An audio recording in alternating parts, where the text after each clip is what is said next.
And there we go. Maybe, hopefully. Let's see. How do I sound?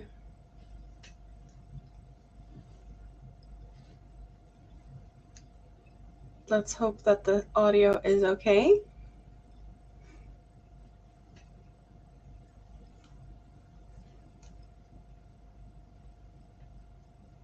So I do believe I have someone lurking in the shadows. Welcome. So today I'm actually here, not just what I'm working on, which is nice, I guess. It's very scary. Very, very, very scary.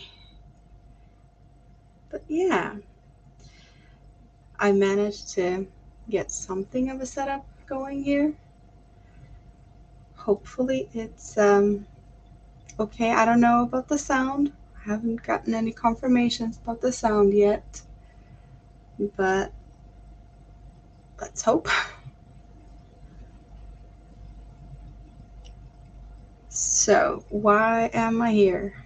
Why am I finally showing my face? Well, I am. Hello, Winter. Nice to see you. Can you hear me okay?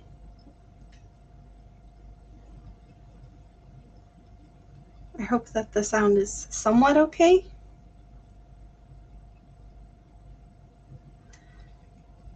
So I'm finally stepping out of my comfort zone and showing my face. Yeah, that happened. Which is, yeah, I didn't see this coming yet. But I managed to finally figure out how StreamYard works. So I can do this and show my face. I don't know how much else I've managed to figure out yet because I wanted to get Nightbot to work in the chat, but I don't know if that works. And I need to set him up and stuff. So yeah, there's a lot of things still to be improved on. Pretty basic stuff. Thank you. The owls are still here. Damn it. Sick people and just not being able to deliver them. Because, yeah, I could ship them, but why ship them to someone that lives about 30 minutes away and that's, coming over for dinner at some point, sometime? So it is, it's just not, it doesn't make any sense to, ship them. Hello, Steel. Well, you are most welcome to be here and just, have me to listen to in the background or whatnot. I can definitely keep you company while you're cooking. So what's for dinner today? Or is it lunch? I'm guessing more dinner. Do you have anything nice cooking? We had hamburgers today. Homemade hamburgers, not the restaurant style or like fast food joint style. Oh, the queen is here. How are you, Your Highness? Hope you're doing well. So, yeah. Oh my god, there's a lot of people here today. I'm really happy to see more and more people. I wasn't really sure since I hadn't like announced it or anything. I just kind of got it going. Well, basically as soon as I started to realize that, okay, the StreamYard thing might be working out here. I still don't know about Nightbot. I don't know if Nightbot is here, but Nightbot doesn't really work anyway. I just wanted to see if it actually works. So yeah, there's a lot of things to improve. And I'm really nervous because I wasn't like planning on doing this at all really, since this is a temporary office / yarn space. Like all my yarn is in tote boxes, There's a lot of yarn here. Hobby yarn, mostly hobby yarn. Cotton 8/4. That one's only full of the cookie yarns. yeah, there's stuff. So I wasn't planning on this since we're redecorating. We have like, yeah, this is not going to be my office later. It's just for now, basically. So I don't have a cute setup or anything like that. So it's just, it is what it is. So let's see. We have, I saw something. Ramen noodles with beef for dinner. Sounds good. I do prefer my hamburgers. I'm not that much of a like noodle type. Yeah, I do like pasta, but noodles are not something I grew up with, I guess. So it's not something I just go for. I do occasionally, but not like very often.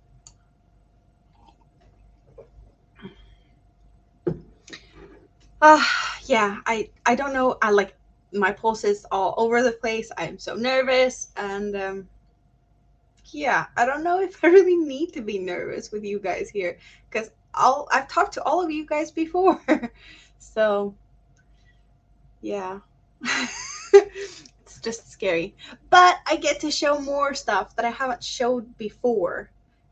I don't think I've showed this one at all. I don't even have pictures on my Instagram or anything. It's a huge shawl, and it's kind of like all over my chair. So this one is like huge, and it's heavy. This one is 4 cakes of the Sultan cakes. 4. So I double stranded 2 cakes at a time to make this monstrosity. It's huge. And it's all puff stitches. V-stitches and puff stitches. Yeah, I can't even show it. Oh, and this, some of you have seen me working on this, but I'm wearing it. It's finished, and it's, it's awesome. I'm actually going to back up here a bit so you can see it. It's hexagon style. Started with 1 cake, going from there, short sleeve, and then it's, down my hip. And then another color on this side, going from yellow to green. It's kind of cute. I had it finished for Easter. I don't know. Or are you talking about this one? This one is discontinued. This is the way before they turned into sultans when they were twirls, nation cake in colorway Sweden. So these ones are blue, and then they go for the yellow, and then they actually end with blue. So the next one is starting in the middle of the blue and goes, to end with blue again. So this one is discontinued. I had 4 cakes of this left. I did get 6 of those cakes in the mystery cake bags because I did order 6 of those packages, and I did get 1 in each of them, and I did make a baby blanket out of 2, and that's the leftover 4s.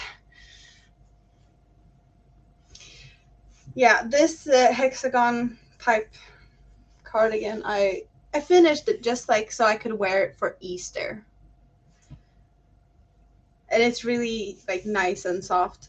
I realized that the dahlias are slightly softer than sultan. I haven't tried azalea yet, so I don't know about that one, but the dahlias are slightly softer. We have more dahlia there, baby blanket, and then we have, where is it? There's actually a dahlia and a sultan shadow over there. And I have not showed a chair. I don't think I've showed that one. I'm not sure. The baby blanket, I've been working on that, so that one is not something totally new. But yeah, I should go get that.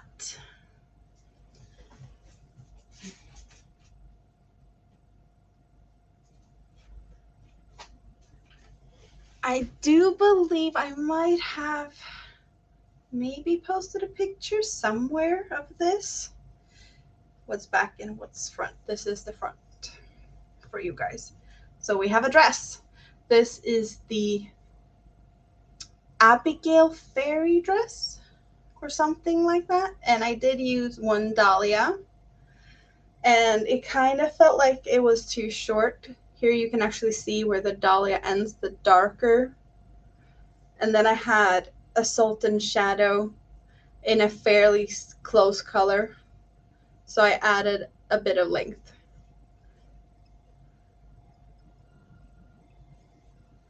So yeah, that's what's going on. So I made this for my daughter a long time ago. And it's still a bit too big up here. I have been thinking about like putting just a little bit of, something in between so it doesn't fall off her shoulder. I could fit my head in this. But yeah, definitely not my arms.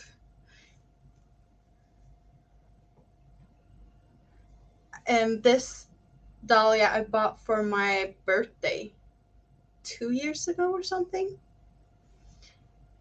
Because I really loved the colors, but I had no plans for them. And then they turned into a dress. It's really soft. Hi, Chris. How are you? Yes, I'm not hiding in the shadows anymore. And you can still see what I'm working on. Well, now I'm basically just talking and showing off stuff that I haven't been able to show off before. Yarn, a lot of yarn, and stuff I've made, clothes, shawls, other stuff. There's so much to show now when I finally can do it. I just don't know where to start, really. And yeah, I'm just happy that I have this figured out. I do know that I have some limitations on how long I can use the camera here, because this one runs on battery and it doesn't want to charge all the time and whatnot. So, but at least like I can talk to you guys here now and stream for how long I want, because it's just a webcam and I have power all the time. So yeah, fun stuff. So yeah, I'm so nervous. I'm just, oh, sorry, didn't mean to bump you. Yeah, technically the camera is here and the arm for the camera is just, I'm just hiding it. It's really, yeah, my normal setup. I have the camera like all over here and I always keep bumping it. So yeah. I hope you're all having a great day. I know yeah.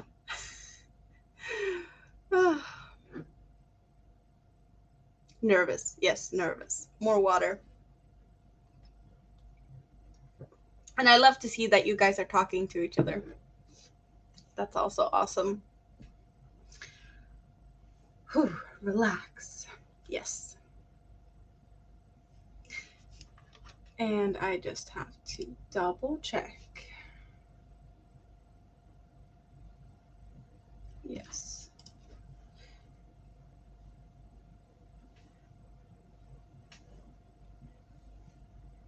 So do you sleep at like regular hours at all, or you just keep napping all the time? I'm not the one to talk. It's after midnight and the rest of the family is sleeping. So this is me time, and this is the best time to talk to you guys. Because silence. Well, I love to like show what I'm doing. This is what we're here for. We crochet and we talk yarn, and I don't feel like my face necessarily has to be a part of that, but I also do understand that it's easier to like relate when you have a face to connect with everything. I know some people are like only thinking of me as someone that does intricate stuff, because I've had comments like that, and I've had comments like, can you crochet with long nails? Because that's what you see. You see my nails, they're all natural, and they kind of look a little bit all over the place with nail polish falling off. But that's it, it's I am more. I am me. I've just been scared. And I do have so many issues with, you know, I'm not always feeling up to being all happy, joy. And now I'm a big smile. Not every day. Nope. Um, I only had hands. Yes. I'm only a set of hands. Yeah. That would be fun, right? Am I thinking right now? Yes. I have to just check the pattern occasionally. I have done this before, so yes, it's not something I do have to check every time I start a new round, but corners are always something I like to double check to make sure that I have everything going the way I want them to. So I don't have to frog because I hate frogging. Yeah, kids do believe that the teachers live in the classroom. I have that issue with my 3-year-old now. She cannot understand why she cannot go to, I guess, kindergarten on Saturdays and Sundays. Because there should be someone there. And she really loves hanging out with the other kids, but she believes that there's someone there every day, which of course there's not. We know that. 3-year-olds don't.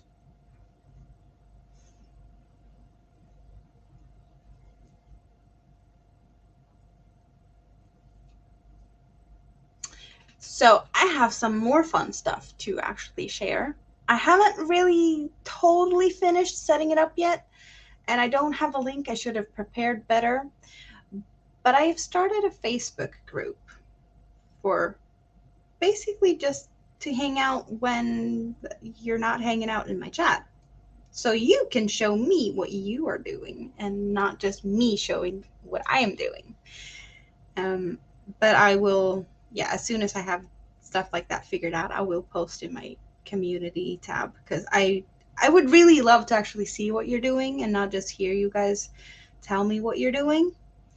And I figured that's the easiest way. I do have my Instagram and I do follow some of you, but it's more fun to like, it's more of a easier way to show the people that actually wants to see it, because on Instagram there's a lot of people all over the place and I don't have all of you there, so I'm probably missing out on a lot of fun.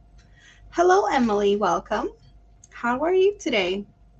That is a new name. I don't think I've seen you before. I'm happy that you found me because we're having a lot of fun here today. I'm just a nervous wreck, totally nervous wreck, and that's because it's the first time I'm showing my face to the world, which is a lot of scariness to me. Yes. And I'm still crocheting away because that's what I do. Crochet is my therapy. And I don't think I would feel as good as I do today if I hadn't found crochet. It's 3.5 years ago, I think. It's almost 4 years ago since I picked up the crochet hook again. Because I did crochet when I was younger. Maritza! Hello, welcome. How are you? I am here, not just my hands now. It's scary. It's really scary. But I hope I have picked up the courage to do this again because now I have everything figured out. Well, not everything figured out, but a lot of things figured out. So hopefully I'm not going to be too scared to do this again. Hello, Wicked Granny. How are you today? Nice to see you. Yes, now you have a face, not just hands. It's, yeah.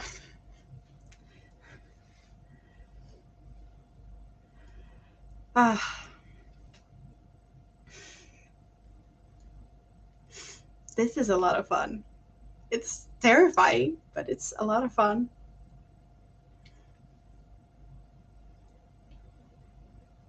And I'm really happy to see so many of you here. I wasn't sure since I got on here like short notice or barely any notice, 20 minutes maybe, just to set up the last stuff, get something to drink, and just fix stuff. So I just didn't want to give myself too much time to, change my mind, I guess.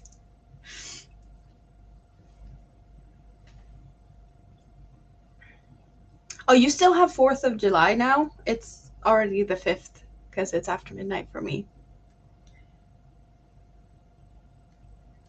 Well, I'm not as terrified in doing my videos because I'm only showing what you see on this part of the screen, not my face. And that's not, when I only have that, it's not as scary because I'm kind of hiding parts of everything. And now I'm not hiding that part anymore. So, yeah, scary. Really scary. Regular videos is more of a, I haven't really had time to do them, and I'm not always, know what to do. When I'm doing all these blankets and shawls and whatnot, like, this is what I'm working on for a couple of weeks. And I don't know how much fun it is to see it, like, day after day after day. So it's hard to know how much I can, how often can I post stuff if it's like the only thing I do. And I don't really like doing all these small extra stuff in between just for fillers. I don't see the point in that, really. Maybe I should, if that's good content, but it's like, that's not what I want to do. Yeah, someone said it was dinner time. Who was it? It was.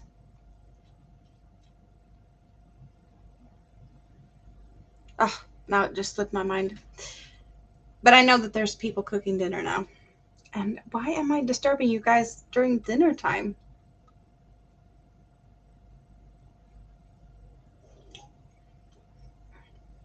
I have both water and something else to drink, and this something else to drink is just. I, I don't really care, but some might not appreciate it.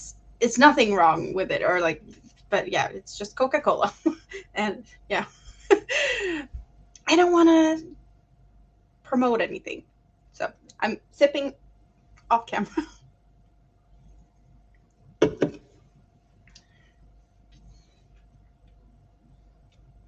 Maybe, no, no, I don't need it, but maybe I would have needed like a glass of wine or something to get on here if my courage had failed me, which it didn't. And I don't drink a lot. So, but my nerves, oh my God, my nerves. Terrible. It kind of feels like right now that there's a wave, at least in Sweden, where everyone drinks zero, which I think tastes terrible. And it feels like if you're not on the zero train, people are like, yeah, not too happy about it. Because, oh, it's bad for you. It's a lot of sugars and whatnot. Like, no, just give me the regular stuff. That's what I want. Yeah, there you are. Steel Sky. You are making ramen. Yes. Sorry. Me and names. There's a lot of faces here tonight. I'm just happy to see you all. But I'm sorry if I don't totally remember everyone that's here right now because it's just, I'm having a lot of fun.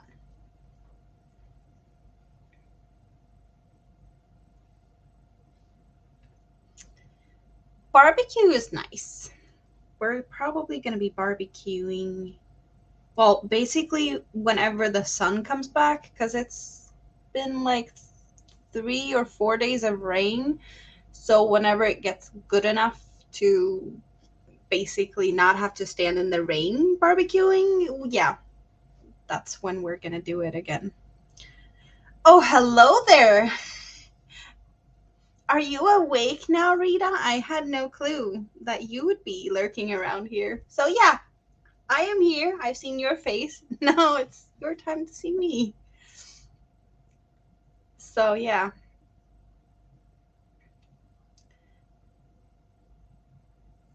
I don't know. Is it any time difference between Sweden and Norway? I should know this. I don't think there's a time difference between Sweden and Norway.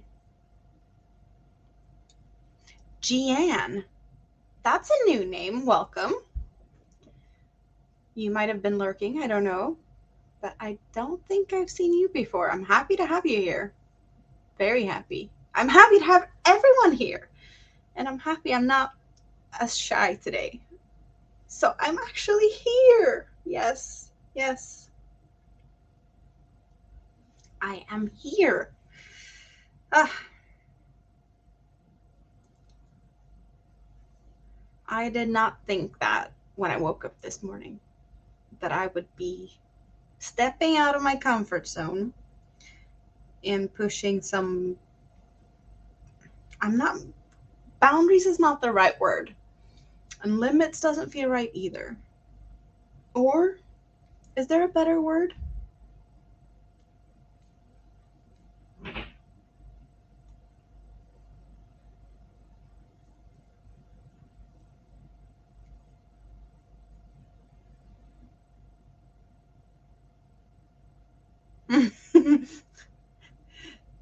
So you're a night owl as well. Good to know.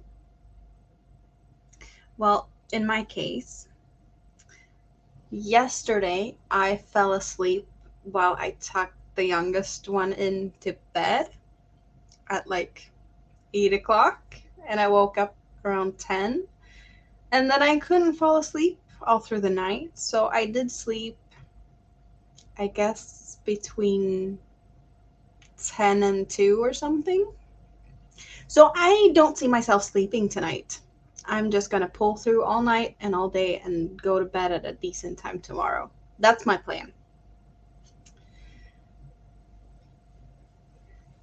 Yeah. It's easier to know who to look for when you have a face. That is totally true, Rita. I totally get it. So this pattern is Hooked on Sunshine's Doodad, and I have done it before. This is going to be a baby blanket, and I'm using a Hobby, or it's a Cotton Kings Sultan Deluxe in, is it color number 12? Paraiba Tourmaline, or something along those lines. I don't know exactly how to pronounce it. So I can get you the center here. We have a white center square, and that one looks a little bit different from the rest. Yeah, you can see it's a square. It's just on the diagonal here. And yeah, the colors are just changing gorgeously. The repeat of this pattern starts in the V stitches, and then you go up to the V stitches, and then you just repeat over and over again. And here is the cake. And I'm going to use 2 of these cakes. This one I started from the center with the white, and it's going all the way to this darker tealish color. And the next one I'm going to start on the outside, working my way in, so that I have kind of a gradient, but it goes both ways.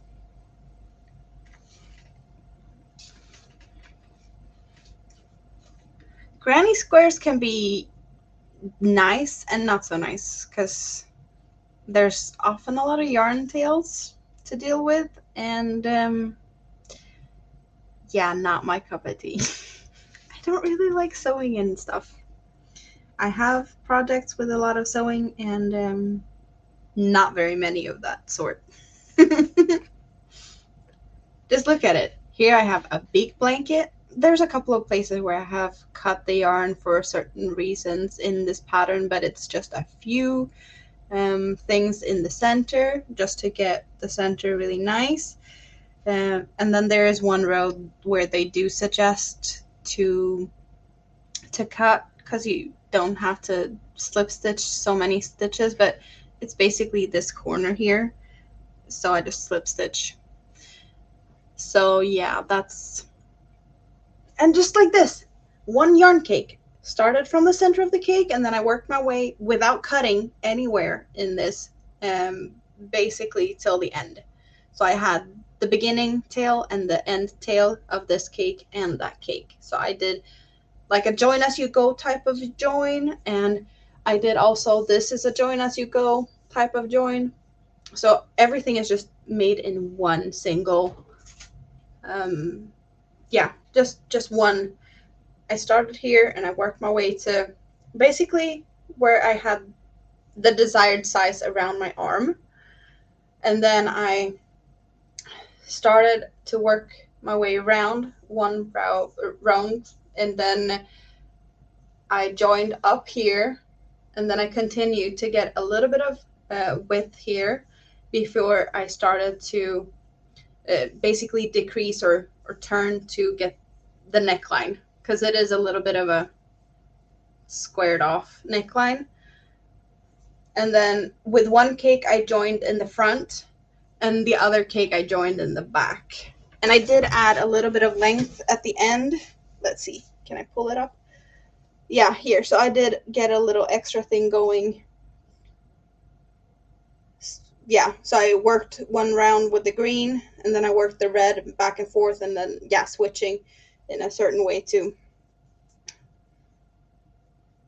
get the join without having to cut anything.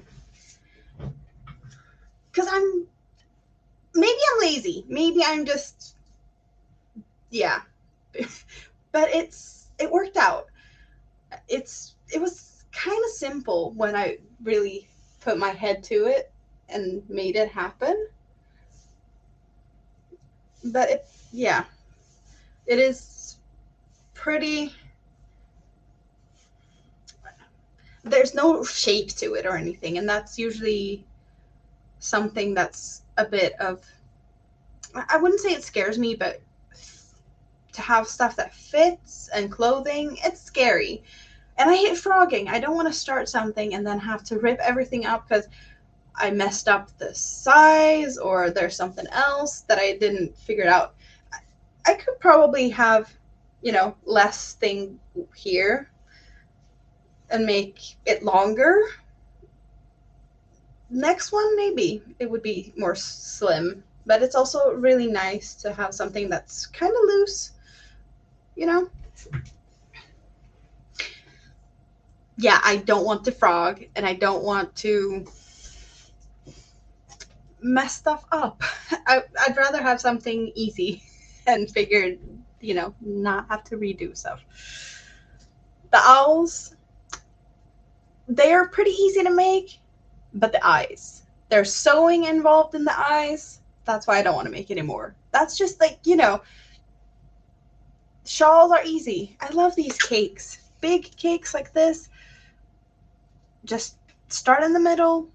The yarn changes colors by itself. You don't have to think about it. And then, yeah, gorgeous result.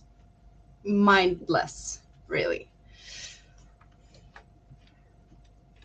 So let's see. I know that you have been talking a lot and I'm missing out on stuff in the chat. So I don't want to miss out on stuff. I'm just talking a lot. I guess that's what it's all about now.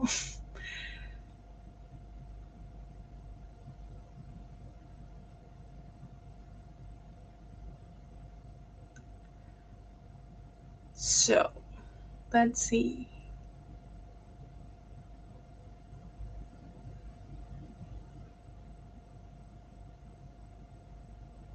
Basically, the owls are going to the city where Rita lives. Yes, that's kind of fun. When Rita is in Sweden and not with her parents in Norway. So they will be moving to your town. Almost like what is it? What they say about movies, like soon in a theater near you, or like soon in. It's kind of funny. Yeah, that's why I don't knit. Dropping stitches is also a big no. Yeah, no. Yeah, the owls are moving to Uppsala, where I have family. So it's not really something weird.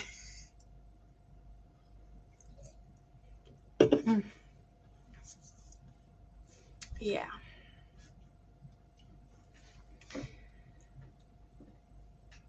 But yes, I did mention earlier, not everyone here was here when I said it, that I am starting to figure stuff out here. I have this new setup where you can see me and what I'm doing. I'm trying to figure out how to get the Nightbot going. And also, I did start some, basically the first setup of a Facebook group so that you guys can show me what you are working on. Hello, Paula. Because I would love to see what everyone else is doing. And I do know not everyone has Facebook, and I know that there's a lot of people that has been showing off what they're doing on Instagram and whatnot, but I just wanted to give you more of an option if you want to share, so that I also get to see what you do. But yeah, I need to figure some stuff out on there, and get some links going and stuff. Well, I am pretty good today, Paula. I'm a nervous wreck because I'm here showing my face off to the internet for the first time, and that's scary. Yeah, it's very scary, and I'm nervous, and I'm giggly, and yeah, and I'm crocheting away. And I'm really enjoying everyone's company here today. It's really nice to see so many faces.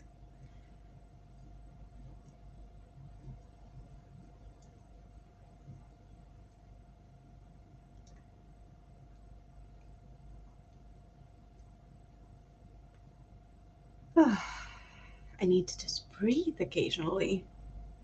I guess that's not something I thought about doing. Breathing. Yes. It would be sad if I didn't pass out here out of nerves. That would be terrible.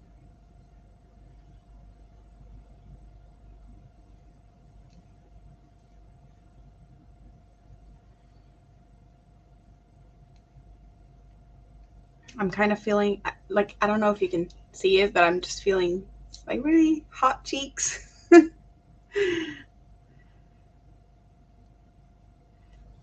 Yeah, anxiety and stuff is not always on my side. Today, it kind of feels like it's under control. So today was a good day to try this out. But of course, I do understand, since it's a lot of people out doing other things, 4th of July celebrations and whatnot.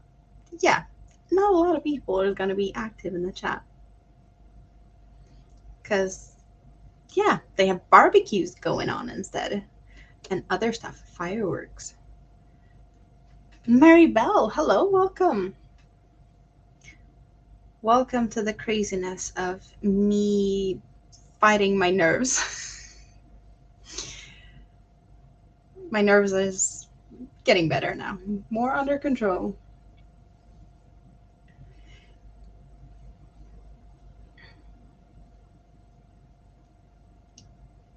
Thank you for that. I do appreciate the support. It's just scary when you haven't done anything before. First time for everything can be scary. So I guess it's not just a good thing for me to step out of my comfort zone. Maybe it inspires someone else to try something new. maybe it's not this that you already have, showed your face on the internet or something else, but just try something new or try something for the first time. Because so far, so good. I haven't passed out and fallen off the chair or anything like that. So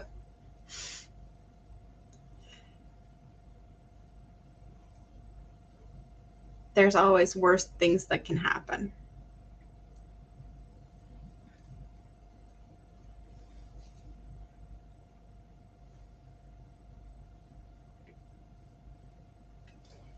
I'm really loving that it starts to get darker.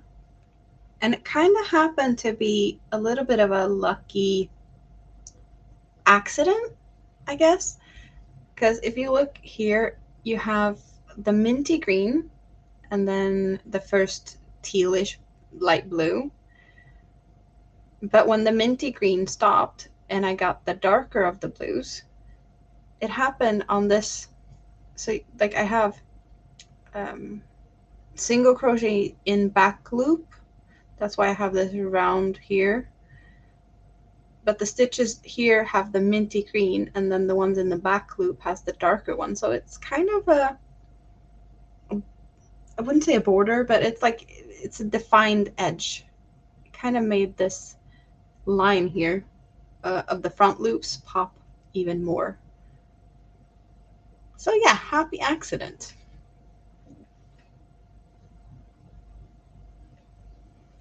I kind of had a somewhat of a happy accident in the center as well with, let's see, there we go.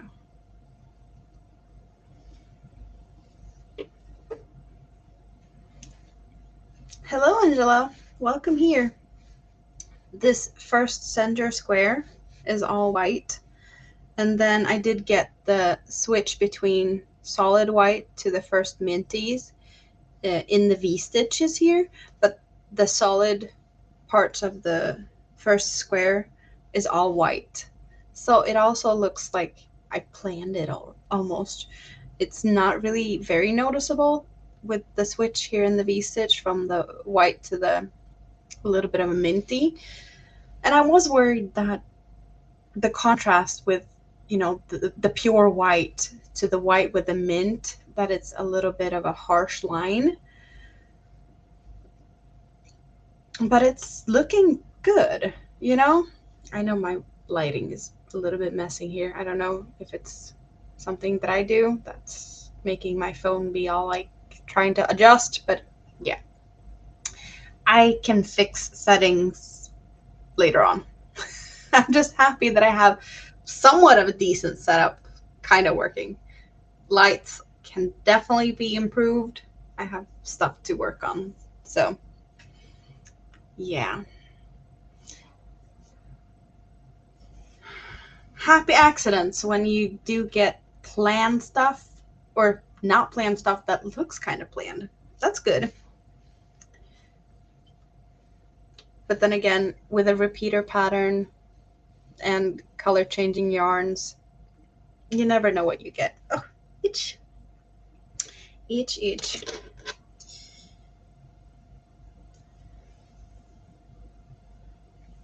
I just know that I love these yarns.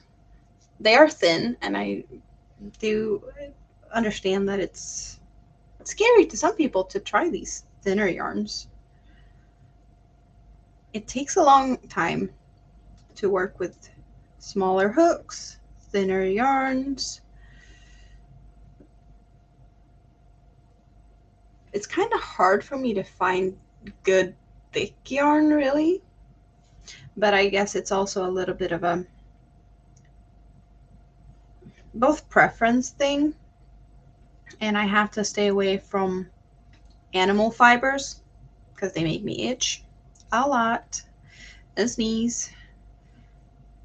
I still have some in my boxes where I have my yarn. That cake there it's a blend that has wool in it.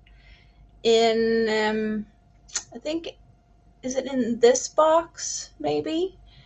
No, not that box.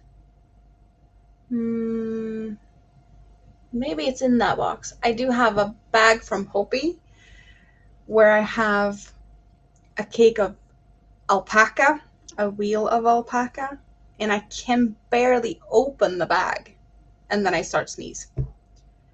I don't even have to touch the yarn, I just have to open it.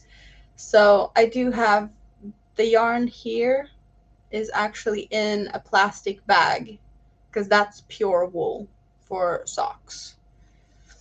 Well, when I use wool, I also take allergy meds because I do itch and sneeze, and I cannot totally stay away from it. I just have to plan ahead and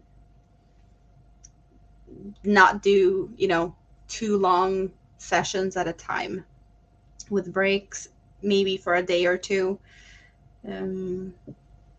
Mostly I do get an itch on my hands, and I do get, just a bit sneezy, runny eyes occasionally. Not worse than if you have, allergic to pollen, or is it called hay fever? No, that's not it. But, grass and all that in the beginning, or spring mostly, but probably through summer as well if you have bad allergies. That's about what I have with wool. Alpaca is just worse. But I can do it. I just shouldn't, I guess. I do try to not totally avoid it so that it doesn't get worse. That I keep doing it occasionally to let my body just have to deal with it. So because it feels like if I totally cut it out, it might get worse than if I let it, that I try from time to time, if that makes sense. And also, on my hands, if I go through a yarn store, I'm touching and I'm squeezing yarns, I do not put my nose in the wool yarns to sniff them or whatnot. Like a cotton yarn like this, if I get a new cake, I do sniff my yarn. Occasionally I do, but I do not do that with the wool. That is that's just stupid. And the itch and I get on my hands, it's kind of like we have this insulation that we can put in the walls that's like a glass fiber type of insulation. It's big yellow blocks, and when you work with that, you kind of get crazy itchy. So it's similar to the feeling of that. Yeah, not the most pleasant feeling. Yeah, alpaca and me, we're not working good together. Definitely not.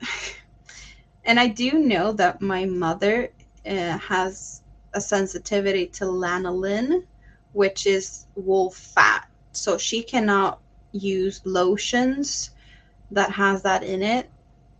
It's very common in lotions and creams and stuff, but she can do a lot of work with wool. She usually knits, and she has done several of wool sweaters. She has no problem working with wool, but she cannot do the lanolin. And I have no problem with lanolin in hand creams or lotions, but I cannot do the wool instead, so it's weird.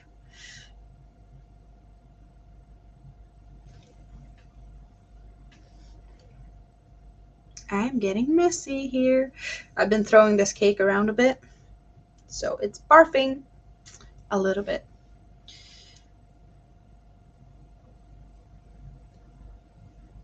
My own fault for throwing cakes around. If you just let them stand where they are, you usually don't have a lot of problems. And also I've noticed I get less problems if I pull out a bit of the strand and pull straight up instead of pulling straight out of the cake as I'm working. So I have a little bit of, a little bit just next to me on the desk, pulled out already.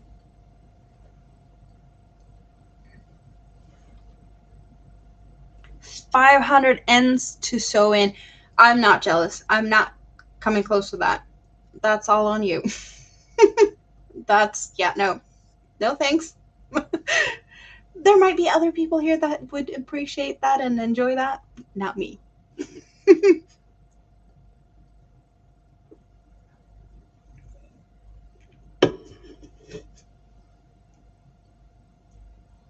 So, still, you have about the same issue as I have. But I usually just take pills and try to keep fresh air going where I'm at so that it's getting a little bit less intense.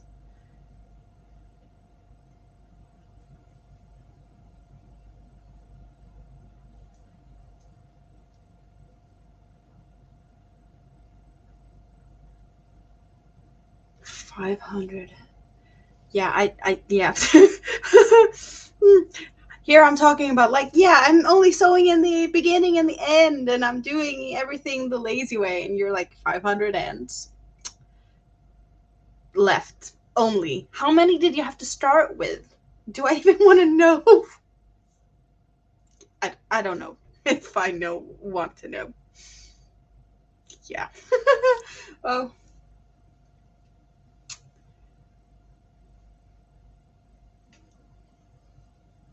Yeah. Wow. What are you making? Sounds like a big project with a lot of small squares. Are you changing color in every square as well or something? So that every round has one color and then you don't sew anything in until the end.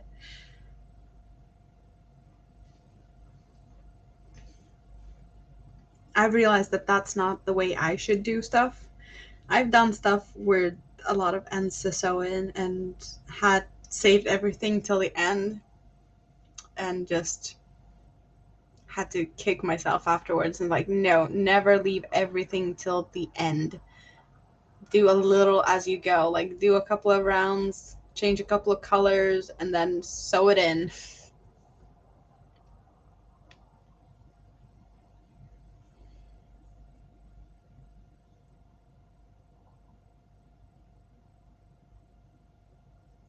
Cardigan and scrap yarns. Yeah. I'd love to see it.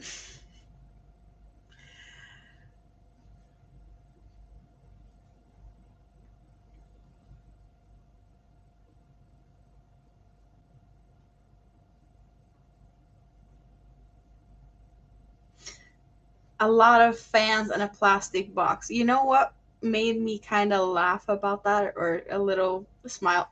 You said a lot of fans and a plastic box. I have a lot of plastic box and a fan. So I have the other way around with a fan and a lot of plastic boxes. Yeah.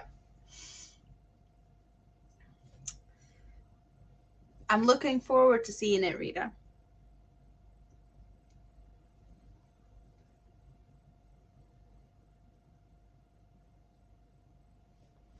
I'm kind of amazed that I'm fairly good at keeping up on the chat as well as crochet, and yeah, this is better than I expected today. Oh, and I do have another thing I can do now. Not that I have tried yet, so let's see if it works. But just for the fun of it and see if this works.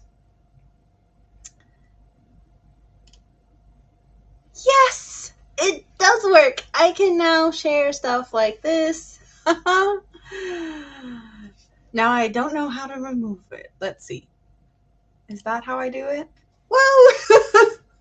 Fun, easy, small things. That's like, you know, the tiny stuff that feels like I'm improving a lot to make this channel into something decent. Or at least the live streams. I know there's still improvement on my channel for a lot of ways, but I did get to try. Oh, and Rita got to be the first comment that was shared. Yeah. It's kind of, I've always felt a little bit of, that it wasn't good enough, or that it was, I'm not keeping up to what everyone else is doing. At the same time, it's, I've been too, I wouldn't say lazy, but not really interested in just looking into how the things work. And it's just, yeah, like behind the scenes, it has taken me a couple of days to figure everything out. Nightbot's still not working, and re no, I've tried around with StreamYard and Restream, and I could not make it work. I've bugged a lot of people about like, help me with this. What am I gonna do with this? And it's just, yeah. Now I finally have this setup going. Good start. Good start. So yeah. 4 lives before you what? 4 lives before you realize that you should do what?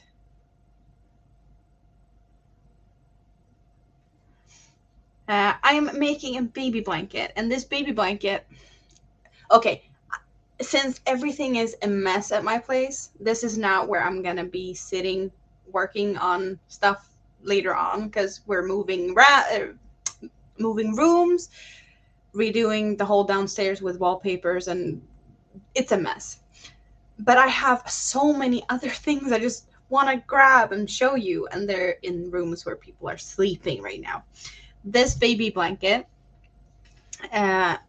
is going to be worked from the center of the first cake to the outside, and then I have another cake that I'm going from the outside in. But I have a shawl in the same colorway of yarn that the mother's going to get. So they're going to have a matching set, baby and mother. This is a hooked on sunshines pattern called the Doodad, and it looks like this.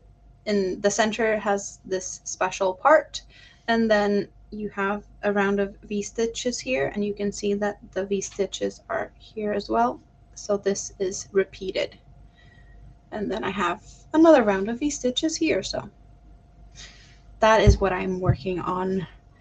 Yes, I can highlight the comments. I even forgot about that. So this is the comment I'm answering right now. Yes. Oh, I'm sorry if Ikachu. Sorry about the name pronunciation. I think that might be Ikachu.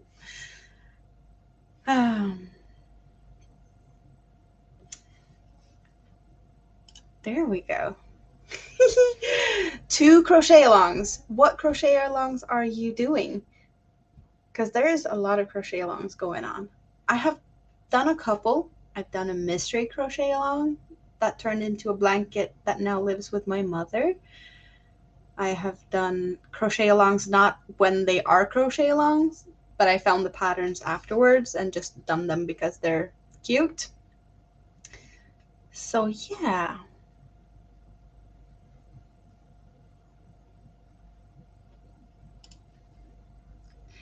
Now when I have this feature, I just need to remind myself I can do it. Just like this. Highlight the comments. Yes. Yes, yes, yes.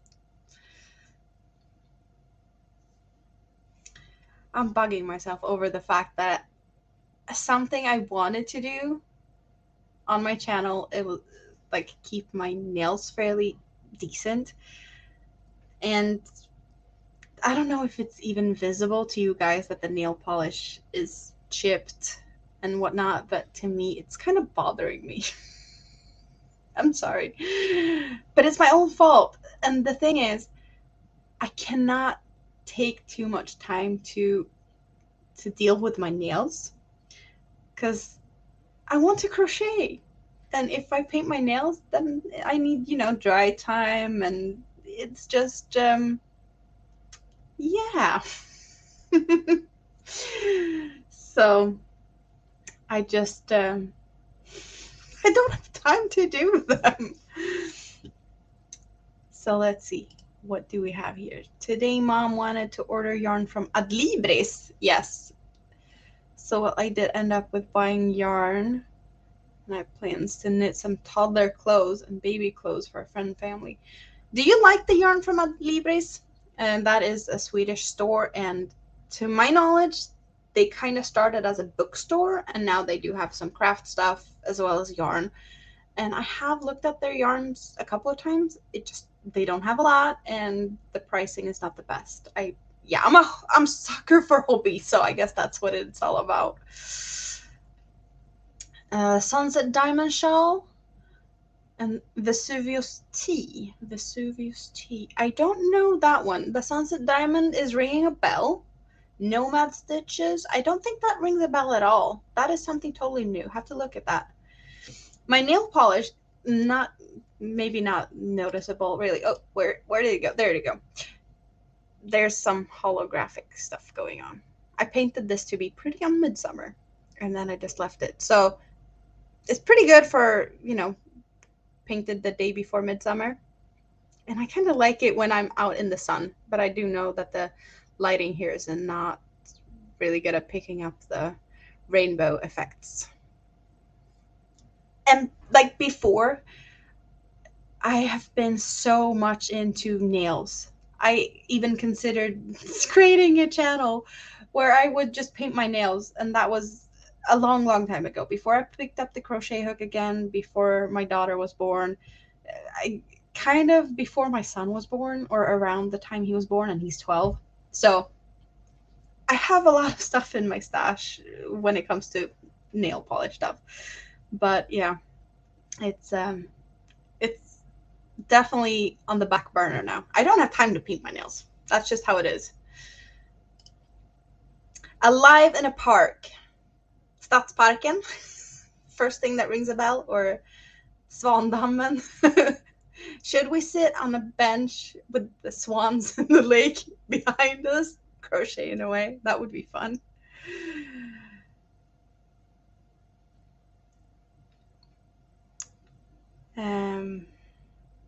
The Socky yarns is, yeah, it's a wool, so I don't do that. That's,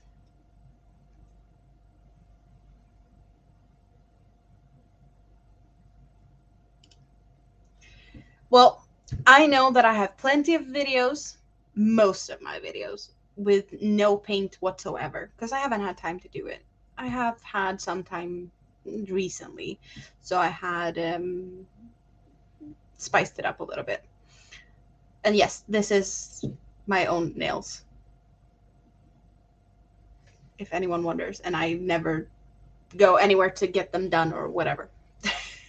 Maybe I should, but I can't afford that. So, well, there's a lot of parks in Uppsala. I grew up there, so I know. I'm not there as often anymore, only to visit family or to go to the hospital, because it's basically the closest large hospital. Well, there's a smaller hospital here in town, but I only go there if I really need to. If it's something with the kids, I do prefer to go to the children's hospital in Uppsala.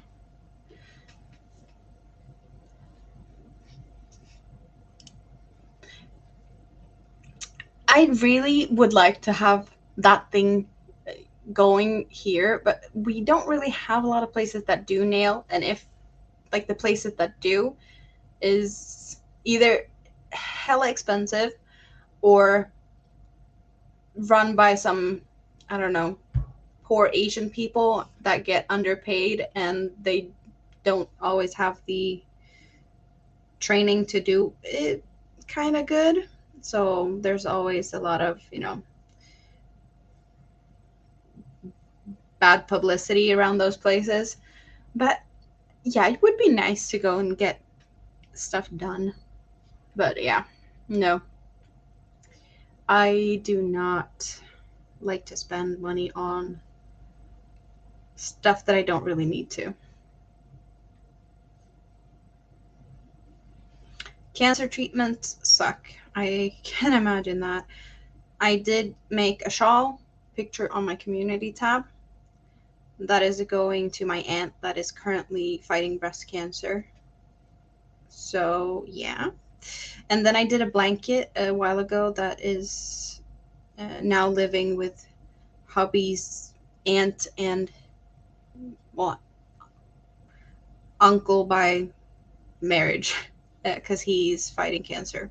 Most likely, unfortunately, this was his last summer because, yeah, we should be happy if he's here at Christmas, is what the doctors are telling us, which sucks, like a lot.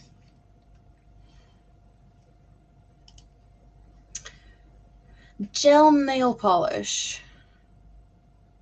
I have not tried the real like gel nail polish, but I do have like special top coats that gets like really good, extra hard, and it kind of bonds to the polish, so it kind of seals it in really good. But it's not something special. I don't have to use any lights or anything. Yeah, I can imagine. I have tried um, making my own. I think it's like acrylic powder, um, like my own extensions and whatnot, but that was a long time ago and I don't have time for it now. I still have everything to do it. I'm not sure. No, it's not visible, but I do have a box that is still in my, well, in my stash. There's stuff everywhere. Let's see here. Yeah. Yeah, I made the blanket out of, you can see a little bit here, cookie yarn. Um, so it's a big, thick blanket. The top coat, I do have, do I have it here? Yeah, I even have it here. I can do like this. I use Seshvit, if you can see it. And I do have the base coat as well, but I don't always use it. But the top coat is like the best. It's a bit on the more expensive side, I would say, but it's worth it to me. There's definitely, cheaper versions or like cheaper stuff, but this is my go-to whenever I do get time to do my nails.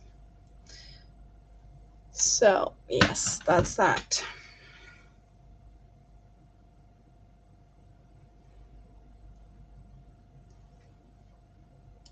Um, Stickers is fun, yes. Takes time and a lot of practice, but it's fun. Ew. Yeah. My grandma didn't even get to her 70th birthday. She had breast cancer first on the one side, and she was cancer free for 2 years, and then they found it on the other side because they didn't just remove everything at once. And then they found stuff in her bones after that, and she didn't even get to retire. So, yeah, fun. No, I can understand that. I totally can understand that.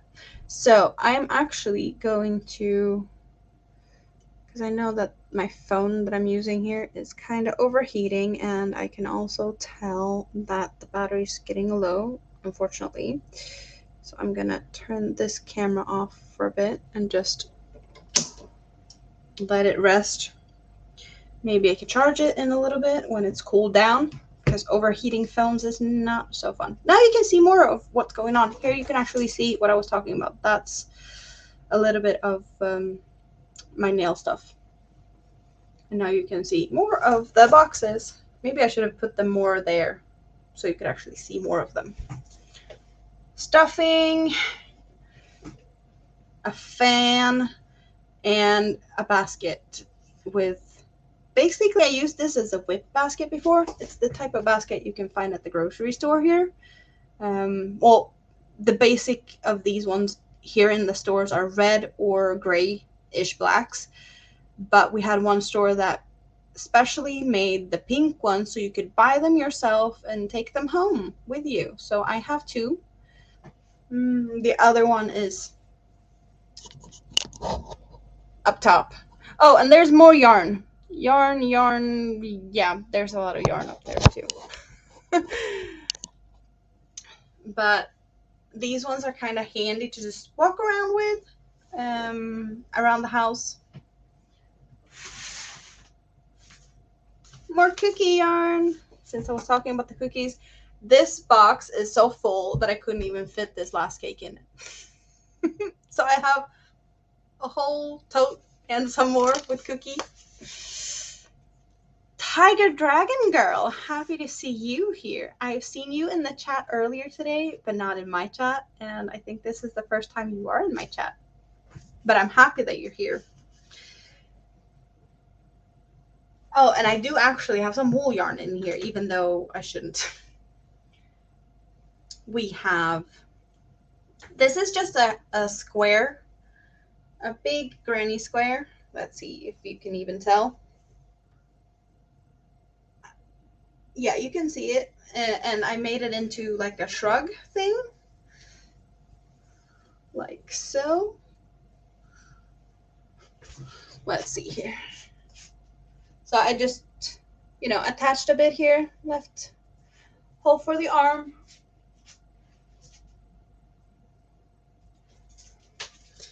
This was one big ball of yarn. I don't know, was it called Viking Pledgon?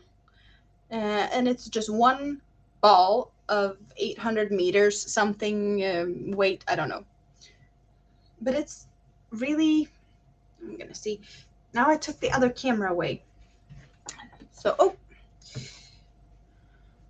it's kind of, can you see the texture?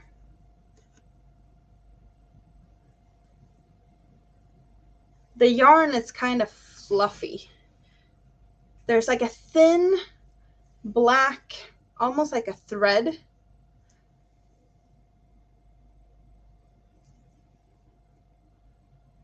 Can you see that? I don't know if you can see it. But there's a black thread that holds everything together. And then there's fluff around it. Oh, here you might be able to see it. A little bit of this black thing.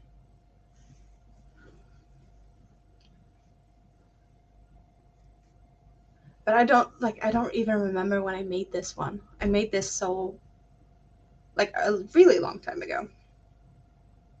This was one of the early stuff I did. I don't know why it ended up in this basket. Oh, right. I was talking about granny squares with a friend. You never know what I have in these baskets. I have this huge ball of, this is 8-4. I'm guessing it's maybe the wrong way around, or I don't know if you can read it right. I guess I can have mirrored my camera or something, or that's what it looks like. But this is 8-4 mercerized cotton yarn, but it's just like this huge ball. Yeah, I think the other yarn might be like boucle yarn. But these had, like, when I found these at my local grocery store, they had a sale. 2 for the price of 1. So I got 2 of these, which is 676 meters, 200 grams, for less than $10. That's a lot of yarn. Yes. Do I have anything else fun in here? Bags. that I've made a long time ago. Just to basically get rid of scrap yarn, I made some drawstring bags.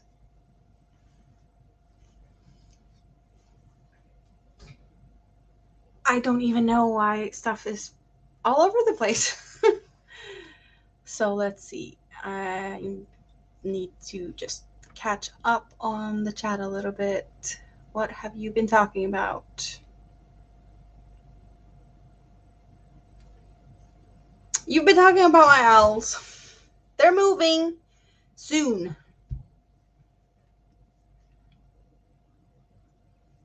Well, I have both a fan and a portable AC, but I can only use that one when the window is open because it has a long thing that goes out the window, and it's been raining, so I cannot use it, as well as it's too noisy, so I couldn't talk to you guys if I had that on.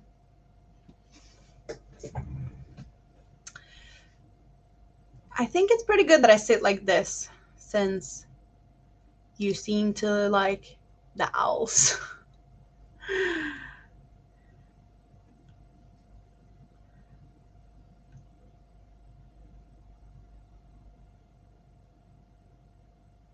Crinkly yarn. What kind of crinkly yarn do you have at Hobby Lobby? I've never been to Hobby Lobby because we don't have it here.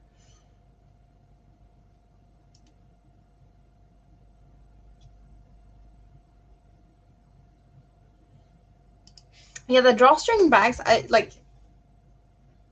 This one is an acrylic yarn that I have in a local store here called Rusta, which is similar to any like type of dollar store, Dollar Tree, you know, cheaper stuff.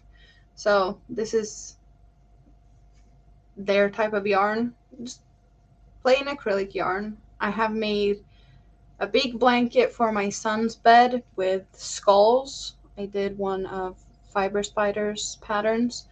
So I had some leftover yarns from that, at least the red, and I have done Santa's pants to put wine bottles in, also in this yarn. It's a fairly thick, nice acrylic yarn, nothing special. This yarn is bought, I know you can get it in other places too, but we have one really large store here in Sweden where people just seem to go crazy to go there, called Ullared, or the store is called Gekås, and it's in the city or town of Ullared. Everyone's talking about going to Ullared. They have a camping, they have a hotel, they have, you know, people just take a vacation and go there. And they sell this yarn. So I had a friend going there, and I have never been there, but I had a friend going there, and I was like, what kind of yarn do they have? Can you check out their yarn selection? So when she was there, she was talking to me on, video chatting and going over the yarn section. And I picked out some yarn. So these are some of the leftovers from that. It was a fun thing to do. Go to a store that I've never been, and I probably won't go there really, because there's so many people that goes there. It's always so crowded, and yeah, I would have to go there by myself. It's a couple of hours drive. I would never never be able to get hubby in there. He's just like, no, no, no. I can move it closer. Let's see.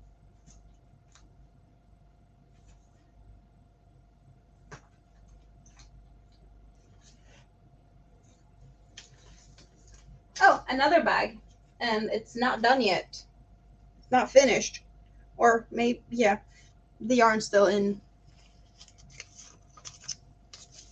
This is the yarn that I had for the blue and white, or the blue and yellow holly. But I have another bag that I apparently started, like so. These ones are like a granny square in the beginning, and then I just stopped making a square. This one is just more of a rectangular shape, And I'm pretty sure I was gonna put some handle thing on this because I have done a more of a mesh part to fold in so that I could like close it kind of. I don't know what I was thinking, but yeah. What do you do with scrap yarn? Scrap stuff. Yeah, this is actually a really good yarn. And I have kind of banned myself from buying new yarn because I have yarn. Okay, I don't need more yarn right now. I need more time to crochet. But I've been into this stuff, and Holy has a new color. It's a gorgeous purple. And I was like, I kind of need it. I kind of want it. Oh. So,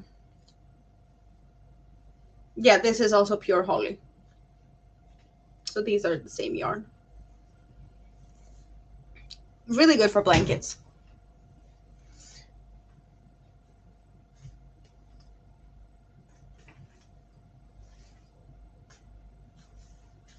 Let's see. Do I have anything fun here? I do have one of yeah, it's so lovely.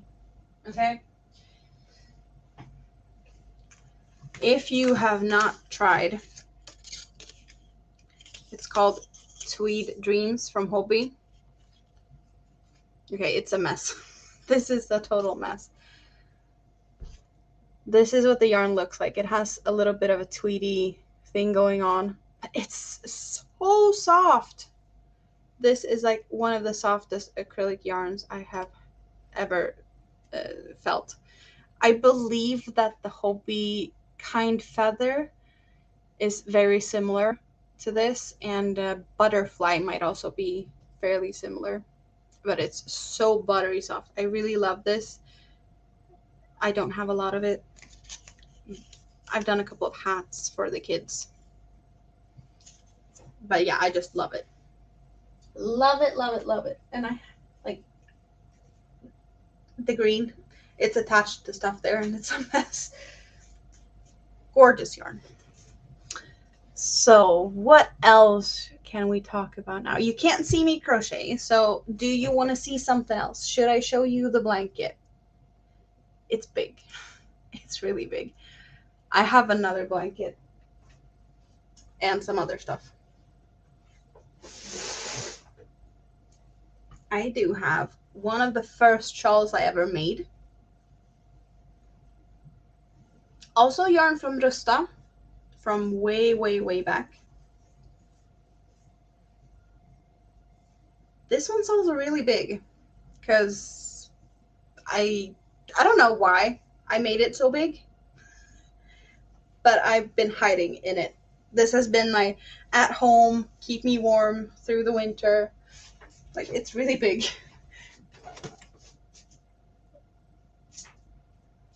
It's way past, like, yeah, it's long. It's down to my knees, really.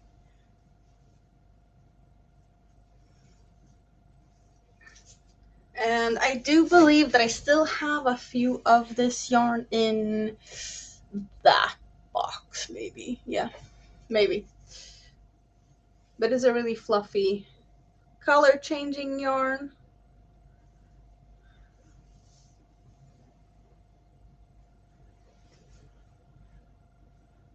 And it's really, yeah, this is pilling and whatnot. You can see it. It looks like a mess, but it's been used a lot. So that one's kind of really loved here. Not just by me.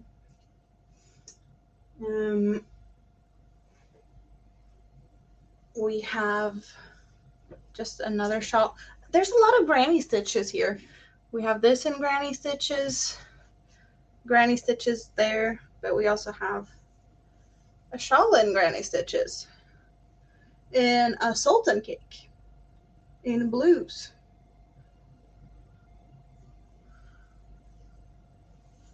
Which I really like. And it's kind of a, tricky one to see the first color change because this color here and this color here is not the same. There is a color change within the light blue that's like barely noticeable.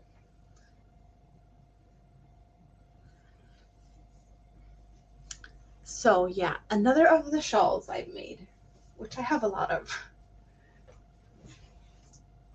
I have made a poncho for my little one. She doesn't really want to use it because she wants stuff that she could put her arms through. So I might have to add basically a little sleeve at the end so that it's more like a cardigan or something. For some reason, poncho type stuff is not her thing. But this isn't a cookie yarn. Cute colors.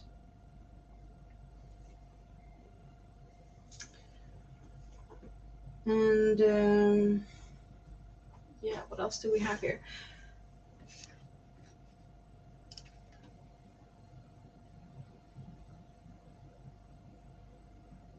Oh, that's cute. You gifted it to him in the end. That's really nice of you. I tested a pattern for someone, a Norwegian designer. So this is a skirt with the yarn is definitely not the best for this because too much is going on in the yarn. But there's some cables on the sides here. So that's on the hips. There's these cables. And then it's alpine stitch, more or less the rest of it.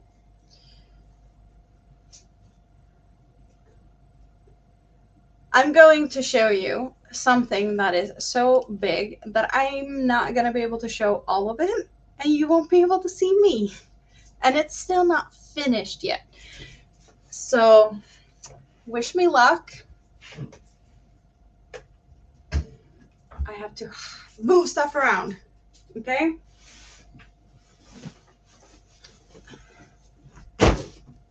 It's heavy. Can you see this? It's not done yet. Somewhere in here is a ball of yarn that I'm probably going to tangle up.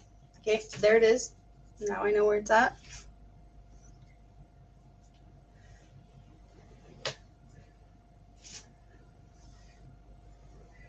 Okay, I'm going to try and show you the center. I think you can see it. Not sure you can hear me.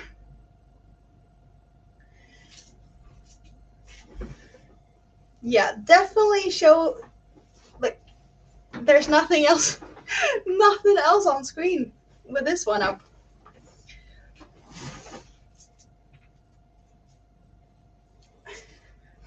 It's huge.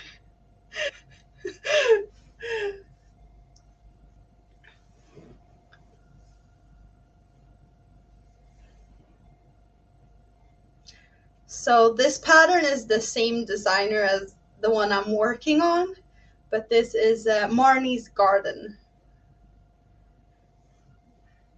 And it's heavy. Like when I'm finished with this, if I use all the yarn I have, I will have used almost 5 kilograms of yarn.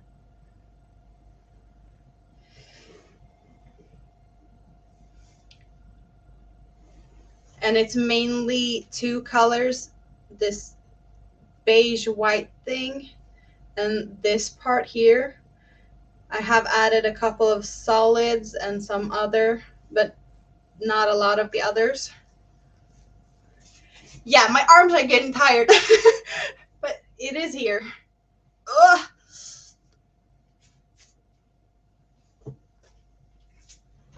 Okay, I'm just throwing it on the other chair here. Ugh. I managed to get a little bit of fluff in my mouth. So that's another type of yarn. She's called Ellen. And I'm working this with a 4mm crochet hook. I'd say this is probably like a DK weight. Yeah, it's taking some time. I have been working on it while doing some live streams back in January, February-ish. And yeah, Then that blanket needed prioritization, so that one happened. And then I made the blanket for hubby's aunt and uncle with the stomach cancer. So yeah, that blanket happened, and now it's starting to get so warm, so I can't sit and work on this because I have to sit, with all of that in my lap on me, heavy and warm. So yeah, I do not recommend.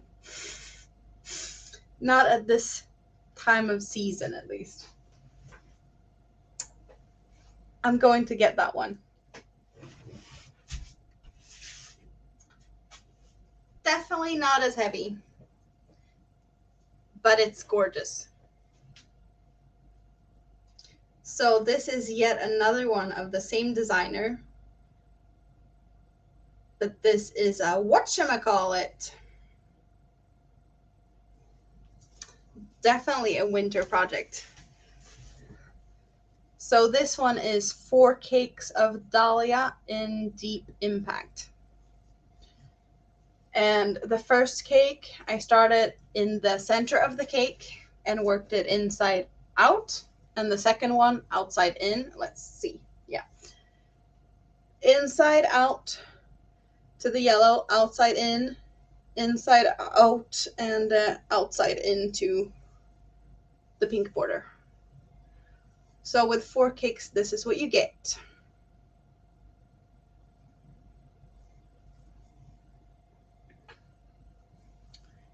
And all of these patterns has, different textures and patterns.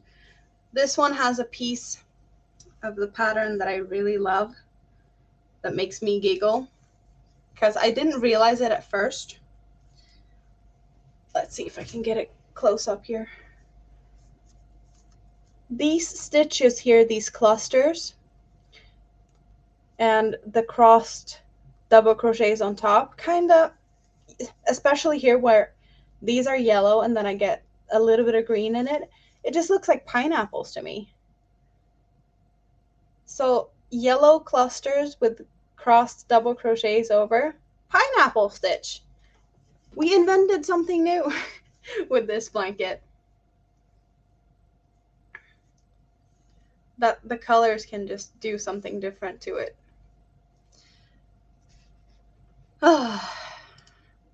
Yes, it's a real heavy blanket, and I do have plenty more yarn for it.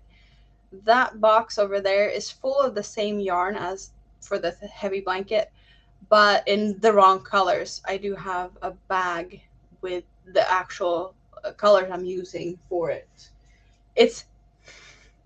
I wanted to, at least clean up a little bit here. So behind the boxes is bags with yarn, just, paper bags. Whoops. So yeah.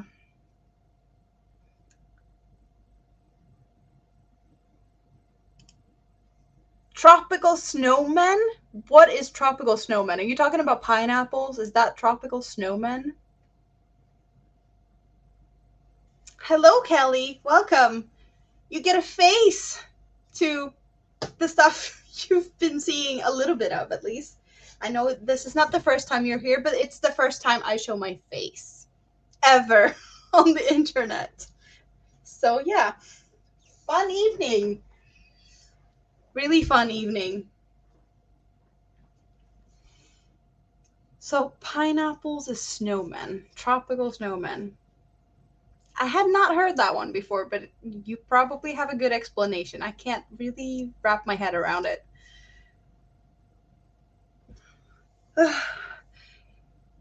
Now I got, I was all hot because I was nervous before, and now I'm all hot for throwing blankets around like crazy. Oh, my phone is cold. It cooled down enough so I can charge it, which means I can plug it back up soon so I can hopefully show you more of what I'm working on.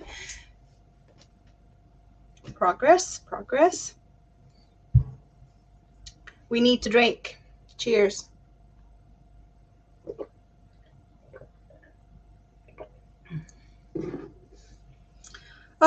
So what are you guys working on?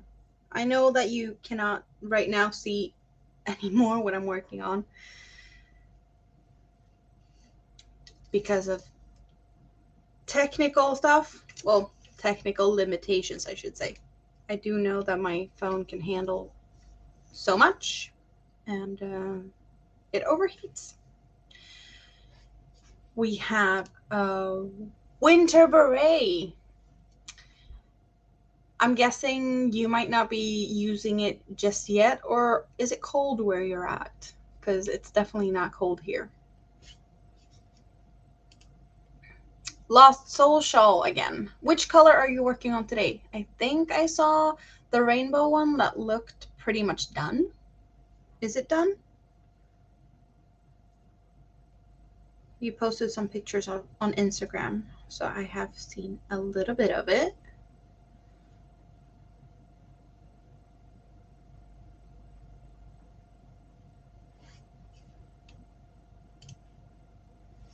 Thin yarns, yes, we have thin yarns in several of my boxes. But yeah, I can understand that. I don't really have any issues with thin yarns at all. So I keep my fingers crossed that I only have issues with sensitivity to animal fibers. If I have issues with the thickness of the yarn, I'm screwed. Sewing in ends. Well, you had some ends to deal with. Oh, oh, that's smart. You keep the ends and then you use them as stuffing. I don't do enough stuffed stuff to do that, and I don't use enough colors since, you know, start to finish, the beginning, end, and yeah. So I have stuffing in case I ever need it. Or basically, I bought stuffing to stuff the owls, and that's the leftovers.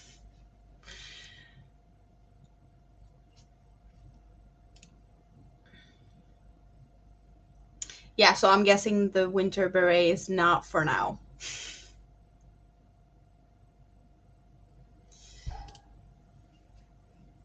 Knit cardigans. Yeah. Ah.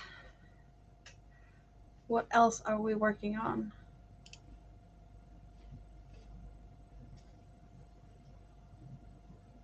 I'm curious to see what you guys are doing, which is good that I made the Facebook group.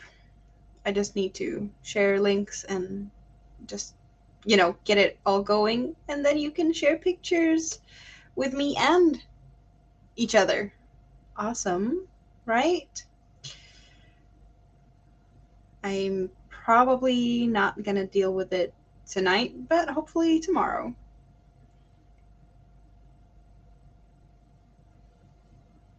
It kind of depends on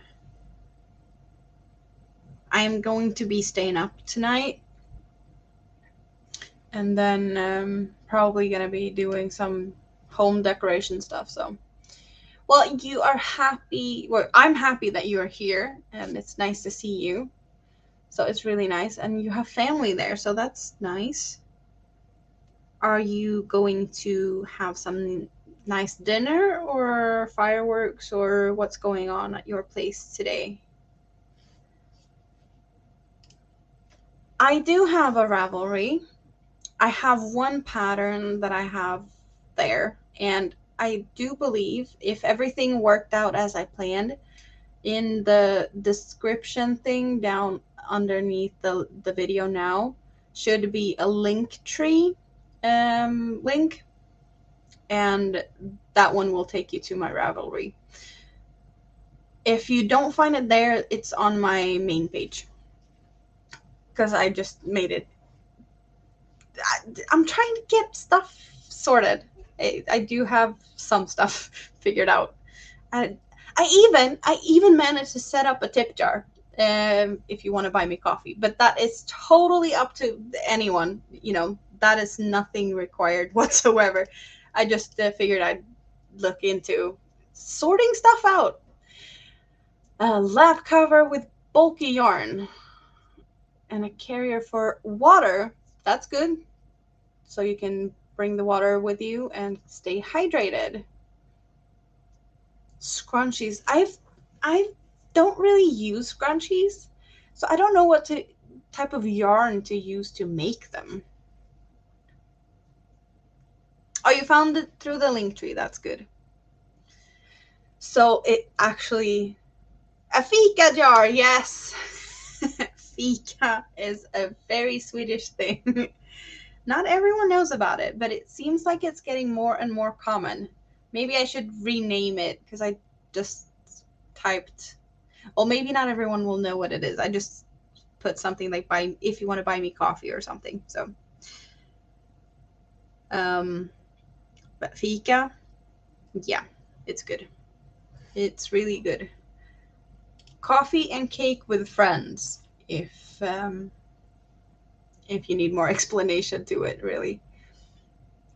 It's really common in most workplaces. You have a break room, and most of the time, well, of course, depends on what you do for work. But if you have like the break at the same time as a couple of coworkers, you would just gather around and have some coffee and chit chat and hang out. And, you know, that is the most common way to have a fika. But also family coming over, or going out to a cafe. But if you're only on a break, you might not have time to leave your workplace to go to places and order stuff. A lot of workplaces have good break rooms, or and even fairly common in larger workplaces, they have coffee machines and stuff, especially offices here. So you don't have to do any extra stuff to get your daily dose of fika.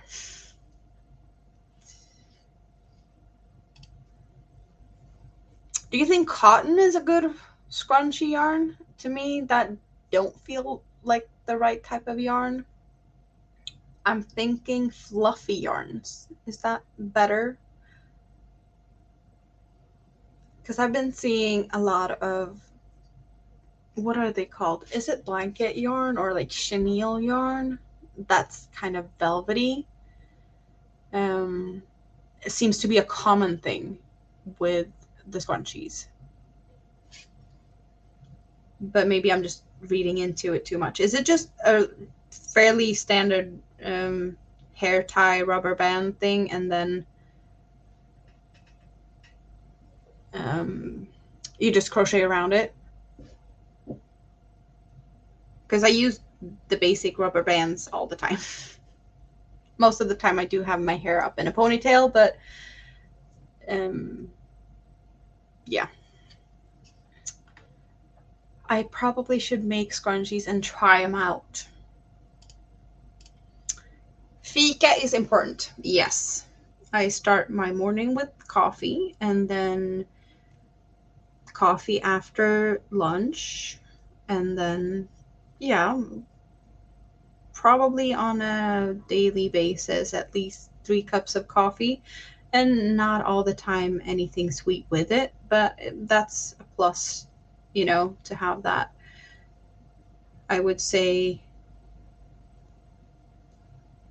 I'm pretty grumpy before my morning coffee. Kind of, you know, that's, I think it's not very uncommon. So, my English, yes. Well, we do learn English in school from more or less second grade here.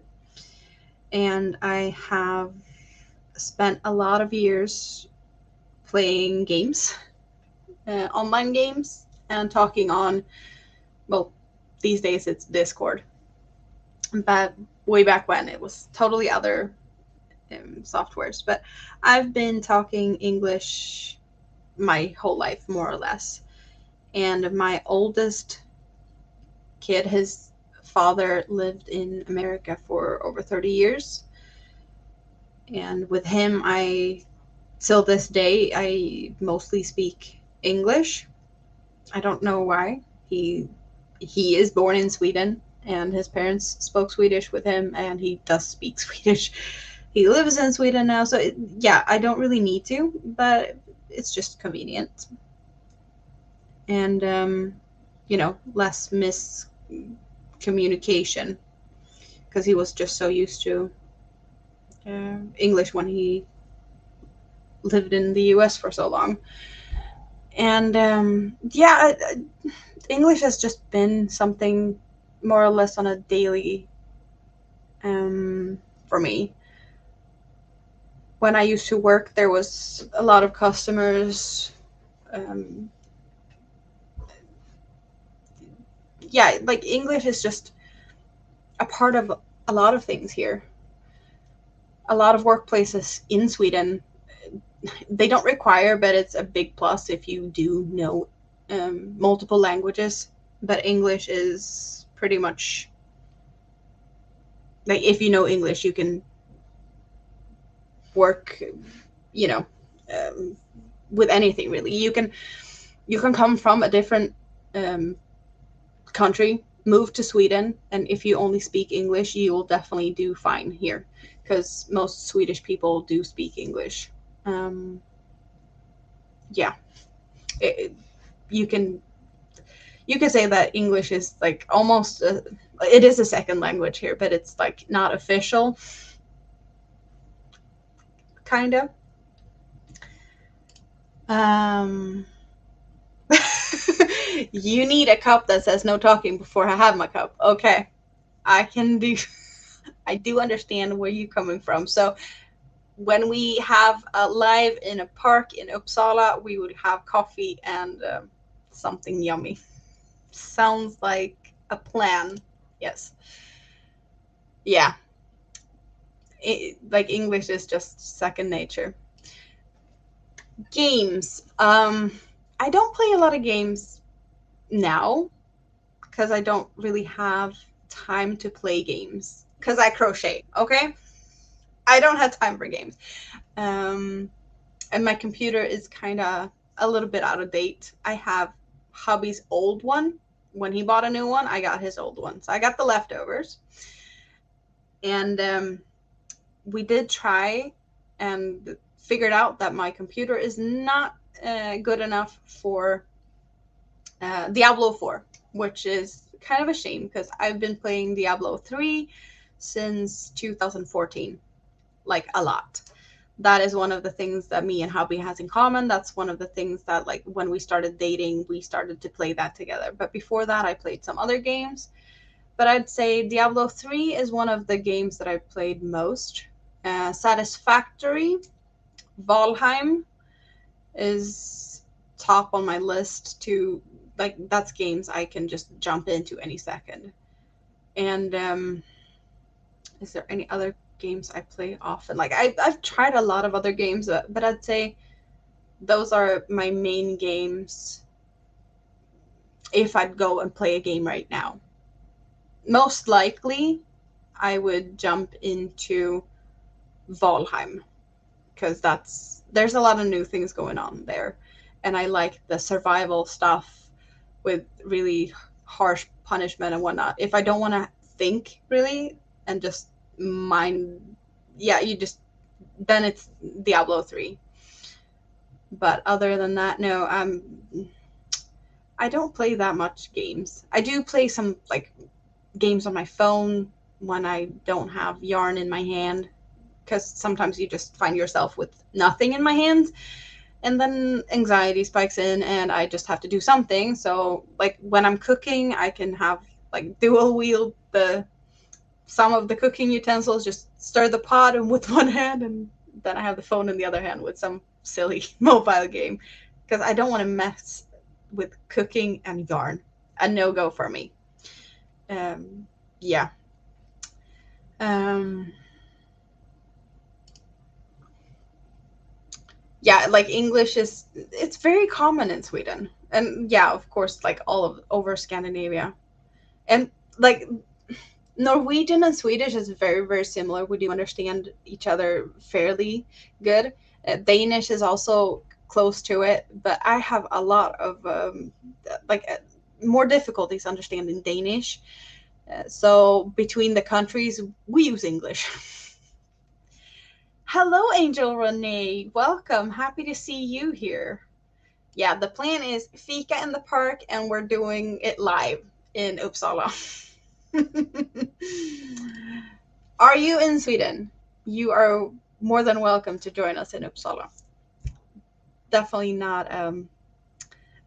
Yeah, if you're in Sweden, I'm not scary now. I'm showed my face, even though it's the first time, and it's more my issue that I'm scared of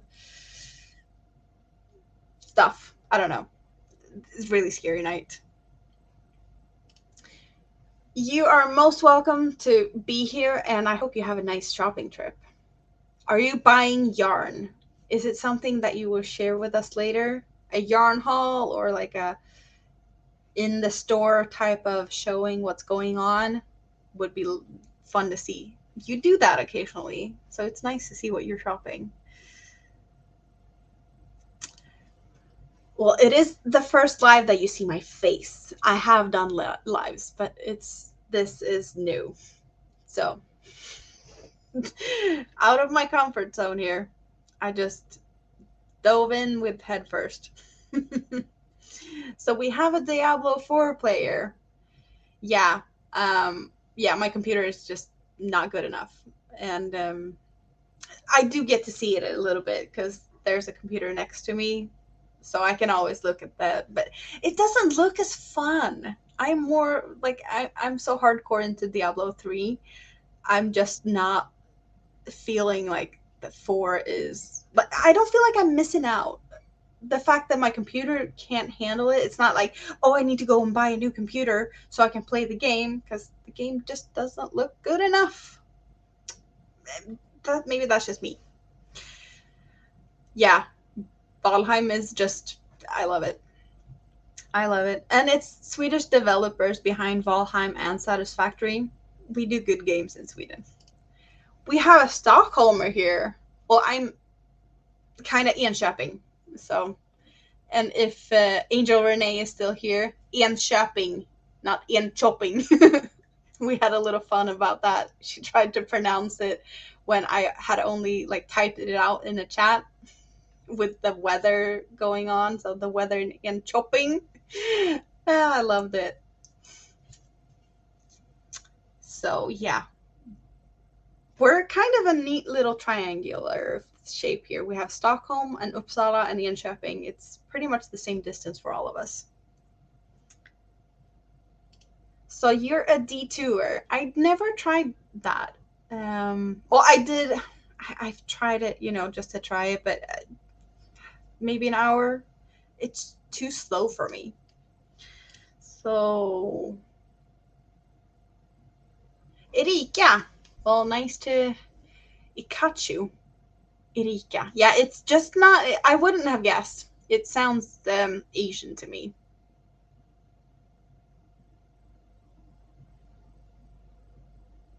Oh, well, that's nice. I think have you commented under that name before? Because I don't recognize the Ikachu, but Erika, that's, yeah, it rings a bell.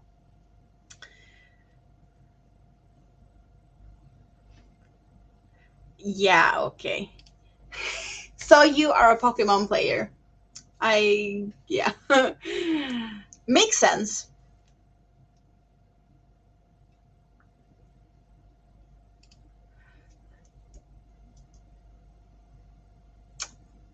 So you like I don't know, Amazon, like, they don't have that in D3, so I don't know how their gameplay is or like what they're all about, but I'm thinking like warrior women, right?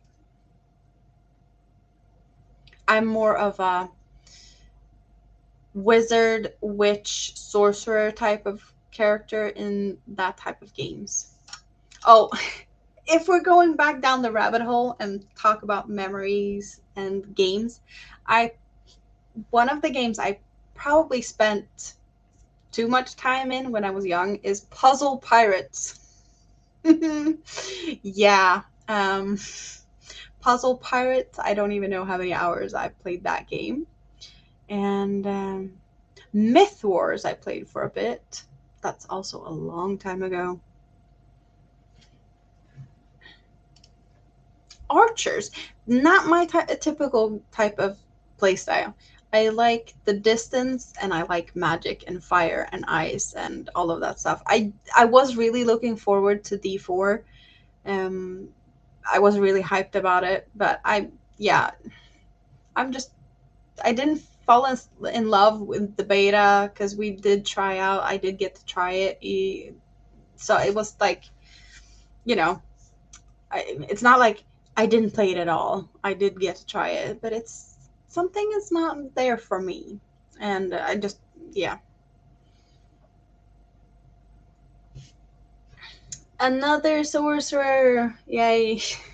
I don't know why, but it's kind of nice. But now in Valheim, which is more of like a rough Viking survival type of thing, they have introduced magic kind of recently, and I'm not feeling that that is where it's supposed to be. Even though a lot of the monsters are really not real or realistic, I'm feeling magic is just not. It shouldn't be there, you know. I'm just so into the whole survival and all of that, so it's just yeah. I'm not using those components whatsoever when I run around and play that game. I don't have the magic staff and all of that. So, yeah, it's a bit of a pick and choose, I guess.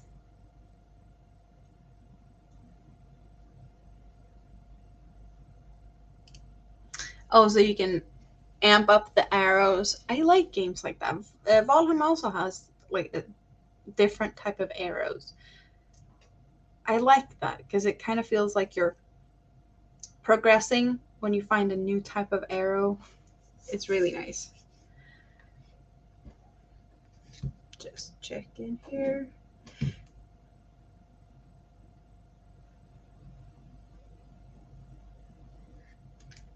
Well, I can see that my phone is feeling a lot better, so maybe I can plug it back up here soon so you can see what I'm working on.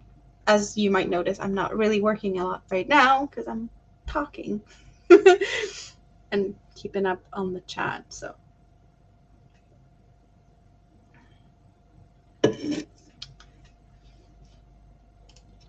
yeah, that's not always a fun play style unless you've built it to have a lot of mana or, similar type of. They call it different things in different games for different characters, but yeah, it's about the same anyway.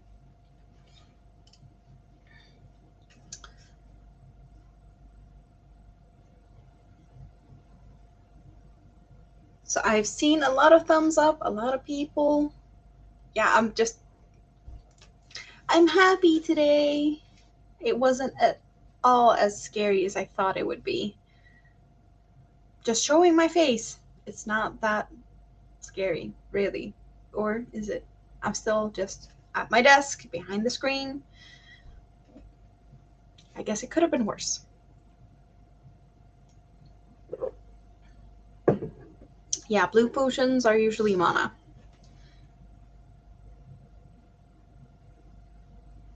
Mm-mm.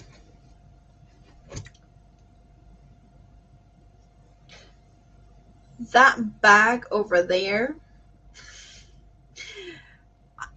My channel page has a little picture with hexagons out of scrap yarn.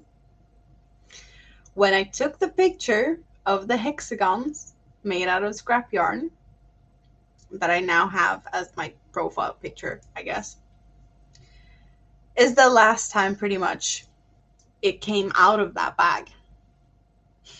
It's been stuck in that bag since then, and I haven't worked on it anymore. But I still have it. It's there. Yeah, I kind of felt like I finally figured out the whole like setup with the StreamYard. Hopefully, there's a lot of things I can improve, so I just have to figure it out, I guess. It's just I guess it's similar to the editing part of my videos. I don't really see that as a fun thing, as well as it takes time away from my crocheting. So I don't really do any editing, and I spend more time crocheting, and my videos are whatever they are. Yeah. Most of the time I just start the recording, say what I want, stop the recording, make a thumbnail, and post. That's probably not the best way to do it, but I'm kind of feeling like my editing skills are lacking and I have so much to learn, and it just feels like such a daunting task to get into that. So, yeah, I'm kind of on a back burner.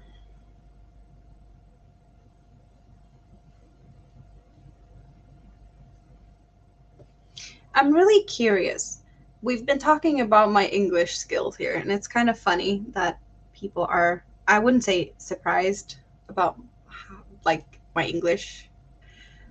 Um, but I'm curious. If you didn't know I was from Sweden, where would you guess I was from based on my accent or lack of accent? Or, it's always fun to hear what people think regarding that.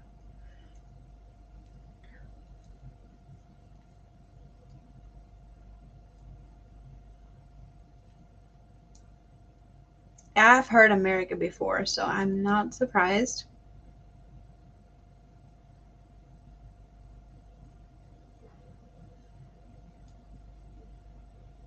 A lot of TV shows and whatnot we have here, movies, is also in English. So English is just my daily, I watch YouTube videos and most of them are in English. So we're just surrounded by it here.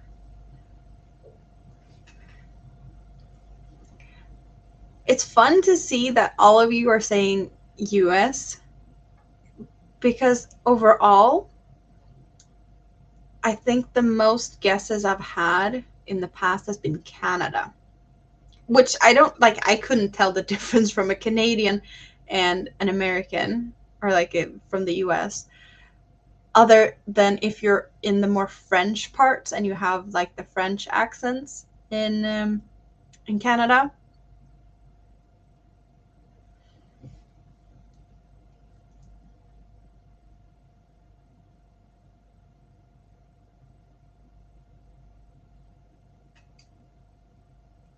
So winter that is in Canada does not agree.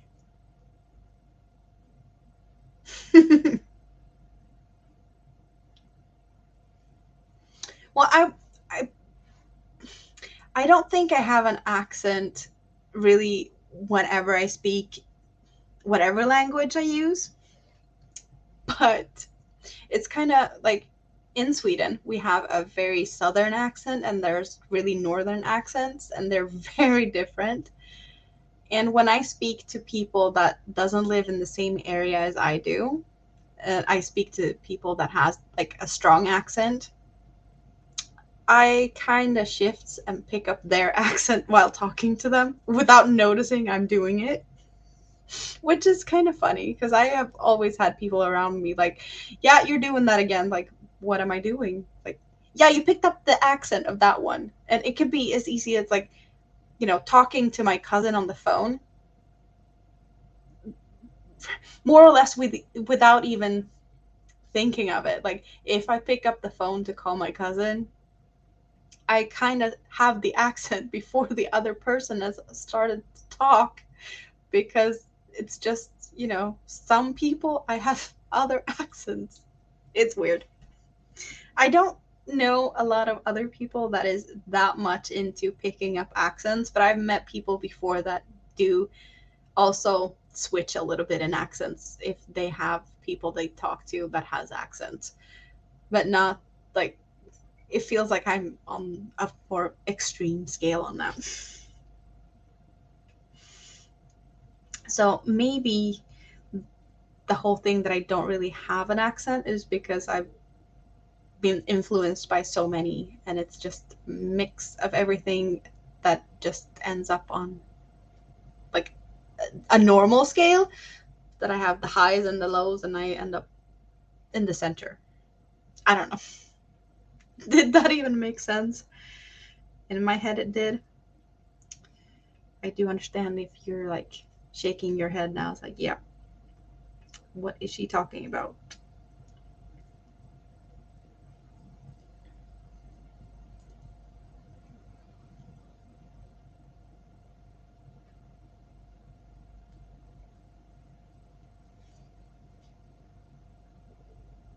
What? When you get angry, you get an Irish accent. Okay. Do you have Irish roots? Is it like just ingrained in your roots to the extent that when you're angry it flares up? Or cuz that wouldn't make sense. Or I've like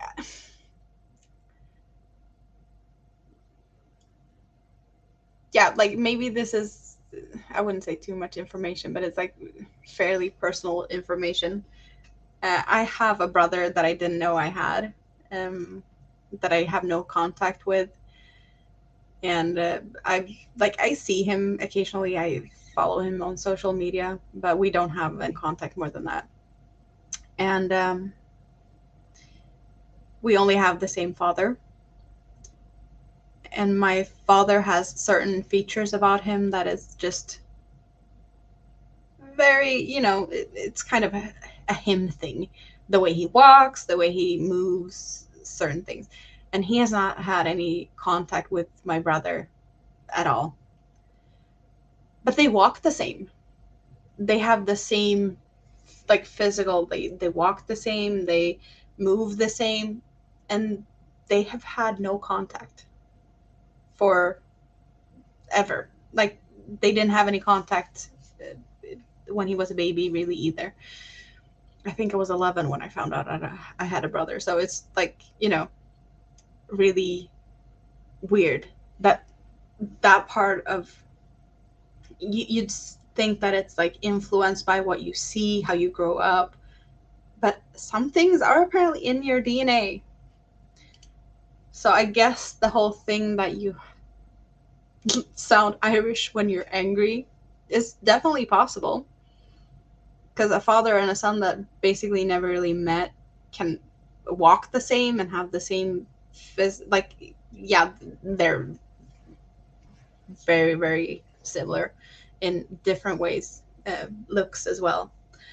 But it's funny that not everything is about, how you are raised. Some stuff is just in your DNA. Freaky.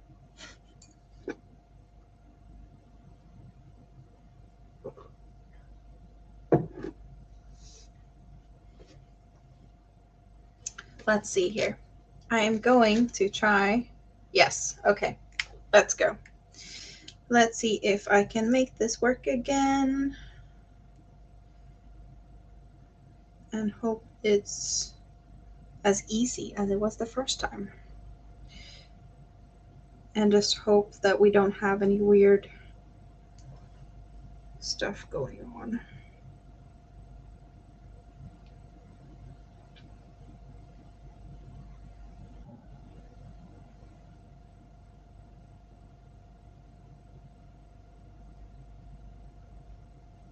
Okay. So that one goes back into position. There we go. And there we go. We're back up here. Let's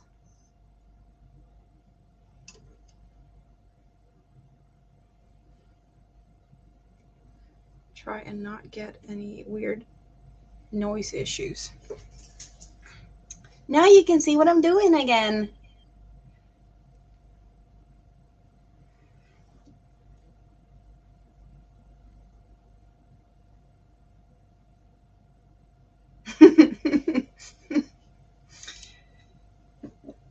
The extreme south. I don't know what accent I would imagine in that case.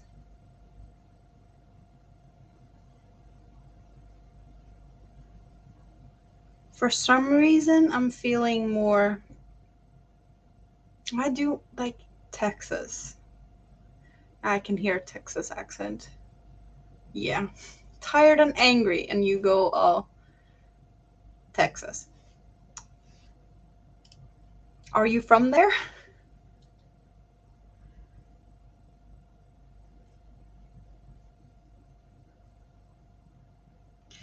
One thing I'm really appreciating about my new setup here, that I have the webcam, and that's like my main. I'm streaming from the computer, and before I was only streaming from my phone. I realized I had like a limited time with, not only the battery and it overheating and whatnot, but it's like it was more limitations. Now I can sit here for hours at an end. So I guess I can sit here until you get all bored. You'd probably get bored before I get off here. No, just kidding. But technically, I could.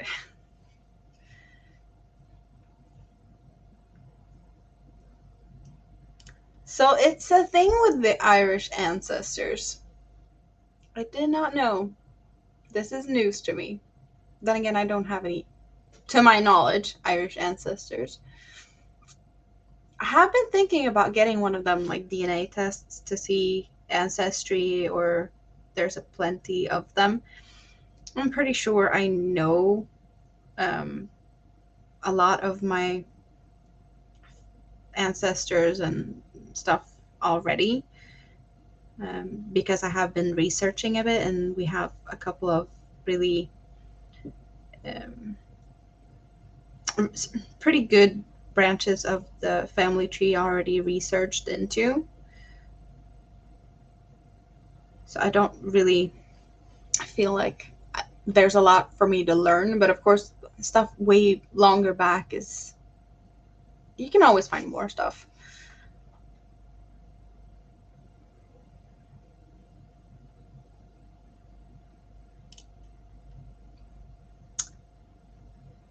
Oklahoma, I cannot really place it on a map, like how high up or down or anything, but I can kind of feel like there's an accent to Oklahoma.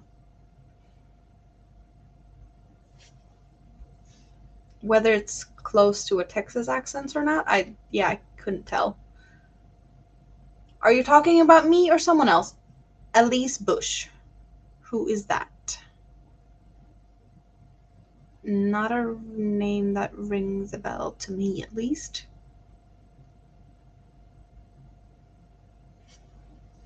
Mm, mm, mm, mm.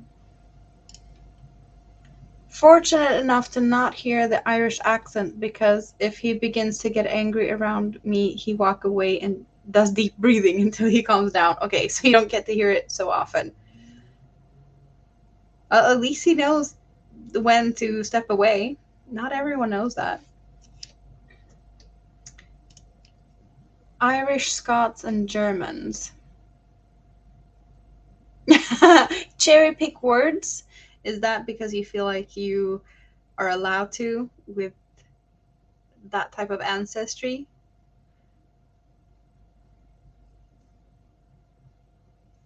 I know I have mostly, I wouldn't say fairly, just Swedish. Scandinavian is more right, but yeah, that's mainly um, my area. But I do also have some somewhere in the family tree from like Russia, because there's a lot of Russians that came into Finland and then they came to Sweden. So it's pretty close. So I know that, but that's like way back.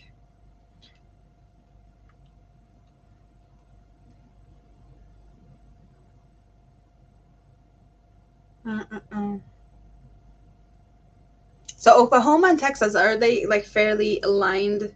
This like, because it kind of feels like it, I don't want to put Oklahoma on the sides. It's more of a center thing. Hello, Dawn. Hey, I emailed you, and you didn't answer. See what I have? I can do the same as you now. I have this thing, and I have my double setup. I'm so proud of myself. And you get my face. Oh, yeah. I've been a nervous wreck half the night. Well, good night, Rita. Well, I don't only get to see you on the YouTube streets. We have a park date with Fika and live stream planned sometime, hopefully soon. Okay? What do we have here? Half Irish, quarter German, French also. Irish, Native American, and English. That's a mix. I'm thinking about like your kids, or if you have any or plan to get any. That's a mix. A lot of everything. Yeah, cherry picking feels like not a word I hear very often, but more often from maybe older people. Welcome back, Wicked Granny. What have you been doing? Where did you run off to? I saw that you said that you'd be right back.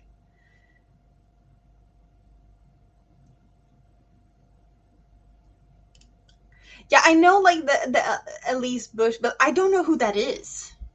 I know like I kind of recognize the name. I just don't know who it is.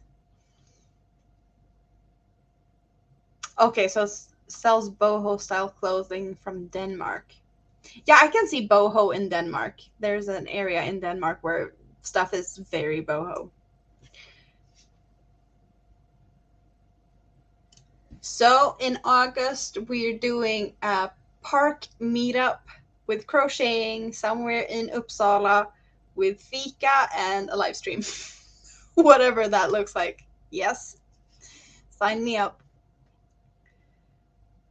Um, yeah, I need to check out Elise. Yeah, definitely. So yeah, Dawn. I tried to set up Nightbot. I need your help. Okay, that's the only thing I haven't really. Yeah, I'm not friends with Nightbot. He's not working. And you are one of the people I know that uses Nightbot a lot, and he works for you. So I'm, yeah, no rush with the whole like, yeah, I just need stuff to make it work. I can't figure it out.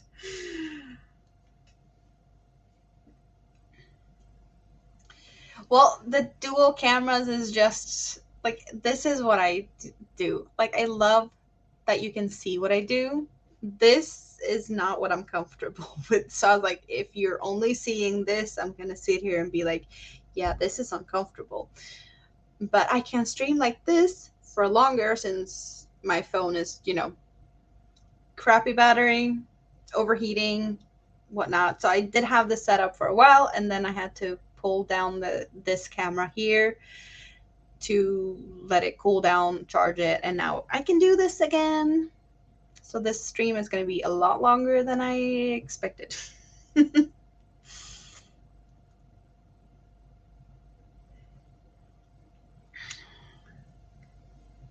But then again, I'm not tired. I slept through the day, more or less. I did a dawn, sleep on very odd hours, I guess.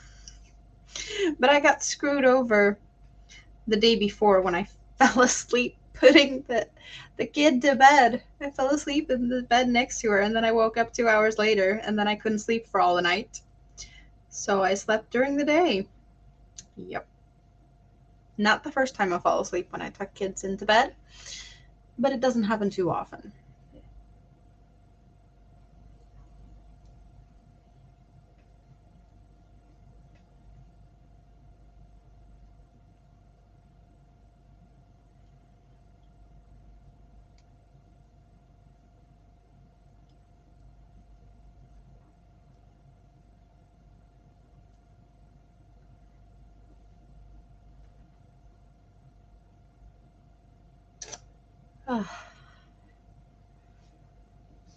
Are you drinking your water today? I'm feeling a bit dry in my mouth. Is it because I'm talking too much? Am I talking too much?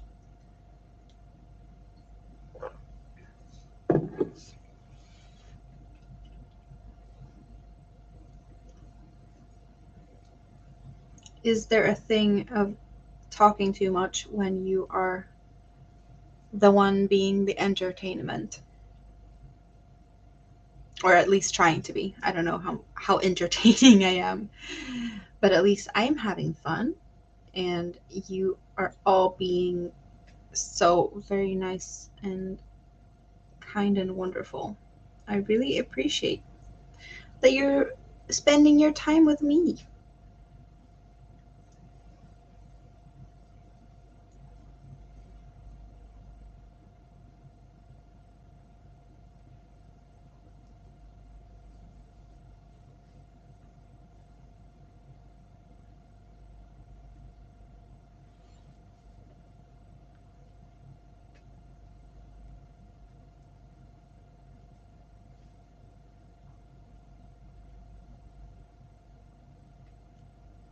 So, who is here? I see that there is a couple of people here. Who's still here is the question. I'm guessing we have Granny and Dawn and Chris and Tiger Dragon Girl at least. Seal Sky should be here. None of you has said that you're going anywhere. Rita said she was going to bed, so that still leaves room for lurkers.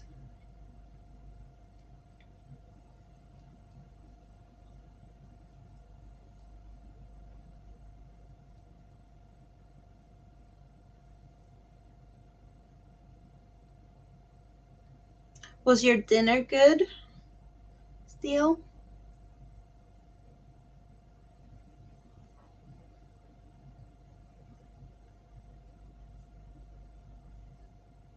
Oh, awesome, Dawn. That is great. Yeah, I like there was so many commands that I feel like I'm not never gonna use that was in there. And then also it felt like how do you get them in there? Because everything like that I tried to figure out was like how to set up Nightbot for Twitch. And I'm not sure if it's the same, you know? So I was like, I can't find what I need. And it's like, oh, you should do this and this and this. You can use this command and this command and this command. But it's like, how do I type the commands to make them work? You know? Yeah. It's just not. And I don't think Nightbot wanted to come into the chat either. So, yeah. Well, it kind of like at first I couldn't even sign in, and now I managed to get in, and then there was just so many commands and settings, and I got frustrated, and then I spent more time figuring out StreamYard, which was even a bigger hassle that I had Brett try to help me for like a couple of hours the other day. Couldn't figure it out. And today I managed. I was really happy about that. But yeah. Yeah, the Nightbot is not the easiest thing to do if you have never done anything similar before. There's probably people it's like, oh, it's easy. Yeah, you have done similar things, I hear, or something along those lines, because it's not for just anyone. Did you get the weather one with in there? The weather command? Just because it's fun.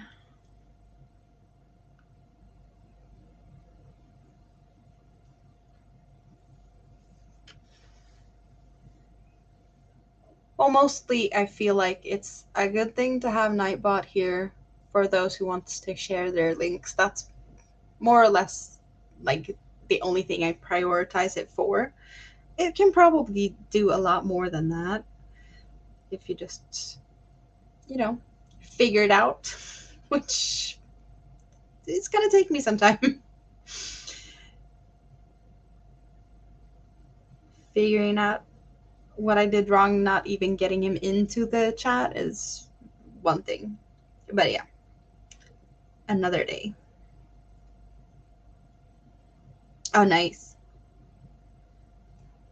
Well, the weather's a cute thing to have.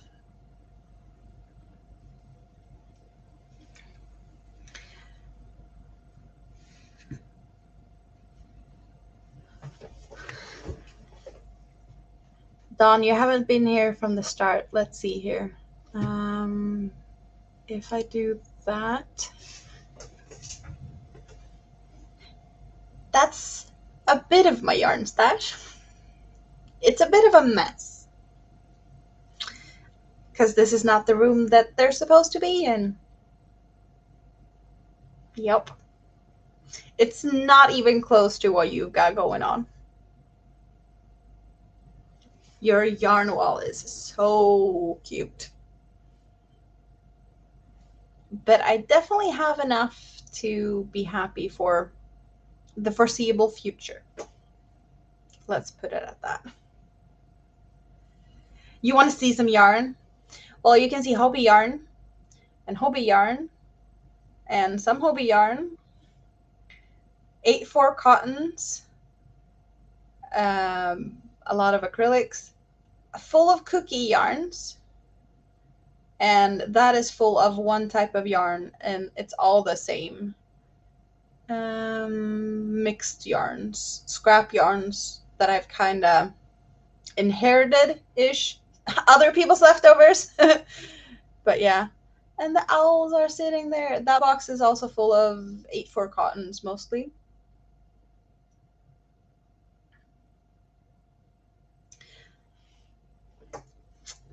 I see Universe yarn. I see Halloween cake. No, that's a Black Friday cake. That's a Halloween cake. That's a Dahlia. That's a Sultan Deluxe with glitter, sparkly. Black Friday. Twister.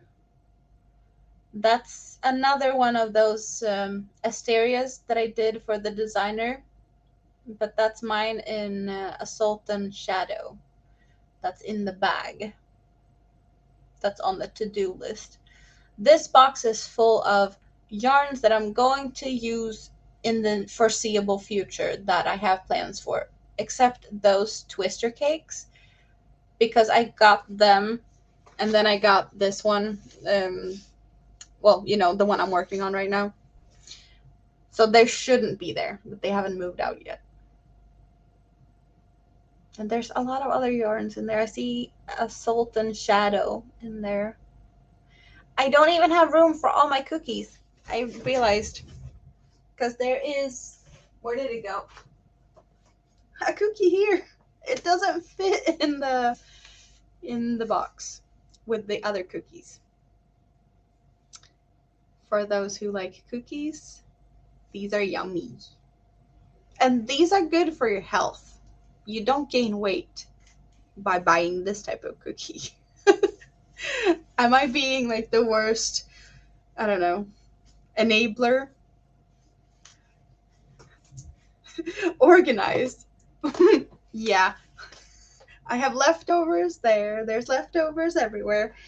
Just like this one I talked about that I haven't touched since I put them there whenever I did that. Yeah. Yeah, I need more boxes because there's stuff like in that type of box, and I have paper bags hidden behind there with yarn, but I didn't want to have it too messy in the background, so I just like hid them a bit, and then I put the boxes a little bit more out so there's room like behind there. Yeah. But I know that not everyone has been here all the time. I can do a little recap of the stuff I've showed today, just because I can. So we do have this one that I made for Easter. hexagon cardigan, short sleeve, and 2 cakes, 2 different cakes, with the green to the red-ish dahlia cake, and this one's also a dahlia cake, but this one is just yellow to green. So I have that one. We have this huge shawl in another colorway of, this is dahlia, this is sultan, before it turned into sultan, when it was twirls, what's it called, nations cake. So this is colorway Sweden in blues and yellows, and I used 4 cakes of them. They're 200 grams, just like the sultans, but they start in blue, go to yellow, and then they go back to blue. So the about here in the center is where I switched. So I had 2 cakes held together, and then I had 2 more cakes held together for the second part. And it's mostly puff stitches and V-stitches. Yes. We have been talking about some other stuff. A dress, maybe. Not my size. But we have Abigail fairy dress in Dahlia and Sultan Shadow. Here is where the colors are, the cakes are switched, because I felt like it was too short with just the Dahlia cake, so I needed more length, and the Sultan Shadow was the closest I had in color, and I think it worked out well. But it's definitely too big for my daughter. The sleeves keep falling off her shoulders, but she can definitely wear it for a couple of years, that's for sure. And when it starts to get too short, that's when I block it and stretch it, because I have not done that, just because I don't want to add more length to it just yet, since it turned out bigger than I expected. So what else are we going for now? Big blanket incoming.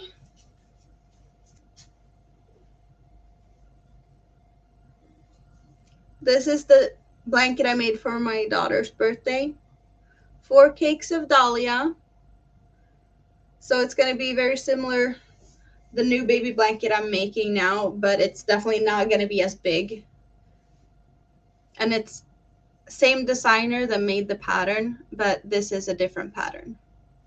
This is a whatchamacallit, and I'm working on a doodad. And I will soon show you Marnie's garden. But Marnie's garden is a bit bigger. And it's acrylic. And it's heavy. So this is a workout for me to show you. And it's not done yet.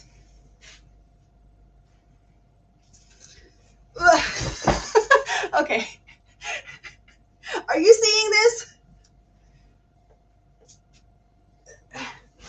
That's the center. And it's, let's, like, if I take a step back, it's quite big.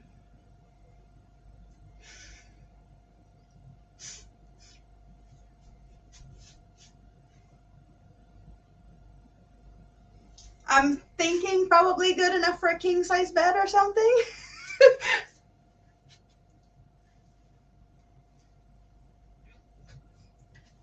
But yeah, it's going to my brother whenever I finish it.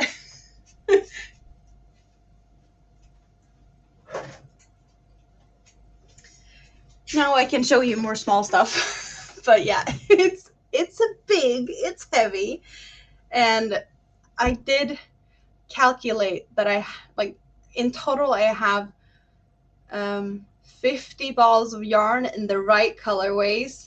If I use them all, they're 100 grams each, so that's heavy. So it's a weighted blanket. We have a skirt with kind of oh, what's the word? Cables and alpine stitch. That was a pattern test. This one was also a pattern test for a designer. We have a little poncho in cookie yarn.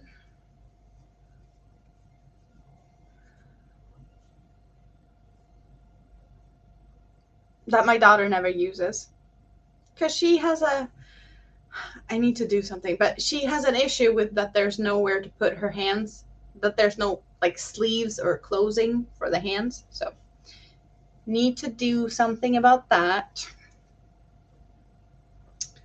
We've been talking granny stitches. We have granny stitches here. Now we also have a granny stitch shawl.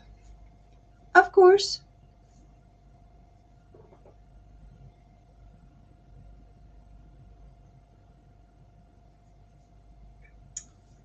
And one of my first shawls that I ever made. That is also really huge.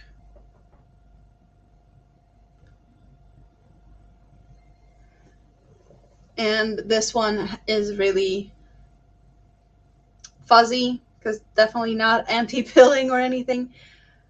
But this one is probably my most used item around the house when it's cold.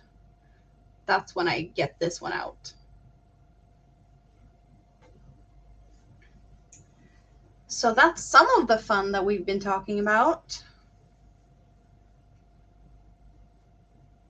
And I have so many other things around the place, but family is sleeping, so I have plenty of more stuff to show you when I've been raiding the closet, because that's where I have most of my stuff. Yes.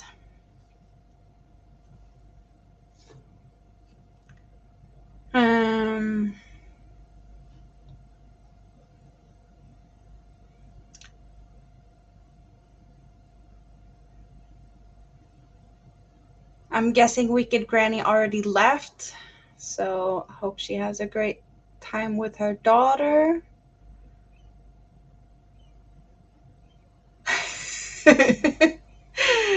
It's not a rug. It's definitely a blanket. It sounds like a rug. Yeah. Yeah, so much yarn, so little time.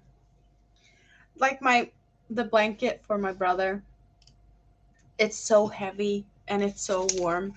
And now it's summer. It's just not happening. I can't work on it when it's too warm. Because hiding underneath that one on the couch, it's warm in the winter. Yeah. So that one is in timeout.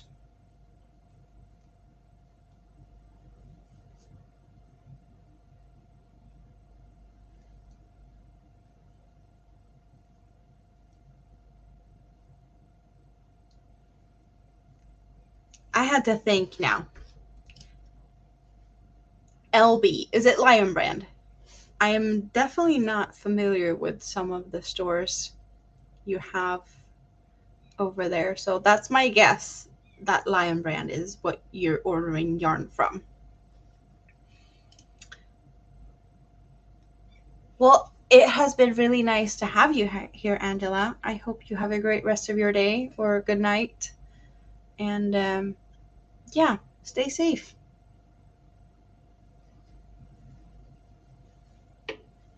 And crochet away. So Lion Brand, do they have they have their own online store with only their yarn, and then you can find other stores that carry their yarns, right?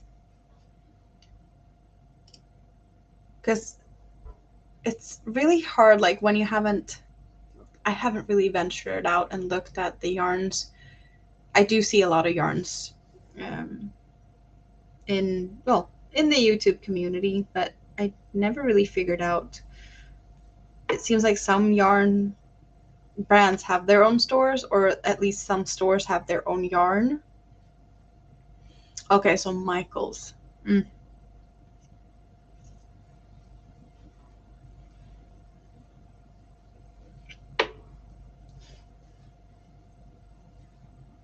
How's your eyes today, Dawn? Are you getting any better or is it just same, same?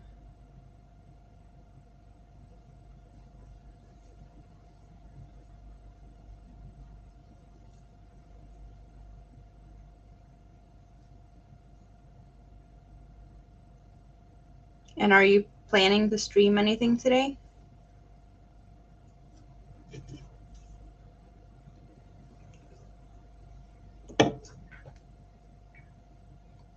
Oldest yarn in America. Lion brand.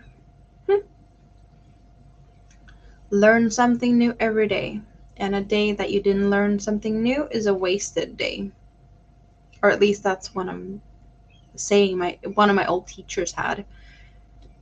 I don't know if that was to inspire students or if it was just some philosophical, I don't know.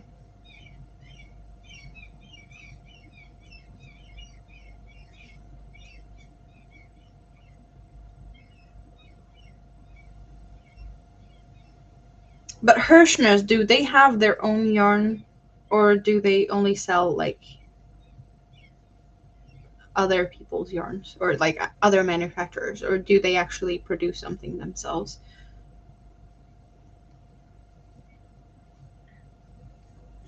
Of course there's discounts on red, white, and blue yarns today.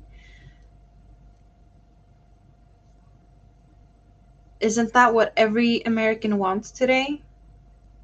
Red, white, and blue yarn. My guess is that a lot of people already bought their red, white, and blue yarn and already, you know, um, made stuff with it. That's one thing I'm kind of like, I wouldn't say irritated, but like, Hobie is a little bit too late when they do their Halloween yarn. Because I know that sometimes it takes, well, if your order gets stuck in customs and whatnot, it can take a couple of weeks to get it. So when they do um, launch the Halloween yarns, I do understand that a lot of people in the US don't really get the yarn in time to make something because they need time to make it before Halloween. So that's kind of a like with this red, white, and blue sale, it just feels like the wrong day to have the sale. They should have already had the sale so you could get the yarn so you can make something for the day. Or at least that feels more logic to me.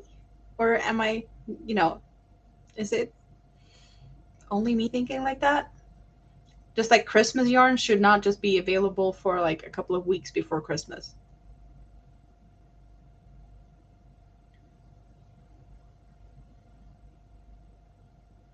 So the red, white, and blue colors are ugly.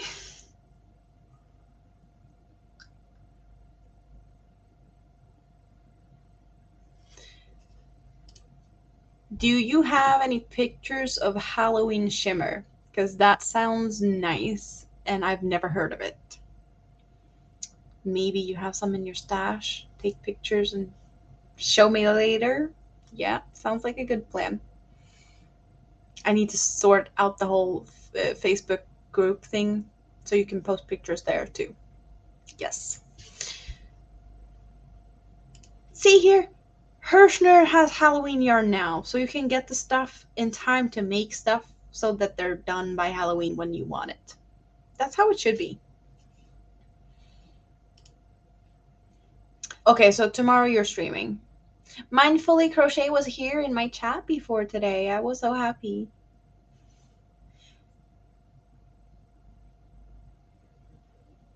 I can imagine.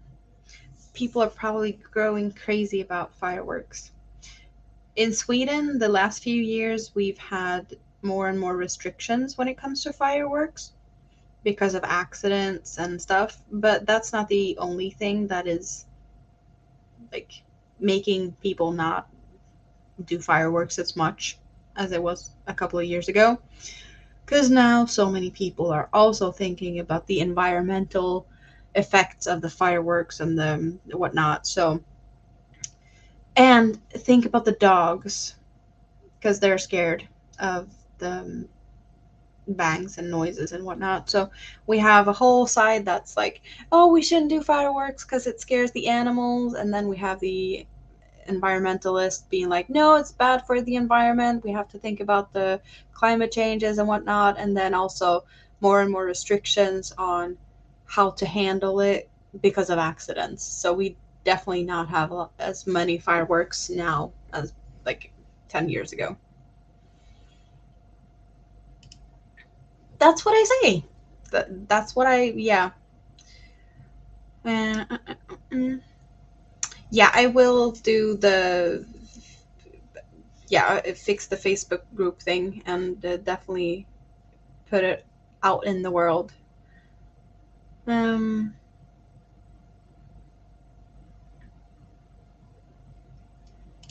Self-care is important, not just for Dawn. Everyone else here needs to think about themselves at least a couple of times a day too. I'm terrible at taking care of myself as well. Family comes first, kids need food, house needs cleaning.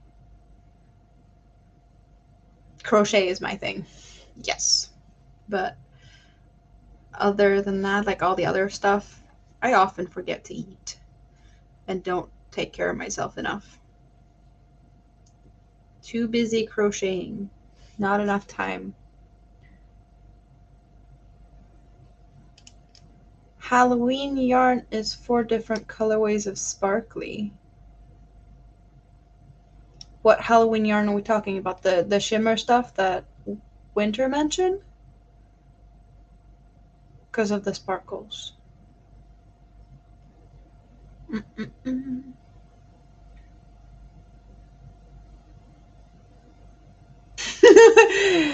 Now Winter is gonna sit and drool over a new Halloween yarn. Yep. So I'm guessing Winter's gone now.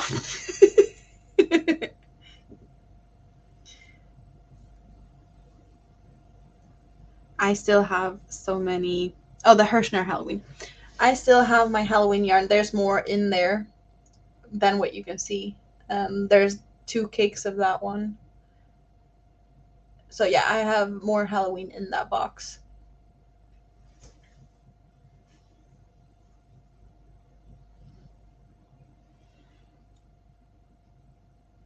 Yeah, I'm really happy that you are here, Dawn.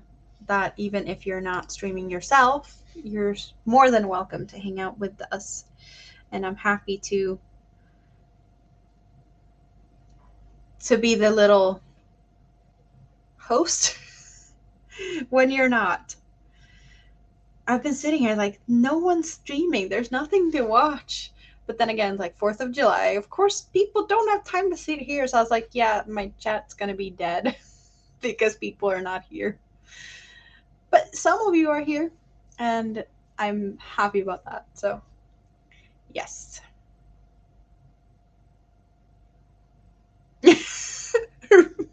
Okay, this is one of the better comments tonight. Just wondering if I really need to eat this month. Because Hirschner Halloween yarn. Yeah, okay. I suggest that you at least get, like, a big bag of rice. And then you're all set. Maybe some soy sauce to spice it up. Or something. Pack of noodles. Yeah.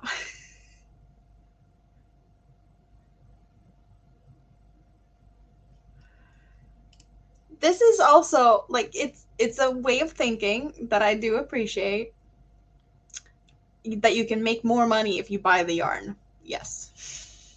But you need to have the money up front, and then hopefully you will be able to sell it. It just takes time. Wooling around with joy. Hello. You've been lurking.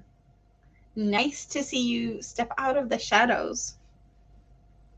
Hope you've had fun in the shadows. Have you been keeping your hands busy and not busy enough to chat? Or too busy to chat, should I say. So yeah, rice. And maybe like once a week an apple to keep the doctor away. Maybe more than once a week, but yeah. Then you should be happy for a few days. Yeah. Don't think that the doctor would recommend the diet, though.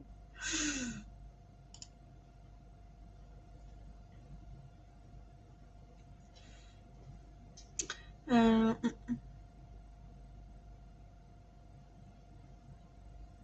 okay, that is not cool. Falling piece of exploded fireworks. Nope. Nope. But also, I saw the stream where you were outside in the shadows, and then you were not in the shadows, and you turned red. So I'm guessing you're not very much in the sun anyway. Are you a vampire, Dawn? Are you all sparkly? That's why you're so happy in your yarn dungeon, where you don't have to hide from the sun, where you can just sit and crochet elephants and baby blankets, and at some point, hopefully, a green dino with purple dots. Or a purple dino with green dots.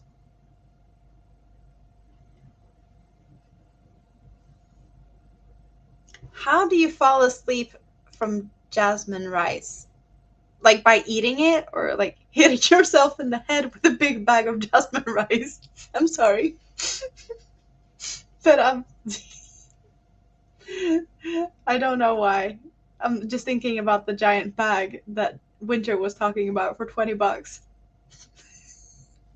It's like falling asleep from rice?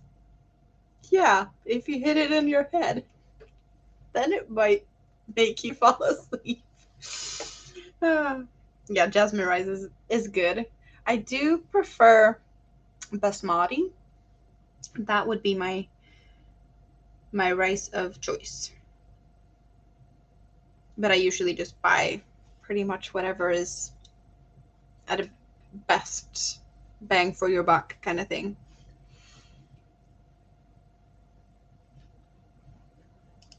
So here we got it. Dawn's a vampire. Yep. Oh, you burnt one of your arms? So you need to match it. Do you really need to match it? That doesn't sound too nice. I did burn my back a few weeks ago, and I have barely been in the sun since. But now we've had rain for a couple of days, so that's nice. But now it's a bit too cold, so I wouldn't mind some heat, to be honest.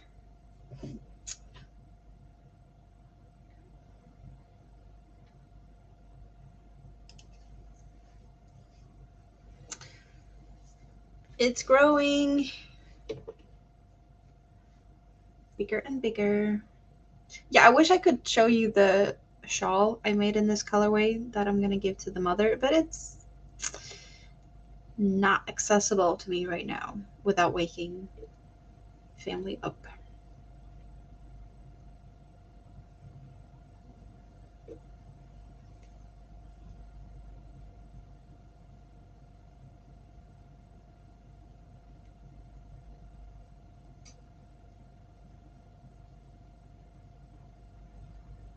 Oops.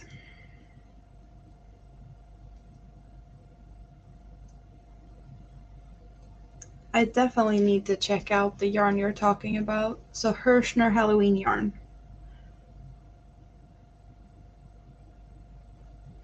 Sounds like something interesting since it sparked so much joy here.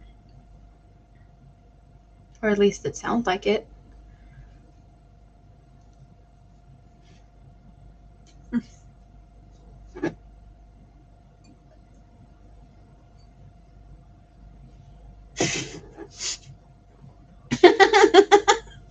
Okay. That comment and a mouthful of water, not a best combination. Dawn! 48,000 years old? Not goth as winter?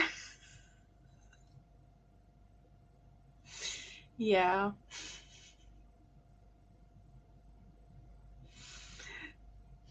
Like, Dawn, it's not fair to say that because you definitely don't look your age either way.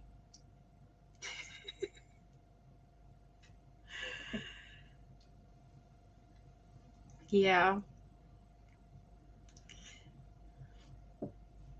our own in-house vampire, and then we have winter. Candy corn kitties. Sounds fun.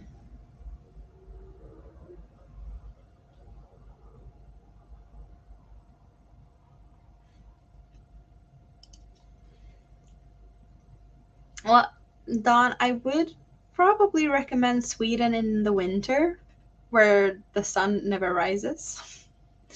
But then again, the sun never sets in the summer, and the winters are cold. If you really want to avoid the sun, just a recommendation. You definitely don't have to try it out if you don't like the cold.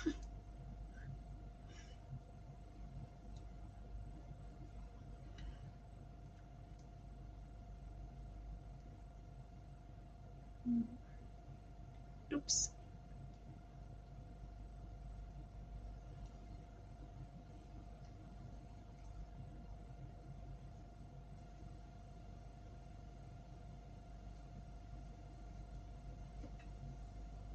So we're black hearted today, or every day, not just today.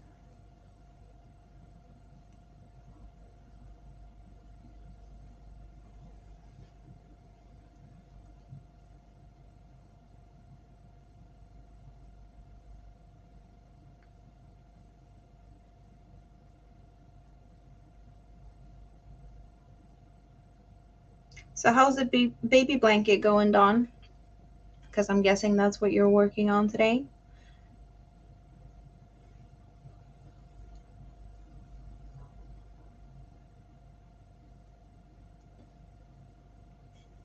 Candy corn.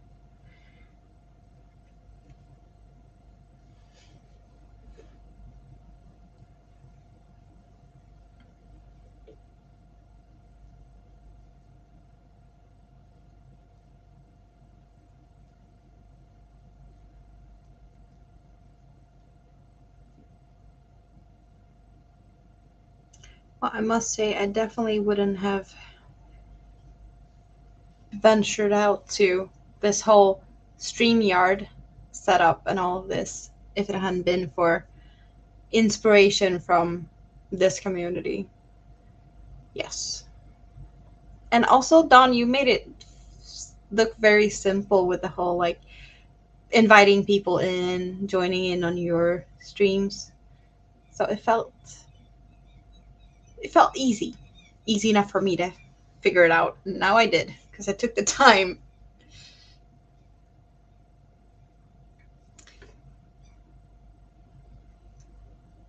Tiger Dragon Girl, are you telling me you're also a vampire?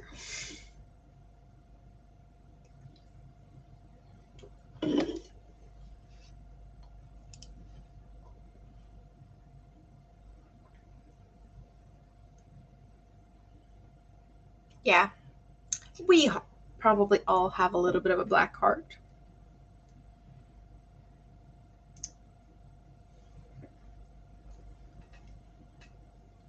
We are the weirdos, mister. What type of dress is that?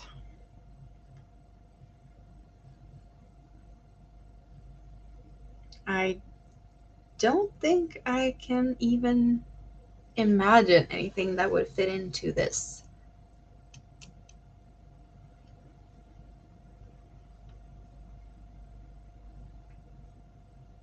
I guess my head would go like if I overanalyze it too much, which I love to do, I'd probably just end up in the gutter.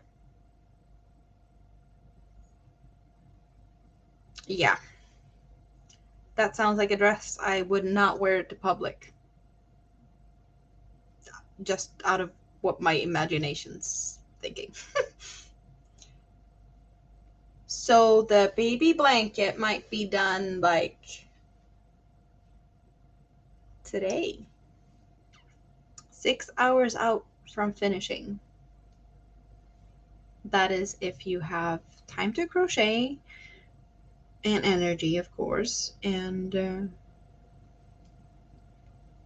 Your eyes is not messing with you too much? Or are you so into making that chevron pattern that you can do it with your eyes closed?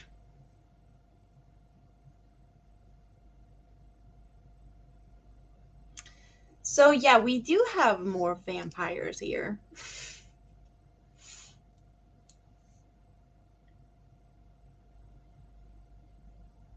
Just a little bit.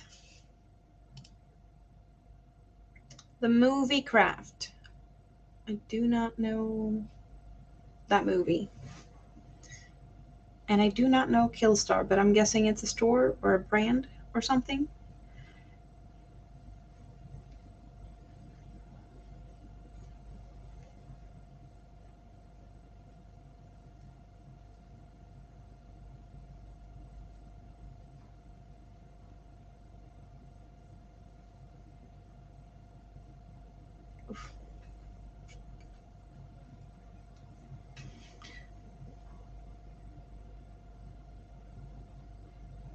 Killstar kind of makes sense to be a goth brand. Or, yeah. Fitting name.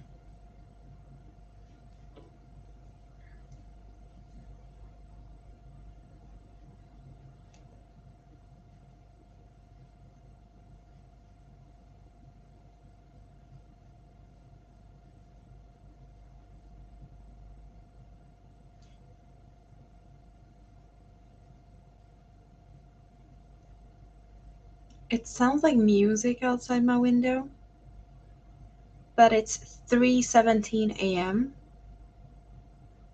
and I live in the countryside. I don't have a lot of neighbors. I don't know where the music might be coming from on a Wednesday at this hour. Yeah. Am I hallucinating? I don't know.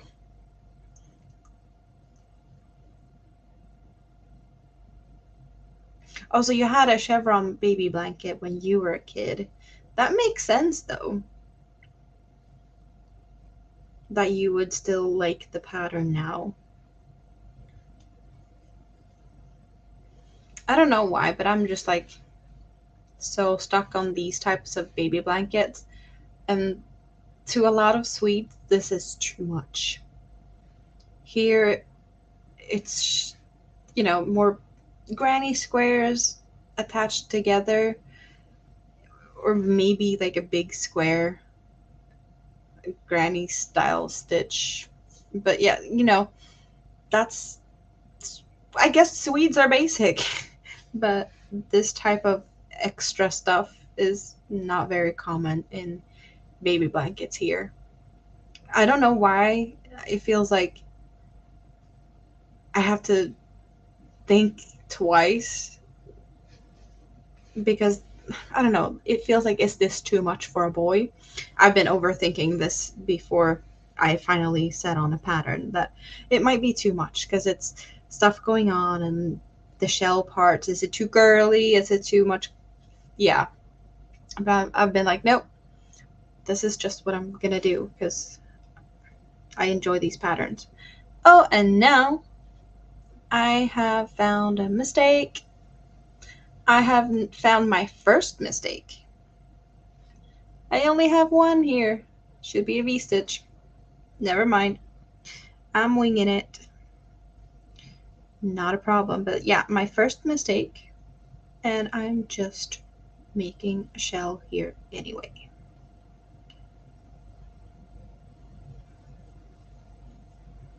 Because I leave my mistakes in most of the time so that my soul does not get trapped and can escape more easily when I part with my creations. Yes.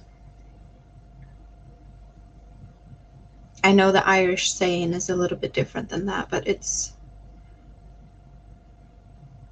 something along those lines, that you should leave some mistakes so that your soul isn't trapped.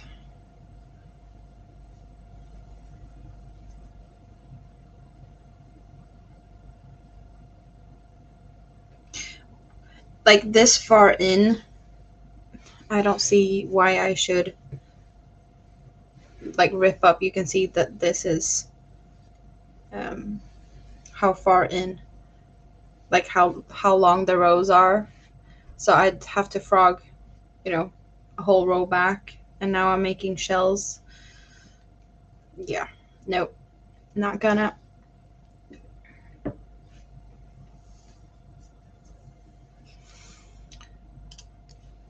Well, that you help is definitely not like a big part of this. I would never have been here without your help. And Brett, he's been really good technically with stuff. And now hopefully Nightbot's gonna be more of a friend. But yeah, definitely not today.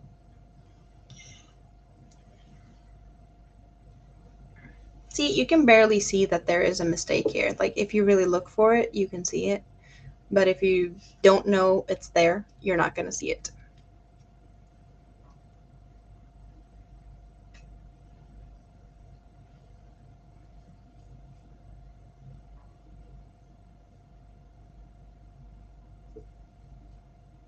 Mhm. There's like the old Irish saying, I don't remember it really. I just know like the meaning behind it kind of stuck. So the actual like saying is, yeah, I'm not sure.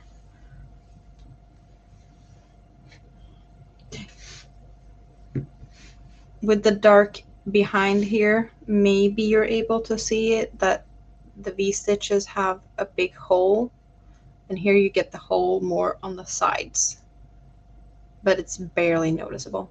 I'm thinking it's really a lot more visible with this black background as well. I know that if I would start looking for this a couple of rounds from now, I won't find it. So,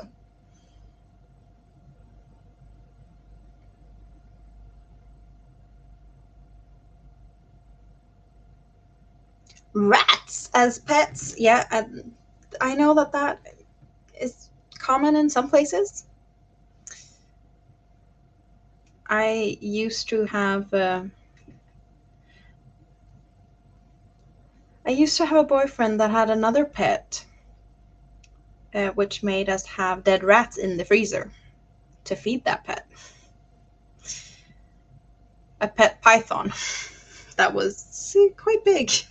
But yeah, that's as close to having rats at home that I've had. Or we did have last year we had some issues with water leaking here, so we had to like redo our bathroom and whatnot. And when they did that, they had to do some stuff in the basement or like in the pipes. It's not really a basement. We have just the ground floor and then pipes under the house, so it's small space. But when they were doing that, they apparently left some openings.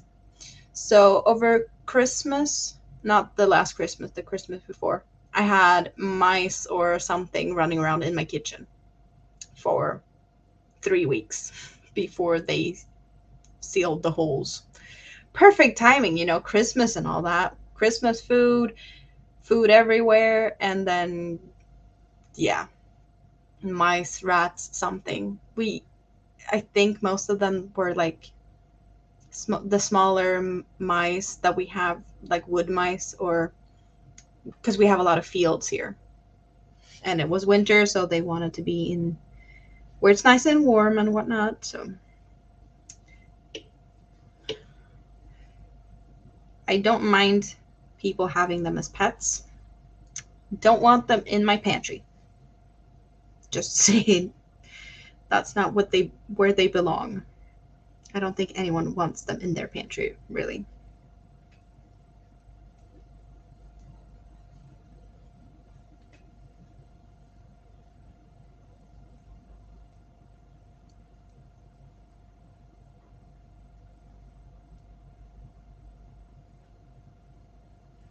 I have seriously been here over 3 hours.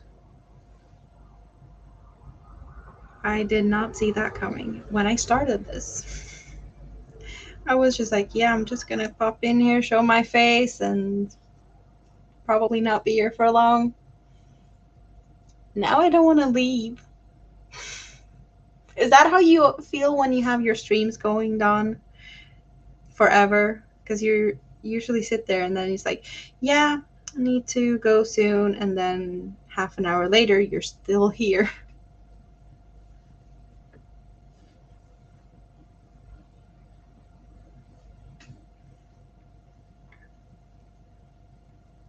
I guess it's hard to leave when the chat is all fun and people are having fun. As soon as you close the stream, then people are going to sit there and, not being able to talk to each other anymore. That's one of the reasons that I decided to start a Facebook group so that I can have people being able to share what they're talking about in the chat that they're making, or, fun stuff. Because I share what I'm working on, but most of you don't really have a place where you can show me at least what you're working on. So, Facebook group setup in the making as well. But I think I've done pretty good to become friends with StreamYard today. At least figuring out some of Nightbot stuff. And yeah, Dawn's help. Hopefully Nightbot's going to be here next time and work for me. Hopefully.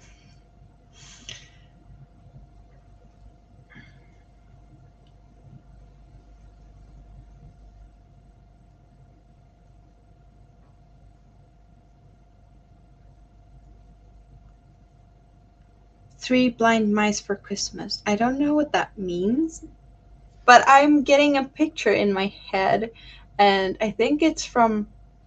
Is it from Shrek? That he has a mice or a mouse that is blind with a cane walking around in his house when, like, in the beginning, when all the, like, fairy tale animals and cartoons and whatnot, they're, like, removed to his swamp. Isn't it a blind mouse? Or maybe another movie, but I'm kind of feeling that that's, yeah, definitely hard to leave when you're having fun. And since you're not planning on streaming today, I don't see it as a, like, I wouldn't say a problem, but, like, I can sit here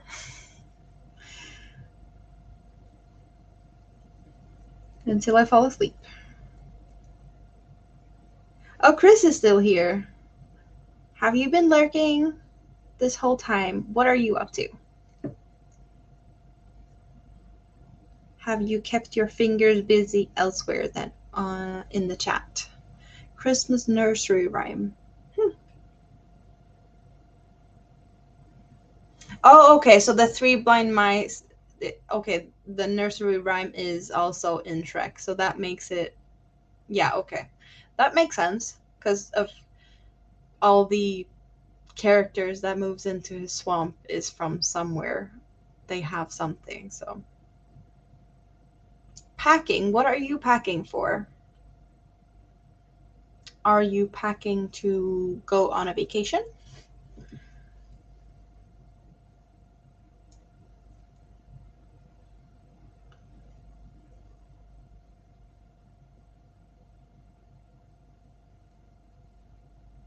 Have we kept you company? Oh, yeah, while packing boxes. Doesn't sound like the most fun thing to do, but sometimes it's necessary.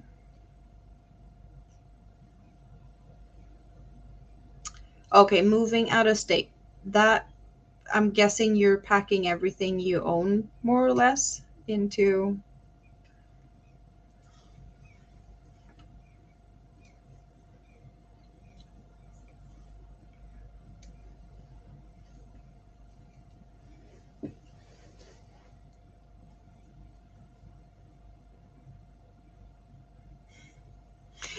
I was just trying to see if I could do this without looking. That if I could watch what I'm doing on the screen instead of watching my hands. I can do it with certain stitches.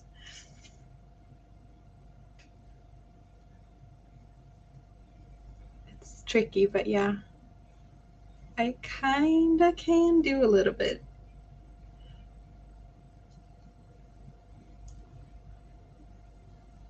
I can do this with like granny stitch. 3 into one hole and then jump to the next. That is more doable.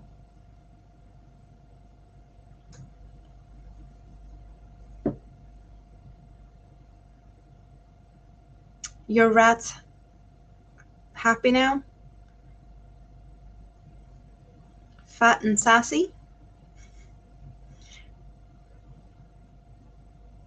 I don't know if you heard that the closest I've had to, I wouldn't say pet rats, but I had an ex that had a pet python, so we had rats in the freezer. Yeah. Probably not what you would want to do with your rats.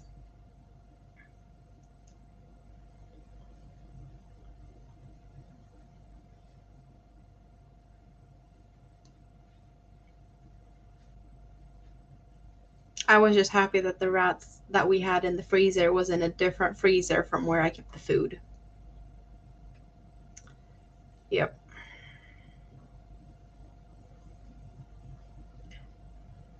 But then again, it's nature and the circle of life and whatnot. Everyone's got to eat something.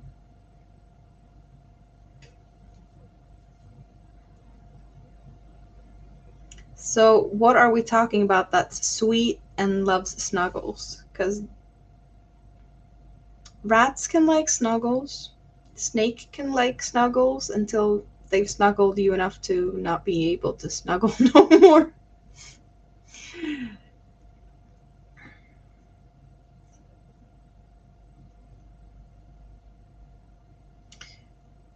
I've kept two more, I wouldn't say easy kept pets or whatnot, but I've had fishes and I've had cats and dogs.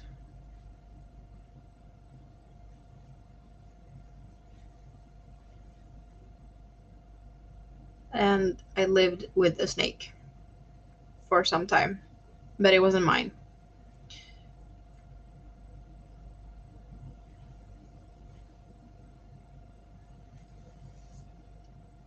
So I didn't have to worry too much about that one.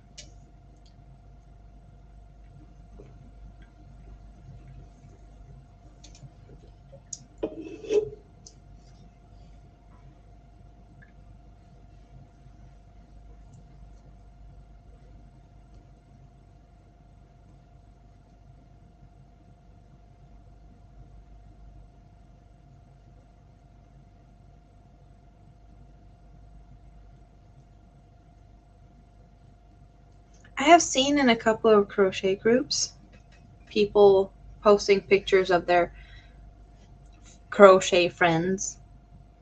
And it seems to be a lot of people that has, I wouldn't say, maybe it isn't unusual, but pets that to me isn't the most common. I don't even know if some of the pets would be legal in Sweden, but like ferrets is not a common thing to me. I don't even know anyone in Sweden that has a ferret. Smaller snakes seem to love snuggle up in like crocheted baskets and similar things like that. And I think, what is it? Like iguanas or something? Lizards? They also like to snuggle a bit. Oh, Granny D just uploaded. Have to check that out later.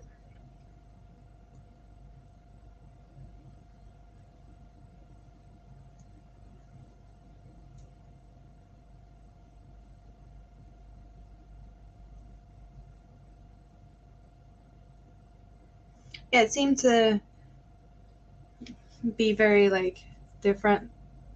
Different animals are okay in different places, but then again, like certain areas, I guess in some countries, some animals are like endangered or like that, and in other areas, it's like we have so many of them.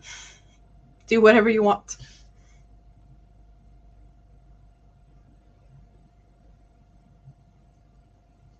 I don't think it's a weird thing if an Australian would have a kangaroo as a pet, but in a lot of other countries, it'd be like, no, you only find them at the zoo.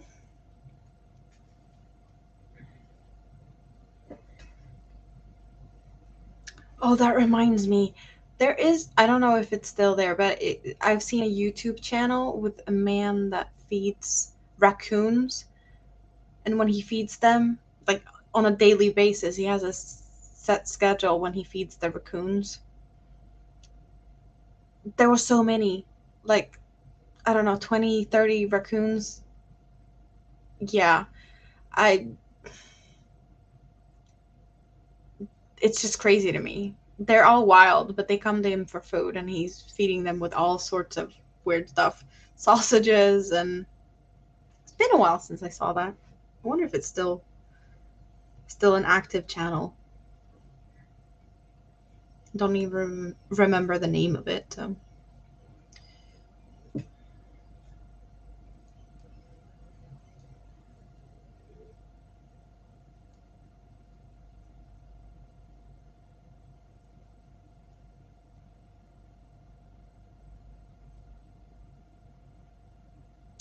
I have enough with my two monsters right now. I don't need any pets. The kids make enough of a mess.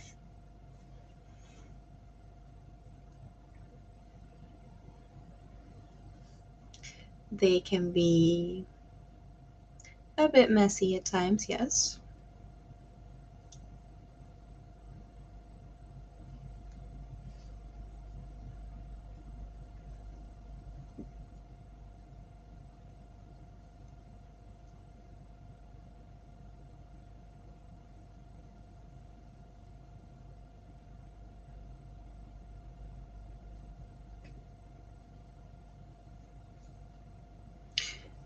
I don't know why, but like we don't have raccoons here, but I kind of feel like raccoons like more or less any food. Aren't they kind of like in the garbage most of the time? Tipping over garbage cans and eating whatever they can get. Oh, I learned some fun facts about raccoons a few days ago. Speaking of raccoons, I had no idea about this, but the Swedish word for raccoon is tvättbjörn, which basically tvätt is cleaning or laundry, and björn is bear. So it's basically a laundry bear or a cleaning bear, but apparently they clean their food before they eat it. Or that's like how the name started, like that they were um yeah, like that's what the name originated. I guess someone saw them like, I don't know, wash their food somehow. So then it became a laundry bear.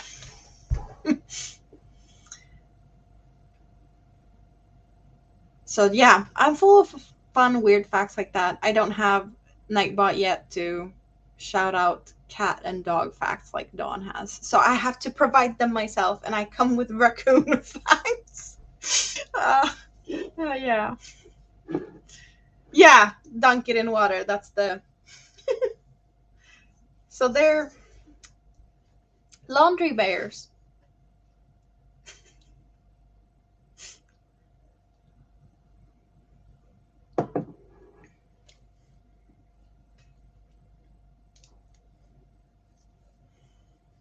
I think raccoon is a cooler thing to say though. But I'm guessing that the laundry bear thing is it's fun because it's, you know, a new thing if you haven't heard it before.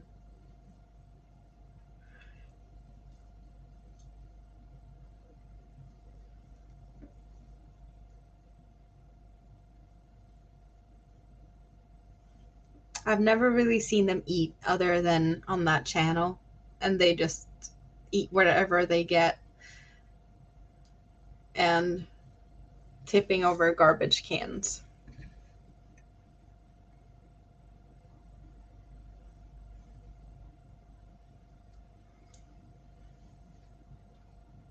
I'm not surprised that you have a dog that don't like the yarn, because I don't think dogs are that much into yarn. It's more cats. And they can be terrible.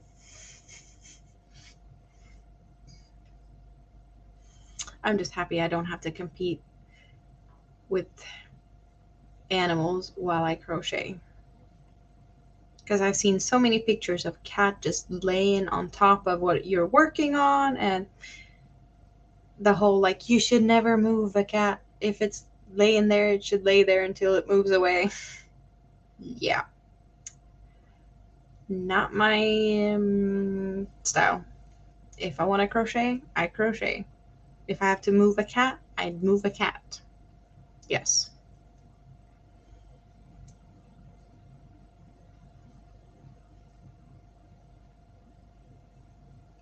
I wouldn't have time for a dog. They need to walk.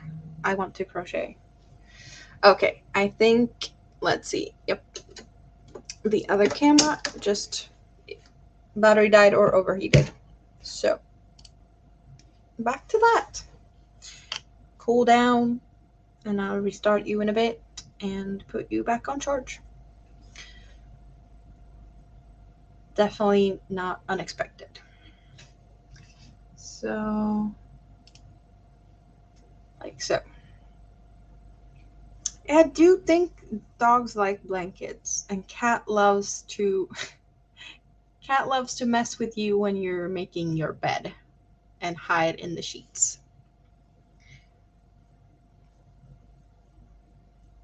Of course, they also like to hang out in other ways.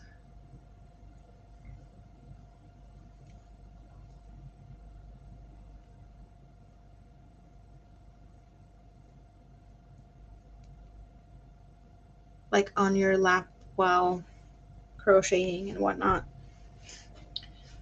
I think a lot of cats kind of like the whole like acting as some type of neck pillow or like sitting on top of shoulders like a parrot. I've seen that so many times. People walking around with cats on their shoulders for I don't know what reason.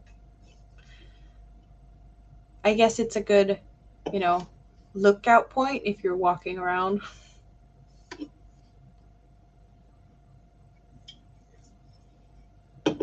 Well, I've had both cats and dogs, so I do know that they are very much different like that.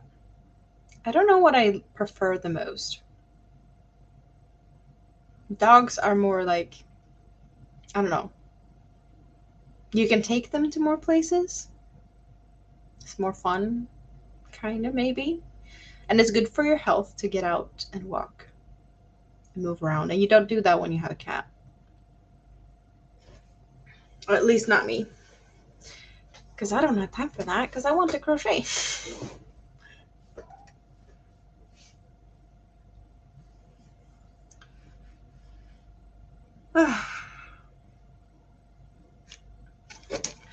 Damn, it's hot.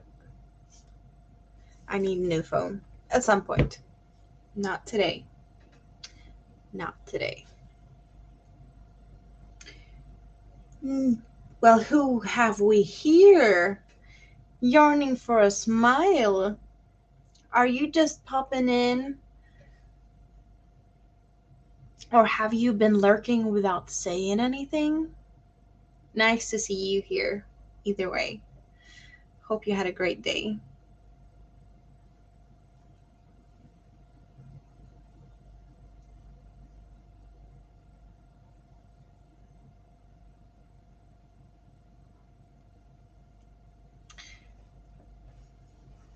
And also get a face to this channel.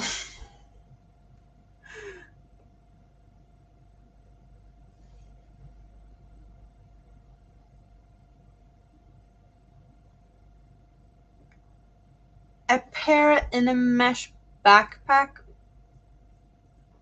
Yeah, that sounds like something you wouldn't see every day.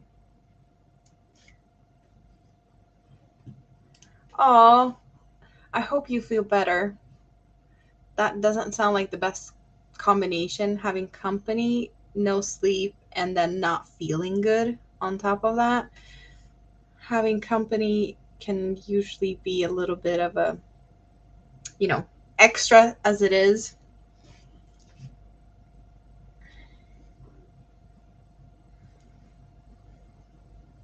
I'm happy to see that you at least feel good enough to keep an eye on what's happening in the YouTube world.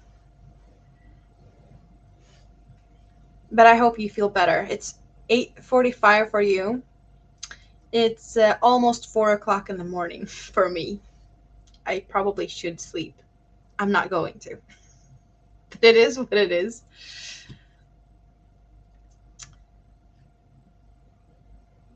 Hello, Rebecca. Welcome.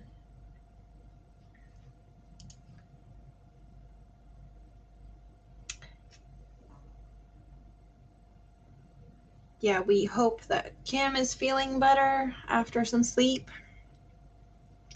Migraines are not to be played with.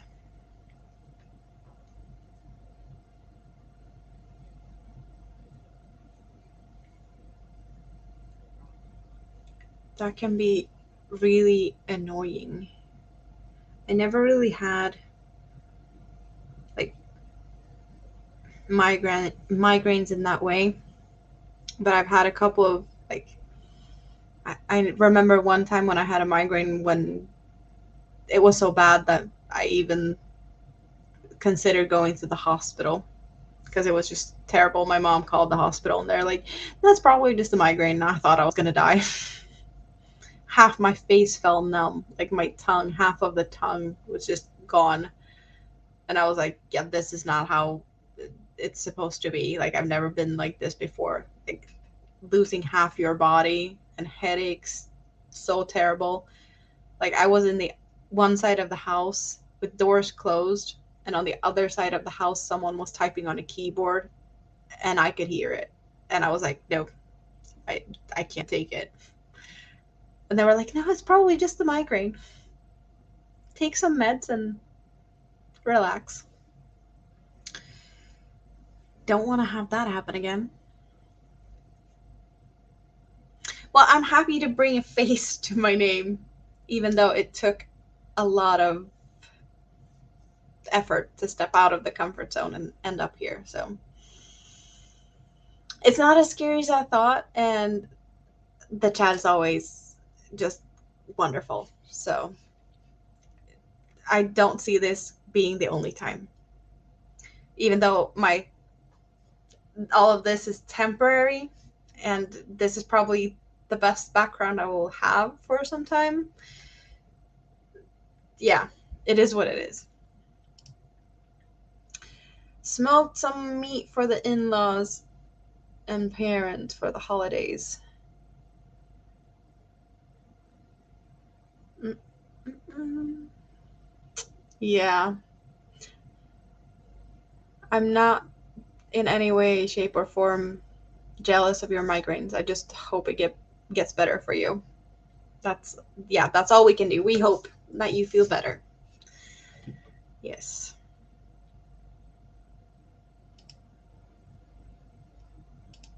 Yeah, this is sometimes it's just weird that certain things can be so it feels like you're about to die and it's like, no, it's just a migraine. No, it's just a panic attack. There's nothing wrong with you. It's just mental. It's just like, ugh. Yeah, no. I literally thought I had a heart attack. I was like I had so much chest pain at one point.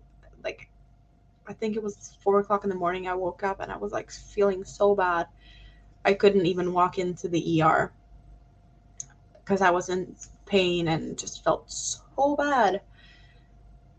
And then they're like doing all these tests and no, it's just a panic attack. It's mental.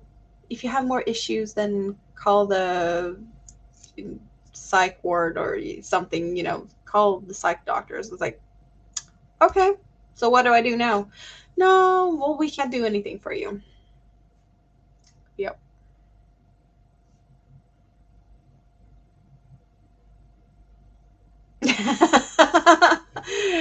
Yeah, this is probably what I will do whenever I figure out a setup later. I don't know, since we're moving all of the computer stuff downstairs into the living room slash dining room slash office. I don't know what's gonna end up in what place. So I don't know if the computers are gonna like stand up next to one wall and then behind me is gonna be everything else, couches and whatnot. I don't know if that's, yeah, I don't know how to do that. But maybe if I figure something out, because all of my yarn is going into the bedroom. So I could technically sit on my bed and have a beautiful background, break my back in the process, and I don't see me getting the computer into the bedroom. So this setup that I have now is not going to work. Decisions, decisions, decisions. I definitely have some time to think about it. But I'm always in awe of all the people that has their yarn out for everyone to see for several reasons. Like, it's kind of more convenient for me to have them separated like this, like the cottons in one place, all of that, all of them are the same. Hobby yarns in one, cookie yarns in one, it kind of makes it easier for me to know what I have and to see it fairly easy. I can just turn them around a little bit and yeah.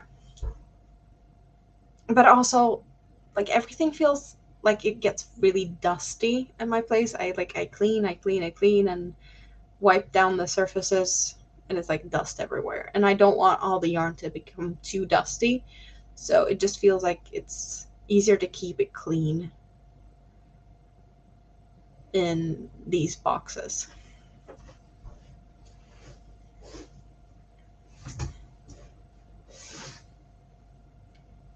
And I don't have a blanket I could put on my wall. This one's going away. That one is my daughter's. She uses that. The other one's going for my brother. I did make a huge one with cat stitch for my stepdad. That's already moved on.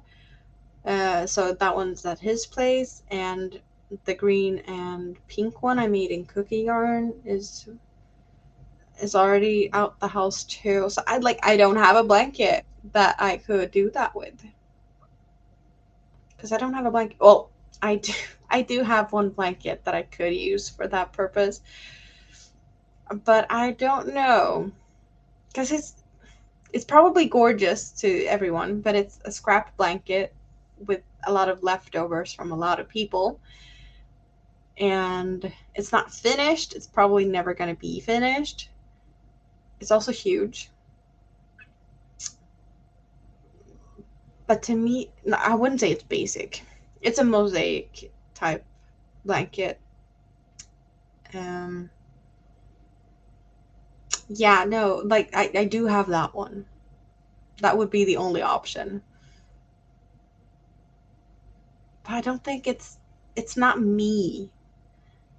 Because I did that one like as one of the first projects I started with all the scrap yarns I got in the beginning. Because I did get a lot of scrap yarns, other people's leftovers, and I'm so into these types of patterns now. This is like more what I like to do, what I enjoy doing. So it feels like it would be more me to have something similar to this with more fun stuff going on. I don't know if a mosaic is really me anymore. I could use it temporarily, of course. Of course.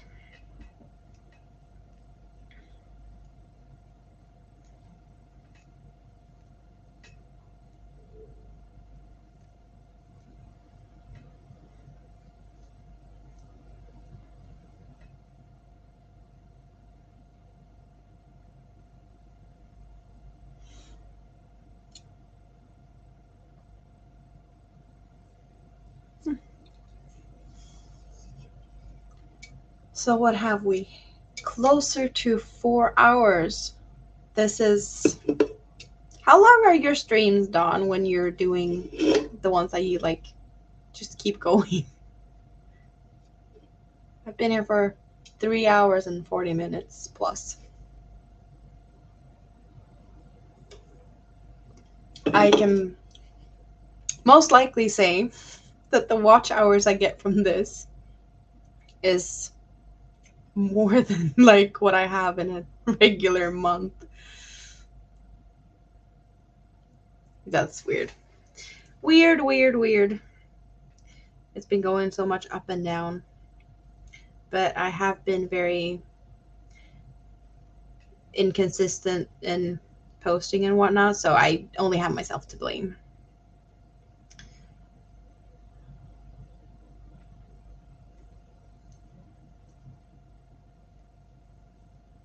Not that it makes a difference, really.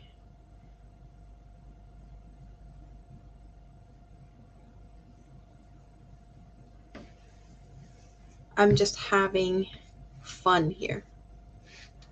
That's what matters, right? Not what anything else, really.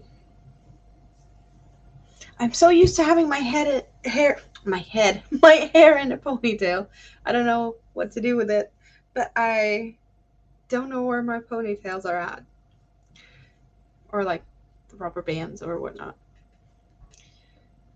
4 hours to 10 hours. So I can sit here for a couple of hours more without feeling that it's weird. You get that much watch hours every month. I don't even have that many watch hours this year. But then again, you are here a lot and you are just the sweetest. It's really nice to just come and hang out with you.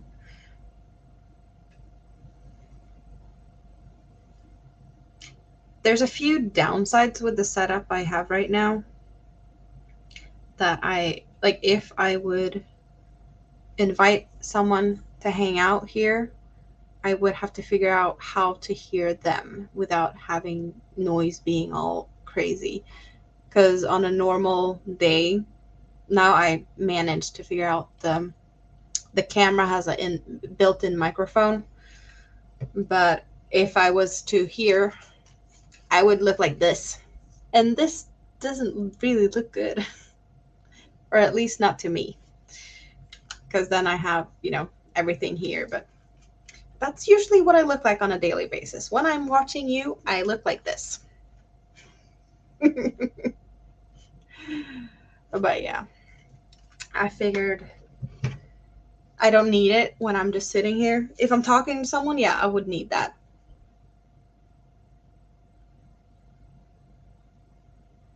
Yeah, having fun is the goal, definitely. I've been more and more thinking that it's like possible to get monetized. I'm not stressing at it, but it's like I'm closer in subscribers than watch hours, which is weird. Or maybe not weird really, but like I don't know what kind of content I want to make that would be interesting to see. Especially since I've been really, don't want to show my face because I just wasn't comfortable enough to do it. So maybe it's going to be different now. I don't know.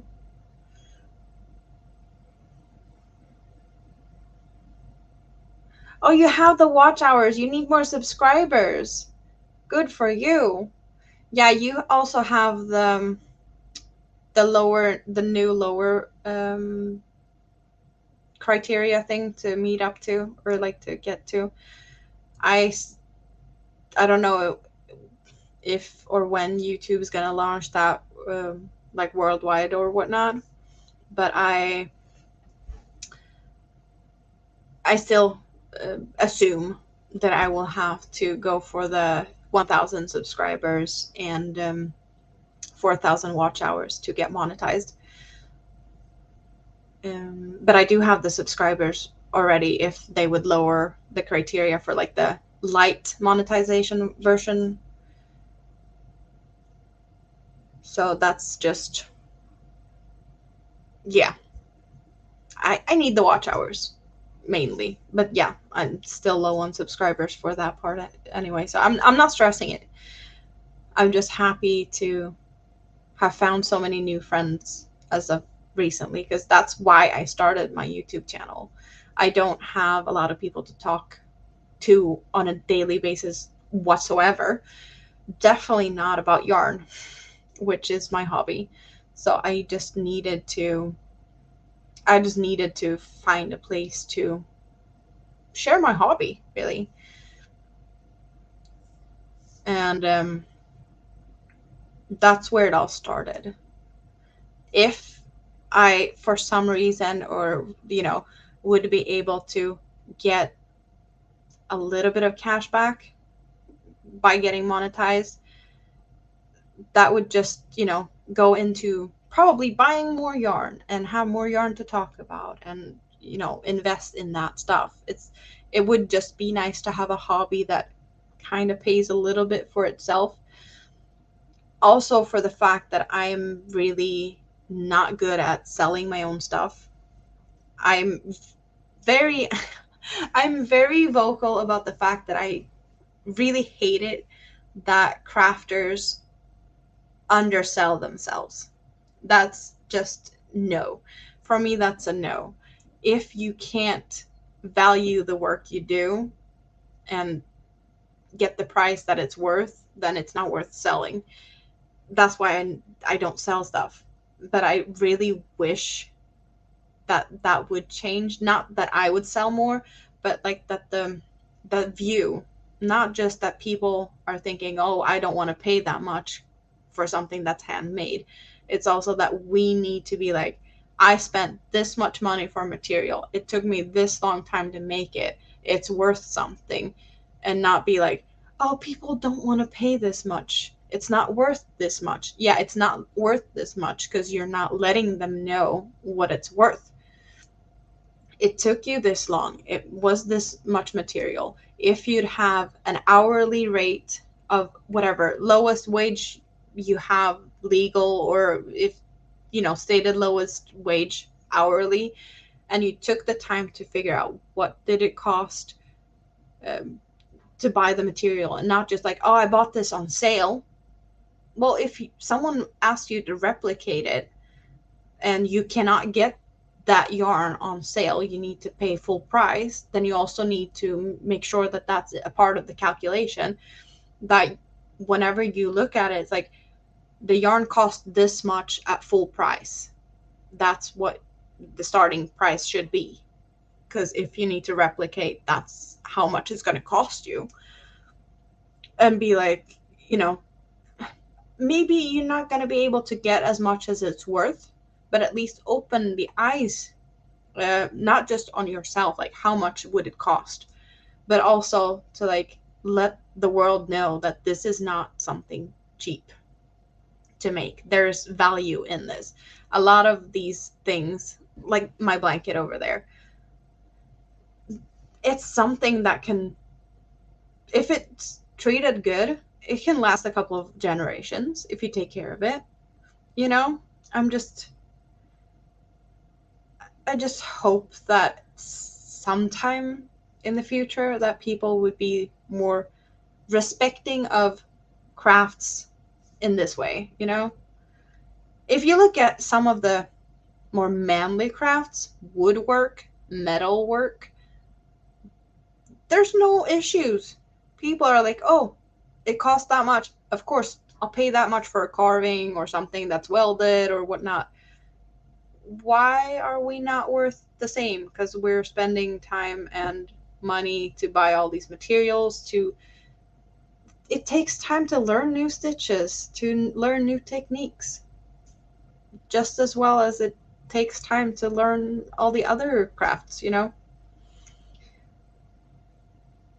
Yeah, me rambling about us underselling ourselves is just I can do this a little bit too much. But yeah, I just I just wish something would change, and if I can make a little difference, a step at a time.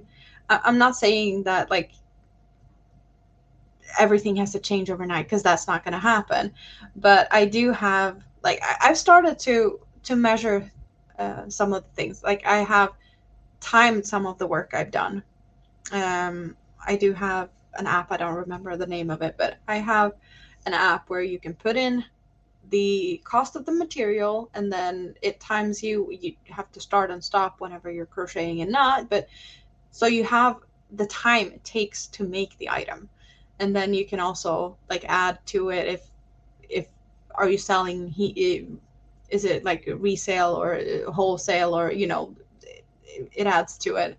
But then also like if you turn it into a business, then you need to like, is there taxes to be added to it, if that applies to you, but just looking at it and being like, okay, the shawls I've made, how long time does it take for me to make a shawl? And I timed it. Certain patterns I have tried, and it takes a different time depending on the pattern and also what type of yarn, because I have yarns that's 200 grams, 800 meters, or 250 grams and 1000 meters. So of course that will take different amount of time. But if it takes me 15 hours of constantly working on an item, and then the yarn itself cost me, say, $30 full price, not discounted or anything, like $30 just for the yarn, and 15 hours working on it, and then minimum hourly wage, and just count on it. That is what it should be worth. And if I sell it for half that price and be like, this is what it would be worth if we would put a value on the items or ourselves, really. That's just, yeah. I think it's an eye opener to a lot of people if they start to look at it that way, because a lot of people don't. And also, oh, I could do that, or my grandma would do that for free. Yeah, okay. So go to your grandma, let her make it. Like, I don't really care, honestly. That's just, yeah. And I get so frustrated because I have people like, oh, you make so gorgeous stuff, like put it on Facebook Marketplace or sell it somewhere. And it's like, yeah, well, if you look at Facebook Marketplace, there is a woman in Sweden. I don't know how many shawls she can make or like how fast, but I occasionally see her ads, and it's sad. It's really sad. She sells shawls similar to this one. She, I'm guessing she's buying sale price from Hobby, just these types of cakes, and she sells them for less than full price of the cake of the yarn. I'm guessing more or less the sale price of the yarn. That's what she takes. She doesn't take anything at all for the labor, and she doesn't even like barely cover the materials. And that makes it sad because like I can't compete with that. If I come and be like, oh, I want to sell my stuff, and they put our ads side by side, and let's say I would actually look at how many hours I've spent and what time or and effort and all that. Um, our prices are way different, So I can't compete with that, but it's like also that kind of drags it down. That we're like, if people are selling themselves that cheap, the rest of us, like if anyone's trying to make a living out of something, it doesn't have to be crocheting or knitting, just craft stuff. It's hard. So to me, if YouTube at some point could help me with anything really, a little bit of extra yarn, maybe I would, invest a little bit in better equipment. I don't know if that is even possible, but maybe. I was looking into like this StreamYard thing that you can upgrade and you get access to more stuff. Yeah, I would if I could afford it. So that's not something I would be like, oh yeah, I'm gonna run around and throw money left and right, because this is not making me any money. It's costing me a lot.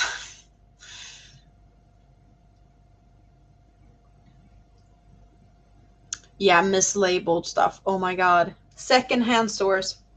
It's just terrible. We have so many secondhand places that be like, oh, we have a bag of table doilies, or, smaller table doilies and whatnot. And they can be like 5, 6, 10 in a package for like $5. Like the yarn doesn't even cover the cost of the yarn whenever, and they were probably donated by someone that found it in their grandmother's closet when grandmother passed away. So no one wanted it anyway, but it still makes me sad.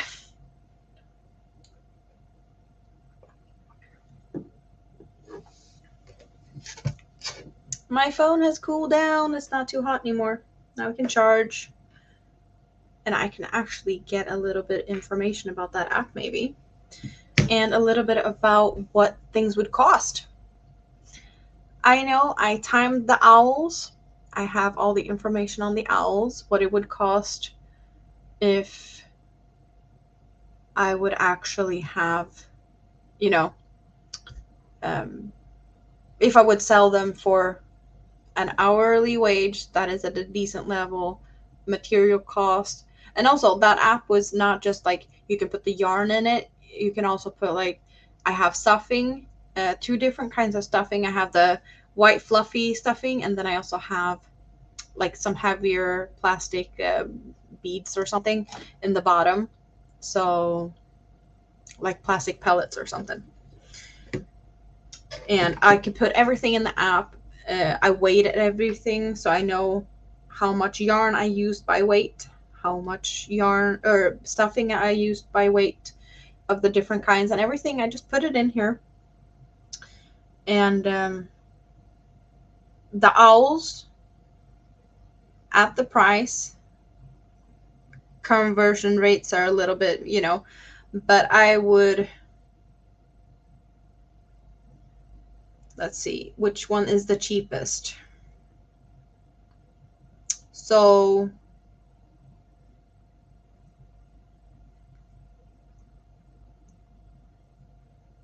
between, I'm telling you, they are not big. They're like the height of my hand, more or less. They're cotton yarn 8/4 with this material, between $70 and $90 if I'd sell them for what they would be worth at a decent hourly rate and the materials. Nothing added, nothing special, nothing extra. It's just that, between $70 and $90.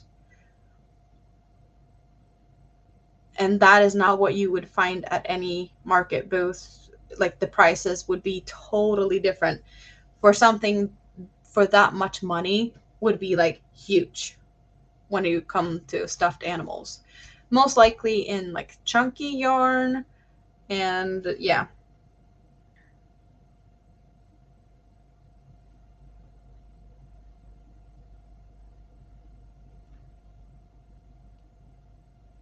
Oh, the two the two asterias I made for the designer. Hold your horses here, because I have the everything here. One of them I made with a smaller hook than the other, and one of them I also was a bit faster. Not just because I had a larger hook the second time, but I had done the pattern before, but I kind of wasn't like up to speed. So the other one felt like I made it faster just because I'd already done it, in recent time. But they were not too far away, like different in hours. The first one took me 30 hours, and the second one took me 23 hours. So 7 hours difference. The first one would be $460, and the second one would be $380. If you'd look at it that way. And I'm kind of like, I'm not totally on the exchange rates and whatnot, and that's American dollars. But just so you get a little bit of, what things would actually be worth if we would think about it. Hello, Zach. Welcome. I'm sitting here ranting about how we are underpricing our items and that people do not appreciate. It's art, really. If you go to an art gallery or an art show, people will be like, "Oh, I want that painting. I don't even know what the painting is of. It's a blob. But here, I'll give you a couple of $1,000. It probably took you 3 minutes to paint it if you took a couple of splashes of paint, maybe with your hand or maybe with a brush." It's like, what? Why are people paying for weird stuff? This is like wearables, usables, baby blankets, shawls, clothing. Oh, okay, stuffed animals. It's fun for the kids, but it's still, why are you going to spend this amount on a painting that's going to hang on your wall in a room that you might not even be in more than an hour a day? You know? You know?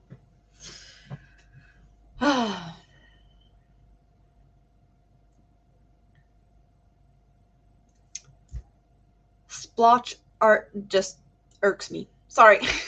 But it just doesn't, doesn't make sense. Especially since, well, I do understand that there's so many people out there like, oh, I'm crocheting stuff for my grandchildren. It's nice, but everyone that's not doing that and everyone that's trying to, I'm not saying like make a full-time income, but to just make some extra. It's just weird. And it also has to do with the fact that female crafts or crafts that's considered like woman duty or, are just not as valued. Oof. Or something along those lines. I don't know. It's just, why is it so? I'm not saying only women crochet. That's not what I'm for, like aiming at. But it's just like historically, sewing, crocheting, knitting has been more like a female chore to do.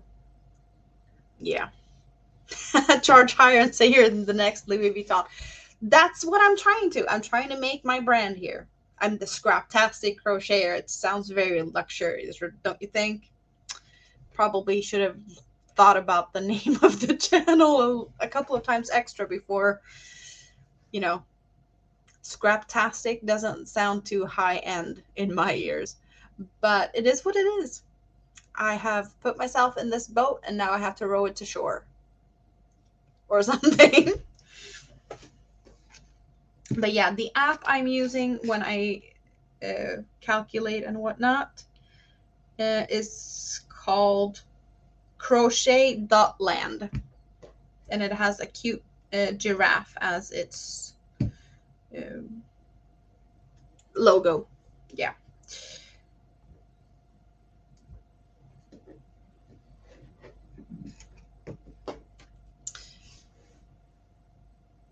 Perhaps row, row, row your boat gently down the stream. Yeah, probably this should be like, I don't know, pinned all over. The whole yarn community, crochet community, all we're going to think about, oh, we're the next Louis Vuitton. Yes.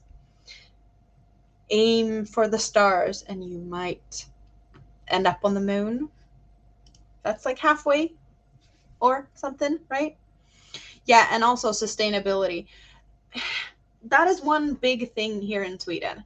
Acrylics, synthetics, it's kind of almost frowned upon.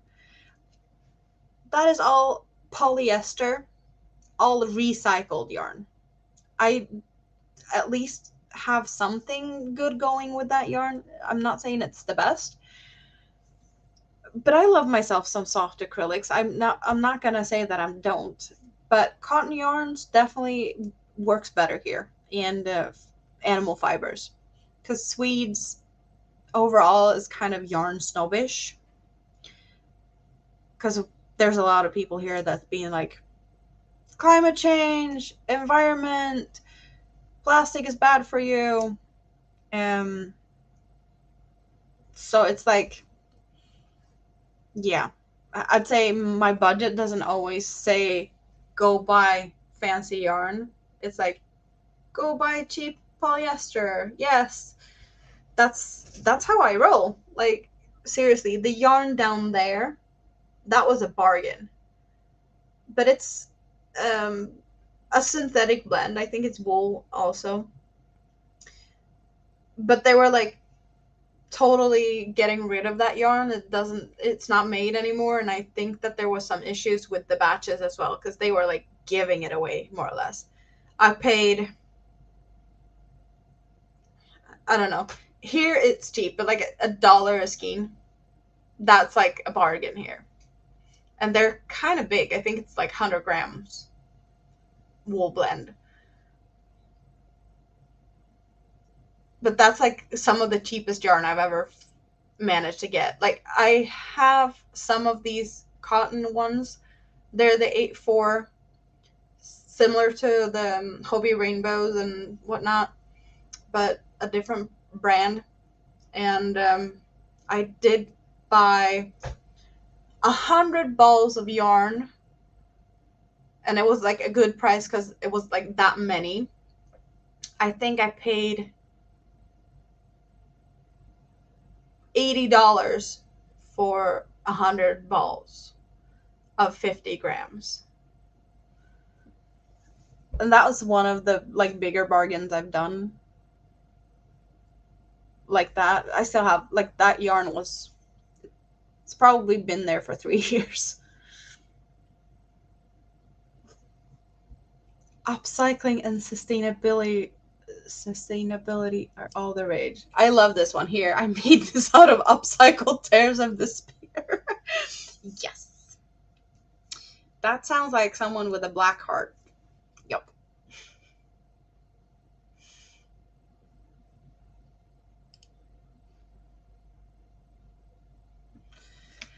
Uh, we're all going a bit crazy in the crochet world. Yes. I'm just, you know, if I, for in the foreseeable future, is able to at least get a couple of, I don't know, a little bit from YouTube, then happy joy joy. Yes.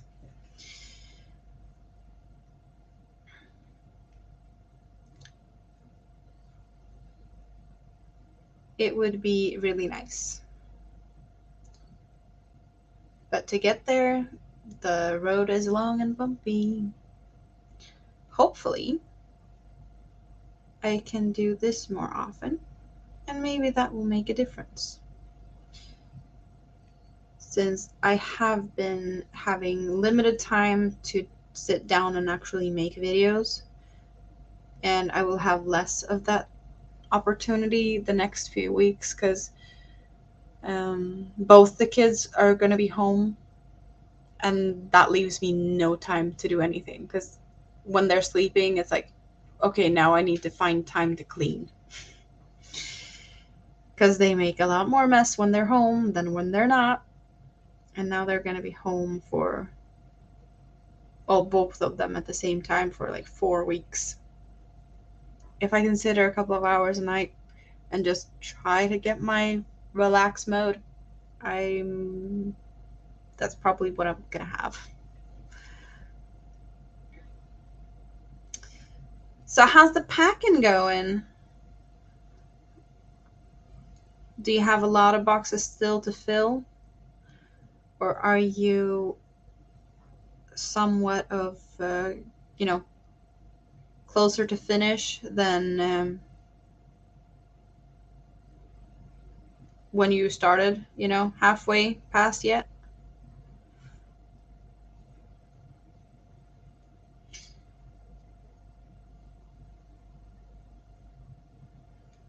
I kind of I kind of feel like there's been a lot of sweet comments, compliments and whatnot, and I've been dodging every compliment I've gotten. I'm terrible at appreciating, like, appreciating, wrong word. I do see all the compliments. I just have a hard time processing it or like how to react to them because I don't always agree with other people's thoughts. I really appreciate it. I'm just not sure how to respond, really.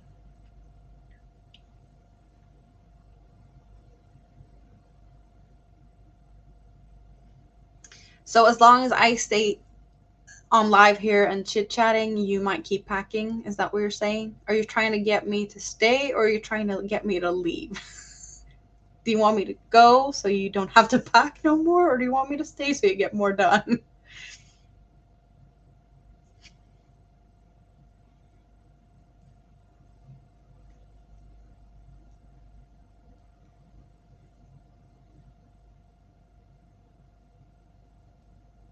It's easier to take a compliment if someone's complimenting something you've done, like, you know,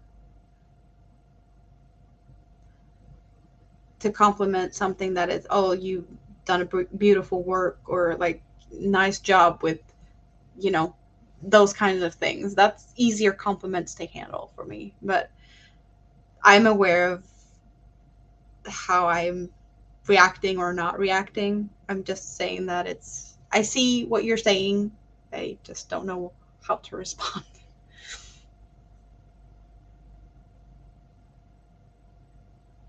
Oh, okay. So as long as I'm here, you don't feel like you need to pack because you can relax and just hang out. All good.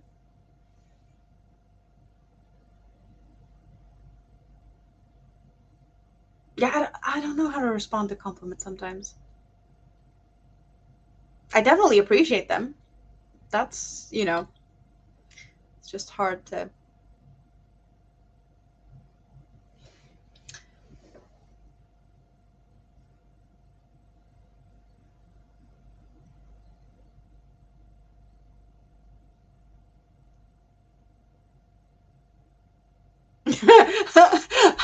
Okay, okay, okay. Oh, you're telling you you're a good person? Yeah, I bet that broke your brain.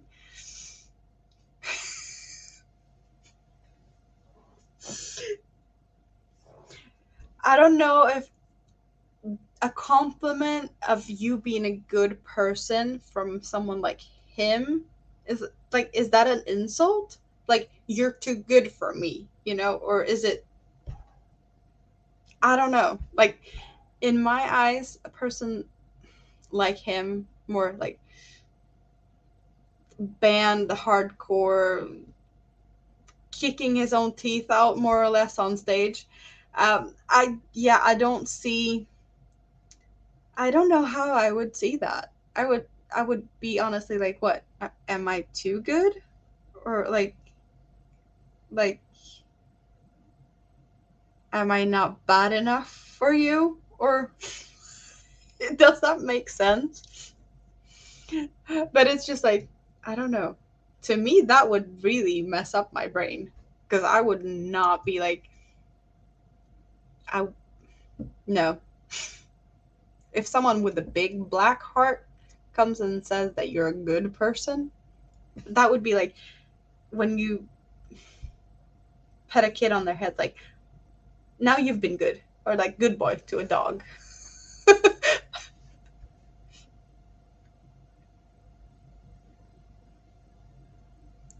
The guy saves flies that are stuck in windows. Holy. Yeah, okay. Not what I would imagine. Nope.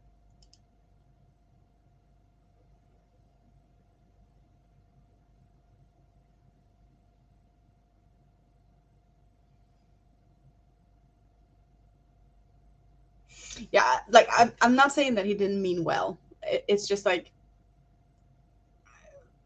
certain words, or it's just.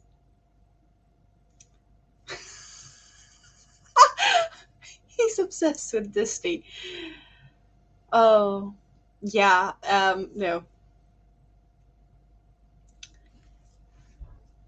I did not see that one coming. Nope, not at all.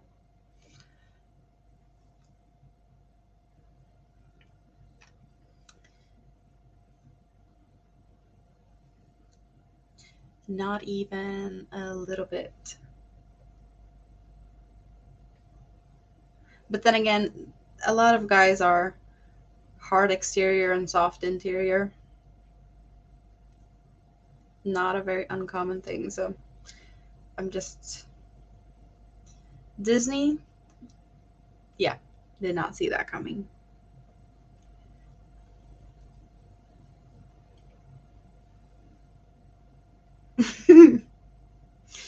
Maybe. I don't believe everyone is though.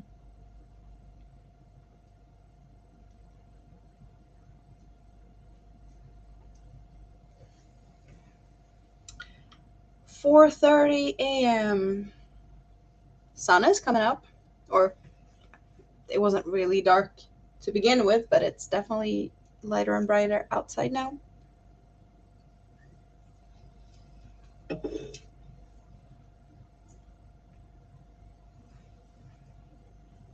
Oh, and Chris, I don't know if you're still lurking, but if you're done packing, then I would suggest that you have done a great work and that you can treat yourself to something and just chill and hang out.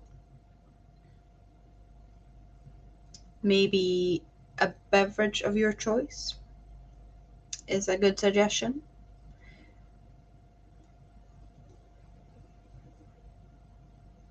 Some people would say a beer, maybe, or something else when they've done a great day's work. Hello, Kiwi Crochet Corner. Welcome. For those in the US, I'm guessing just by the name. I don't know a lot. I've seen you around and I've seen some of your videos, but I don't know where you're from. But the Kiwi part kind of makes me think Australia. Am I right or am I wrong? Because if you're up now, it's, yeah, it's morning in Australia, right? Or am I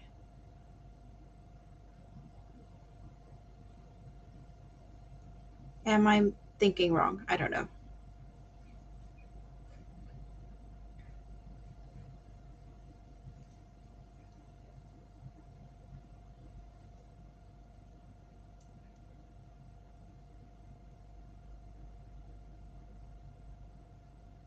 So California, it's still pretty decent hours there. I'm thinking you're 9 hours behind me, and it's 4:30 in the morning. So yeah, still not really your bedtime.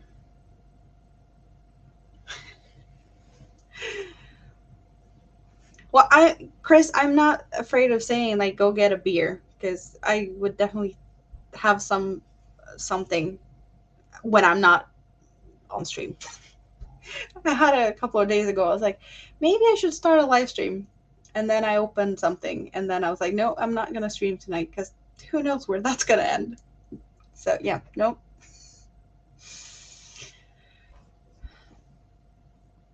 Oh no, you're from California, but you live in Texas, so the time difference is a little bit less than California. But yeah, okay, so you have a parrot that's called Kiwi. Makes sense.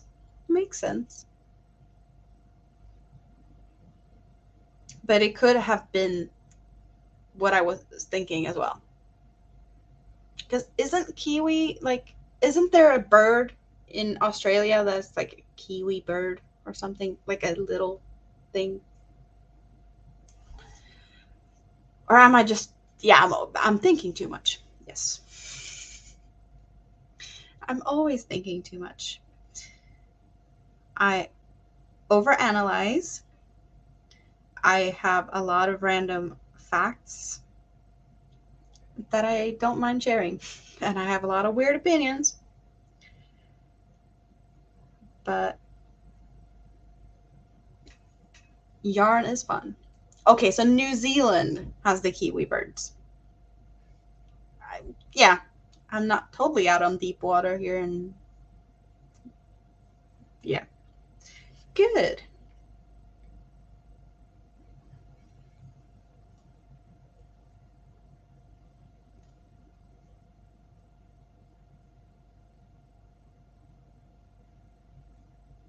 And Indian ringneck, is that the parrot you have? Is that the, what do you say about,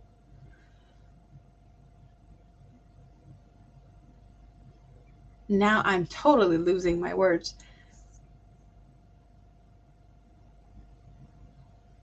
Is that like with dog breeds?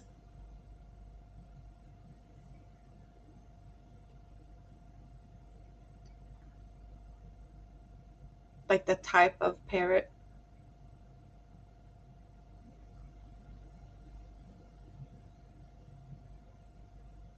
I love when I get to hear about stuff that I've never even thought about before. Because yeah, I know that there's different kinds of parrots, different kinds of birds. I just don't know a lot about birds. I had a period in my life where I wanted a, oh, what are they called in English? Um, what are they called? It's a smaller type of bird. Um,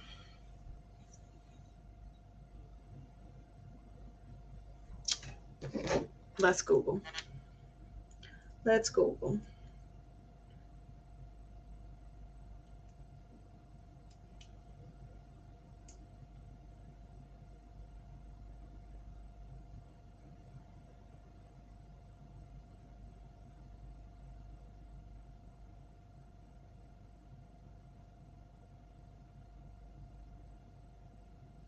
Budgie? Yes. Oh, you wrote it before I found it. Yes. That is the only type of bird I've considered having, only because when I was a kid, my dad had a girlfriend for some time.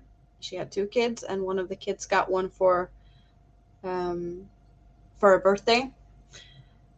And that little bird was kind of funny. Like, no one could touch it at first, and then my dad was like, "I'm gonna make it so you can pet it and whatnot." So he more or less sat with the bird in his hand, um, petting it on his head like this for hours at a time, or like, yeah, every day he was petting it. And it got to the point where we had the bird like on the breakfast table. It was jumping around between us, and it was eating the butter off the sandwiches, and it was so obsessed with butter. So it would sit on the butter, like in on the plastic container. It would sit on the container and it would just sit then eat the butter. I don't think the amount of butter that bird ate was healthy in any way, shape, or form, but it was obsessed with butter. Yeah, I don't even know if birds are supposed to have that, but it liked it.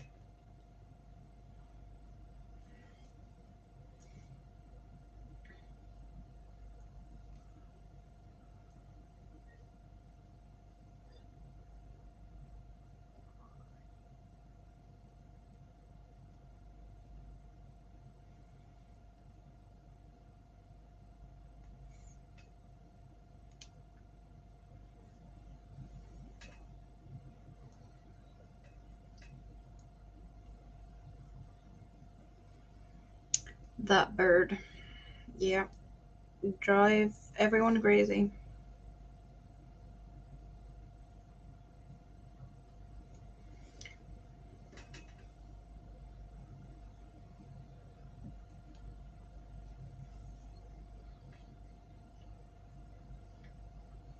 Yeah, my dad was like, more or less, I wouldn't say forcing it, but he was just like, yeah, you're gonna sit here in my hand and you're gonna talk to me until you're happy.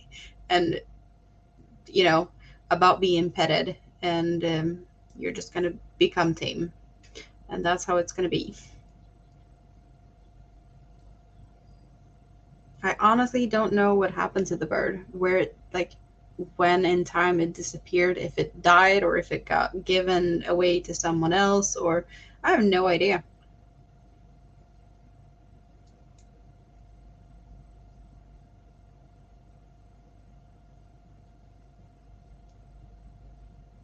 Because, when you have kids that they get tired of their pets, pretty common thing to have the pets just disappear. You never know what happens to them. Did it just move to someone else that had kids that wanted to try and have the pets for a while? Or did it die? Or did someone accidentally let it fly out? You never know because you don't remember what happens when you're a kid.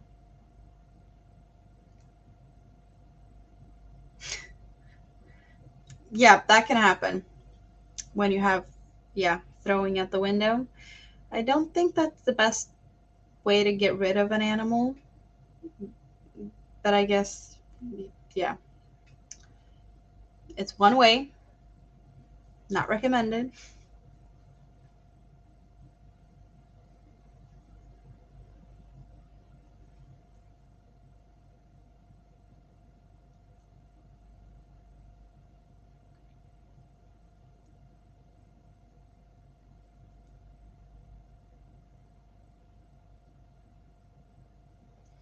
So, what have everyone been up to today? How have you been celebrating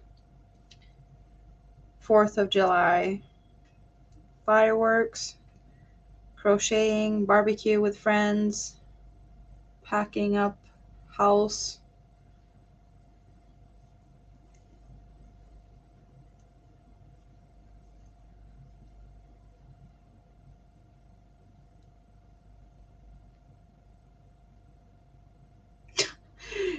Yeah, I bet the lake was a better place to live than your bathtub. Unless it was like a rare species that needed a hotter climate or different type of climate, then maybe another place could have been more suitable.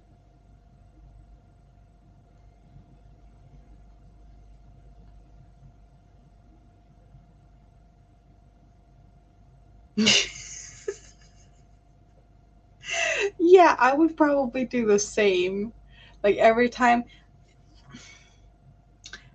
I have a 3.5-year old that more or less on a daily basis needs to be cleaned when she's been to kindergarten. Yeah, if I'd have to move a turtle every damn day, it would also have to move. That's just, yeah, I can totally understand why the turtle needed to move out of the bathtub.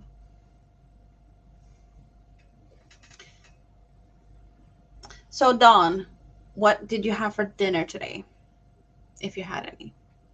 I need some suggestions of food inspiration here for, I don't know, the next few days.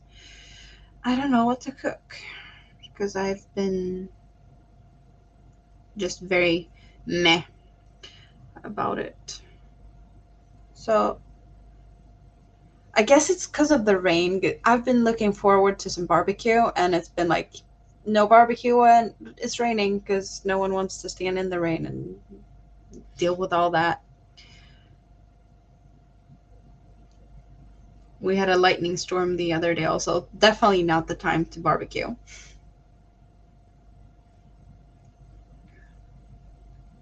So I need other inspirations than, what I'm in the mood for. It just has to wait a couple of days. If I'm lucky, maybe tomorrow.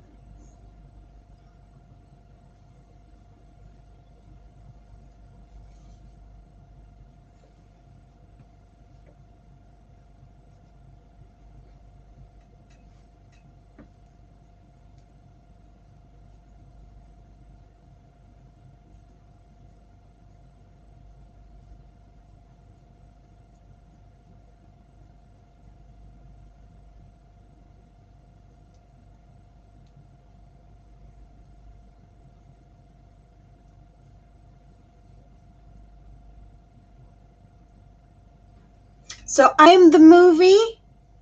Is that what it's all about? I am the movie today. Well, I hope you're enjoying. It might not be as full of action or drama or maybe a bit of a comedy, but I'm definitely able to hopefully put a smile on someone's face or cheer someone up or at least try. I'm definitely here to try.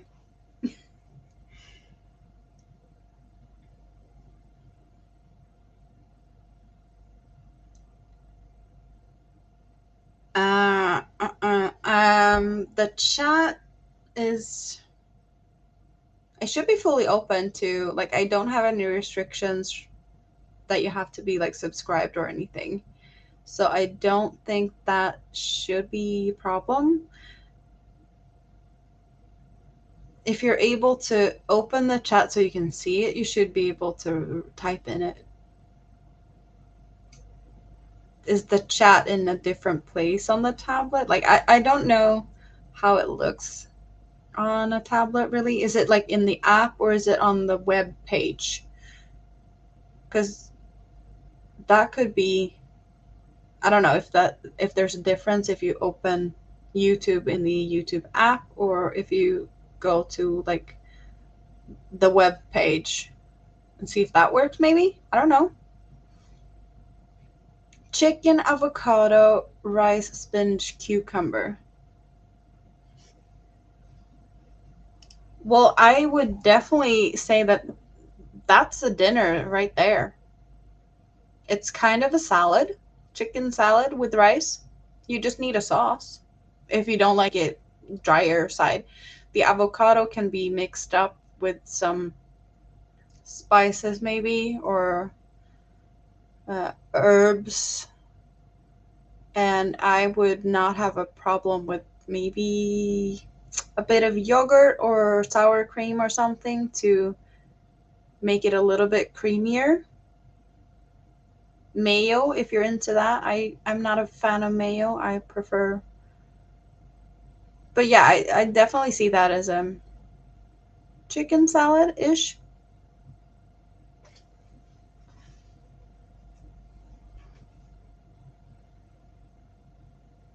It's weird that the app doesn't show the chat because I have not changed anything to like any settings that should restrict.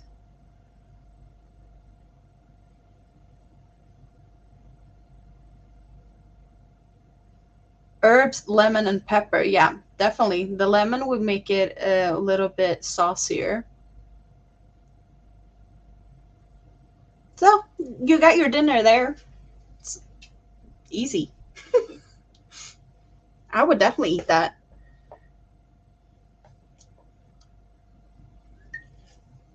So you let me know when dinner's ready and I'll just pop over. Kind of a long distance for dinner. You love mayo, and it doesn't like you.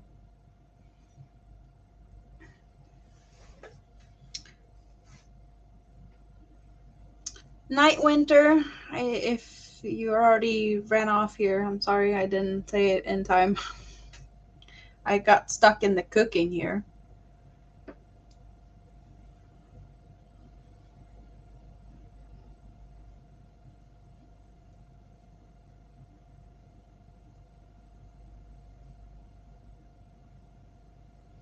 Yeah, I don't think it's a difference whether you have a tablet or a phone if it's in the app.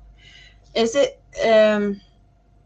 the first thing I would check is to see if the app is like updated, or if there's a new updated version or something, because that might be an issue. Um, and I don't know, maybe restart it, because I do know that restarting stuff is often fixes problems. You don't even know what the fix is, but yeah, that could be worth trying. But I don't know really what else could be worth trying. Because yeah, I don't think that there's anything on my end that would prevent the chat.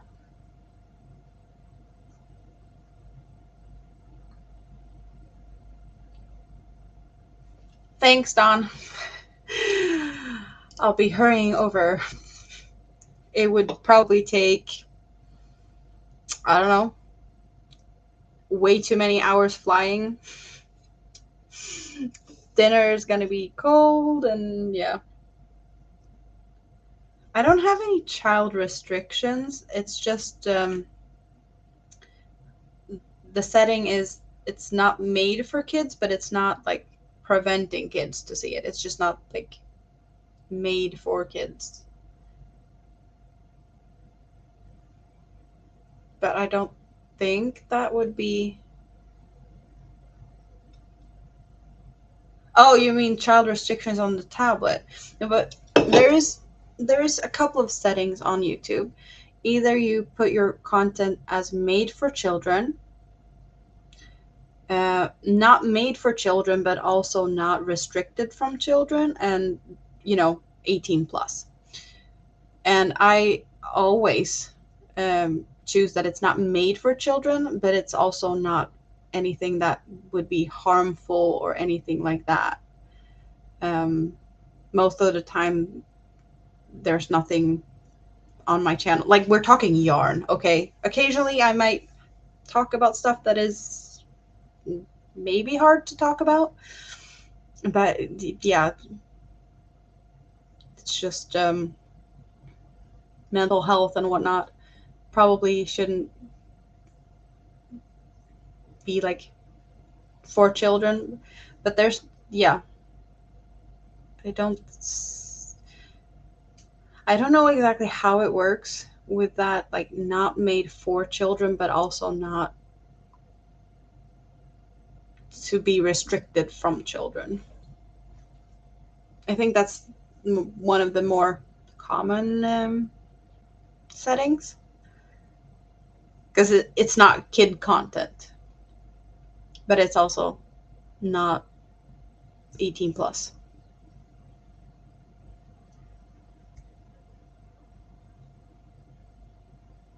So if you try to like open Google Chrome or something and um, go to the YouTube website, you still have the same issues. Because I'm thinking that if you're able to see it, you should be able to talk in the chat. That's kind of logics to me. Like if YouTube say that this is not appropriate for kids, then they shouldn't be able to see it, not the whole not able to talk in chat. At least that's what makes sense to me, but maybe YouTube has other thoughts about that.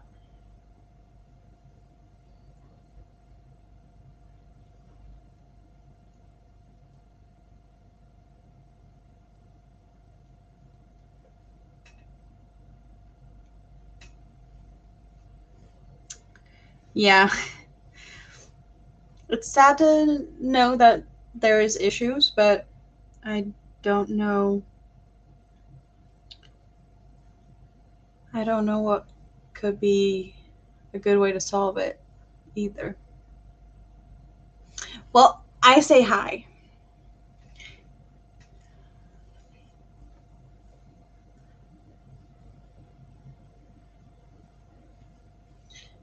And hoping that you're enjoying my company. Since I'm today stepping out of the comfort zone and actually showing my face. Because that's what it all started about. And that was almost 5 hours ago.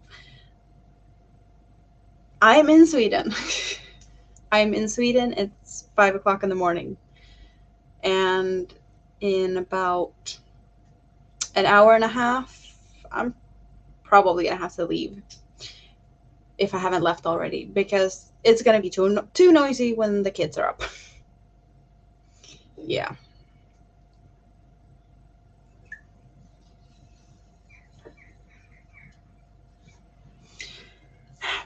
Yeah, I have a lot of things, I've been posting stuff on my YouTube for quite some time now, but I've been showing my hands, I've been showing what I work on and all that. And I just haven't been comfortable being in front of the camera really. But I've been more and more live.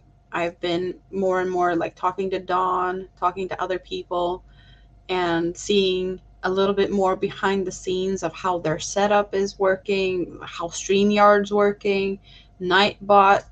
I haven't figured out Nightbot yet, but now I've talked to Dawn and she emailed some stuff to me so I can hopefully get Nightbot working um, sooner rather than later.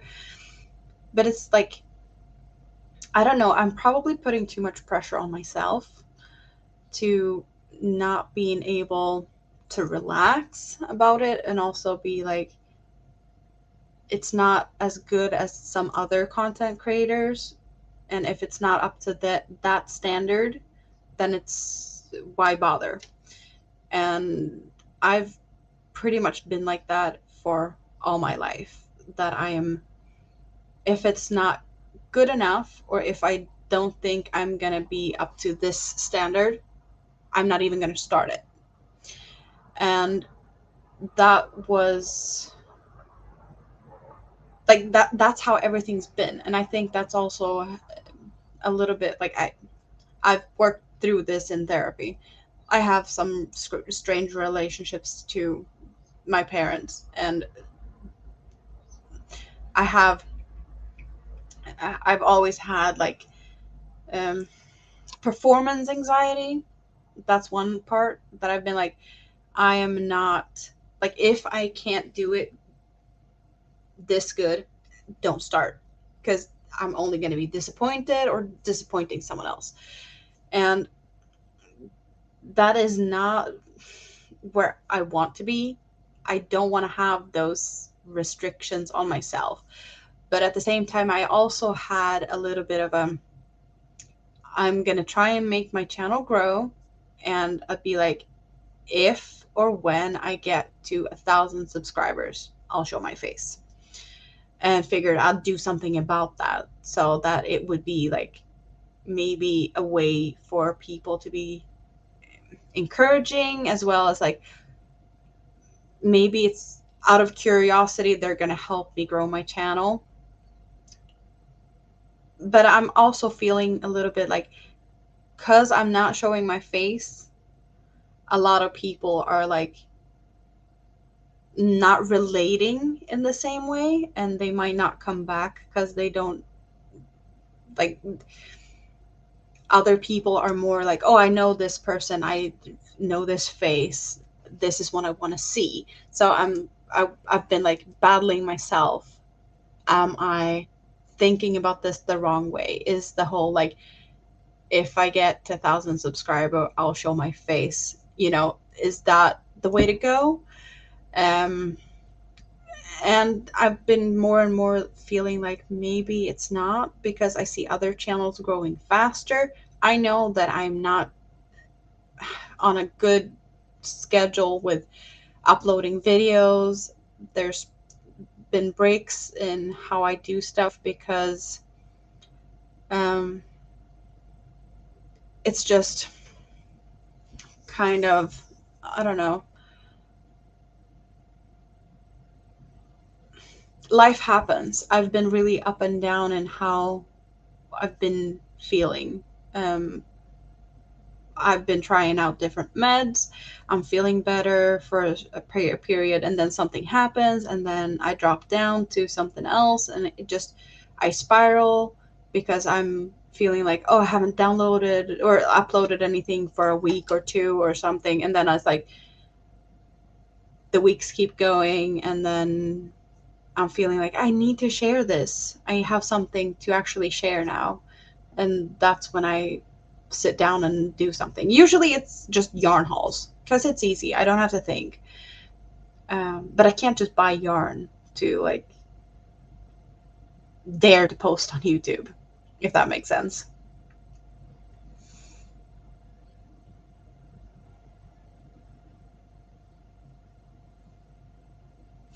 I hope that this is the right choice, but at the same time, I'm being like, if I'm putting myself in this position, putting myself out there and fall down the rabbit hole again, is it going to be hard to go back up here, you know?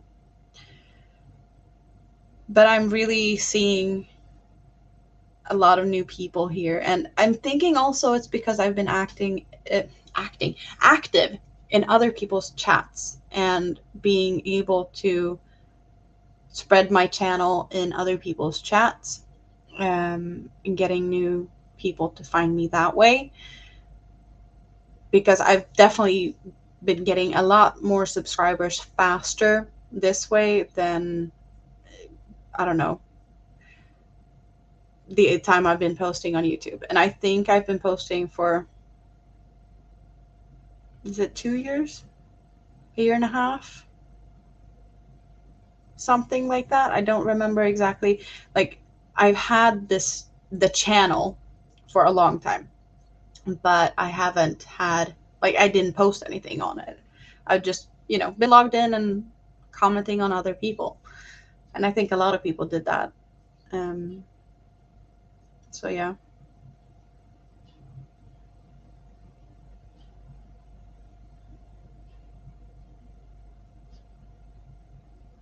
I think the pressure, mainly my issues with pressure, is the pressure I put on myself. And I do that like all the time. Like, if I cannot put, and that's also the thing, I don't like editing. I don't feel like I want to sit down and like learn to edit. It takes too much time. It just, I need to crochet. Like, if I can't take the time to paint my nails, who would think I would have time to sit down and edit?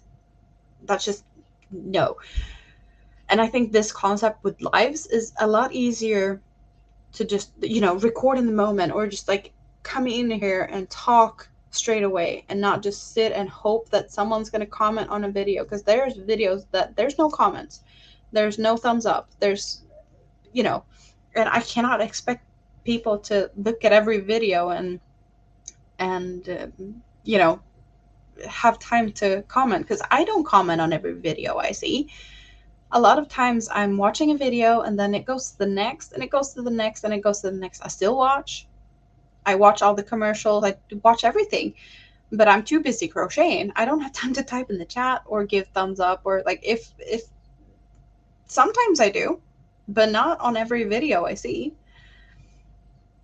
And I did realize really fast, because I have kids, I have a life, I have things that I cannot put stuff up on a more regular basis that I had in the beginning. It's like, I'm going to put something up once a week.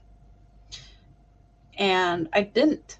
And then I spiraled, and then I came back, and then it's like once a week. So that has been my goal. And now I have been live like 3 times in less than a week. And I know that I'm not going to be able to keep that up.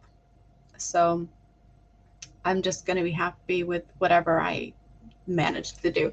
And also, like, I have plans. I have a lot of plans. Like this one, I made this pattern. I have certain techniques that I want to share. So I'm like, am I going to replicate this and sit down and do a video?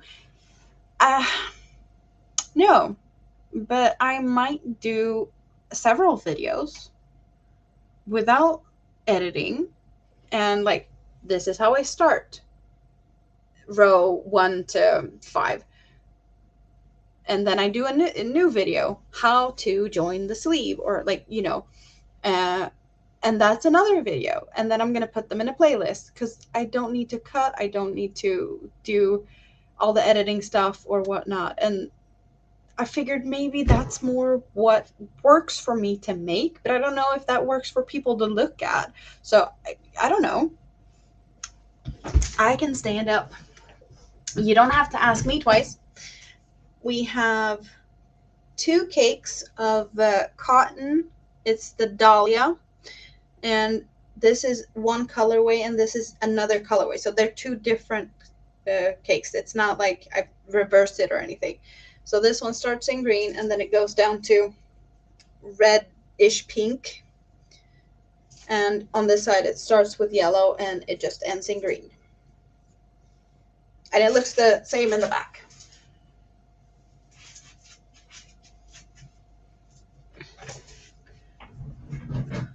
But I figured out how to do it without having to deal with a lot of yarn ends. I have the first yarn end here, and then at the end, here down at the end, and that's it. I did not cut the yarn in any way other than whatever was left after sewing it in. I did have to cut a little bit there, but so I did everything here, the sewing of the sleeve and everything, in just one go. Also the join here, and then it's a little bit, I'm gonna huddle down a little, or maybe turn it inside out. But this here, I did have to work the ends back and forth, like basically working both sides, so that they join up together without being all I didn't have to do anything extra. I just switched the yarn a little bit. It's kind of hard to explain. I know I'm not the best at explaining as well, and that's also like, I want to share, but how do I do certain explanations when my words are failing me? But yeah.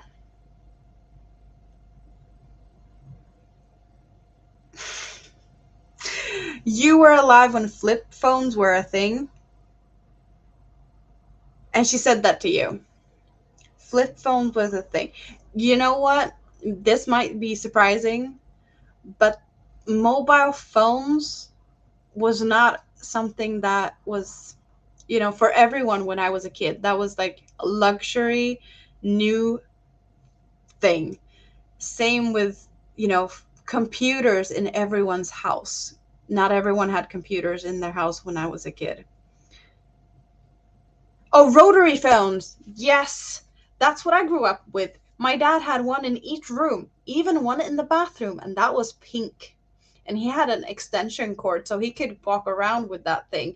But he would sit there with his pink rotary phone in the bathroom, talking to his best friend for 3 hours while on the toilet. And then he would have like a big stack of magazines with cars, American muscle, old school, the old stuff. I grew up with that. But yeah, that's how I grew up. So I'm probably older than some people think. Or maybe I'm younger. Who knows?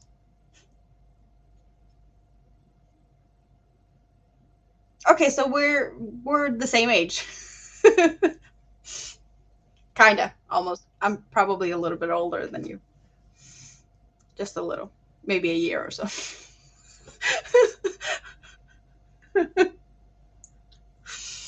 Yeah.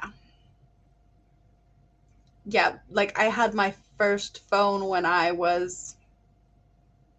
think I was 13, and I inherited that one from a family member. And that was like one of the first phones. Oh, back in those days, we didn't even have games in the phones. I think when I was in 7th grade. Nokia came out with the game, the ones that had the snake game. We had snake games. Yeah, pixeled, awesome game. But I think I was like seventh, eighth grade when I was doing that in like the breaks at school. I didn't have one until, yeah, eighth grade. Yeah, but Dawn, you look younger than I do, so you have that on your side, okay? The age might be lying, but you're gorgeous. So I'm just saying.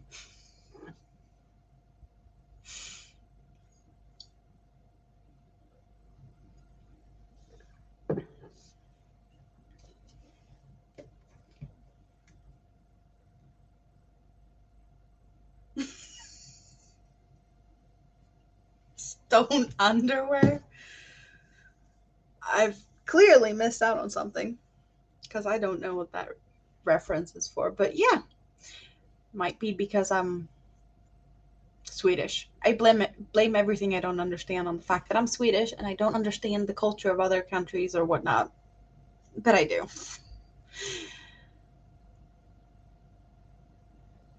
Everything except the phone. How old is Casey? If you don't mind me asking.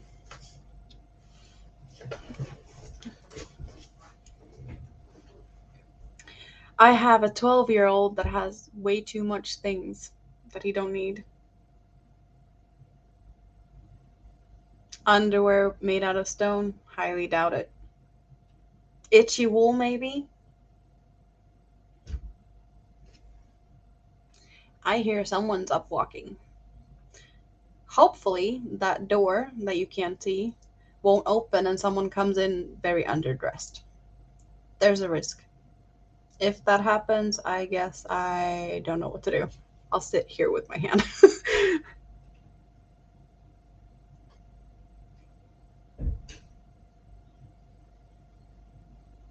Okay, yeah. And my son is 12. He has totally everything he needs and then some, and he's still not happy. So it doesn't matter what you give them, they're still going to complain. He wants games that I don't think is appropriate for his age. He wants this, he wants that. Yeah, no. He has a phone, he has a tablet, he has a Nintendo Switch, he has a PlayStation 4, he has a TV in his room. Do I have to say anything more? Oh, kids. Okay, now let's see. My phone is back up here with a decent amount of battery again. So I'm gonna do this again. Let's see if I can.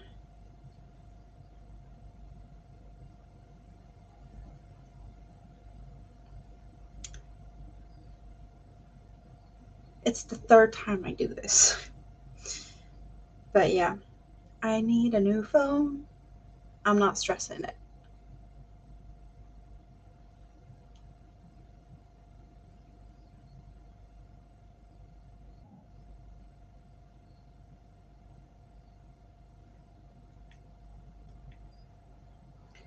Okay, let's see here.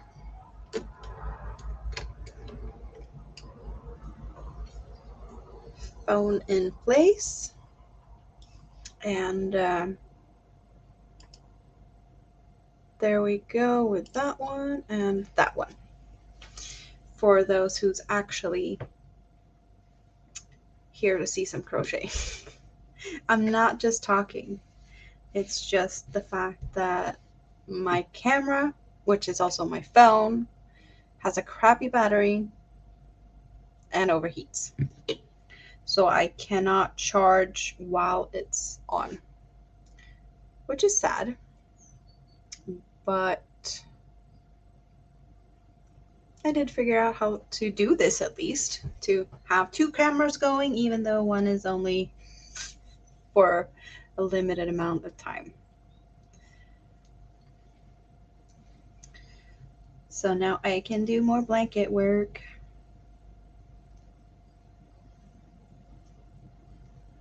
or at least that you can see, because I've been working on it the whole time, more or less, between showing you fun stuff that I have all over my room here, and also keeping an eye on the chat. Yes. Oh, the hole has grown bigger. For anyone that wants to see that, it's been hiding a little bit off camera the whole time, I think.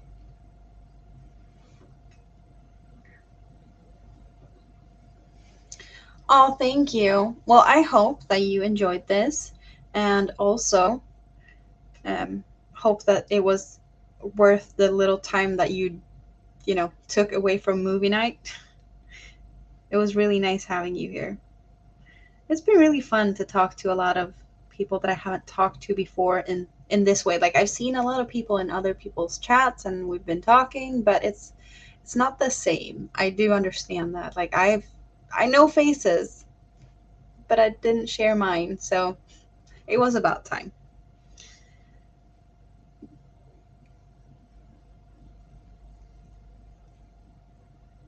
Are you going to watch something fun? Did you pick a movie yet? Or are you going to do that? I think that there's a new movie coming soon that I'm kind of looking forward to. But I don't know when it's going to come yet. I've only seen a trailer of something. I think it's a Pixar movie about the elements. It looks so fun. Perfect kid movie.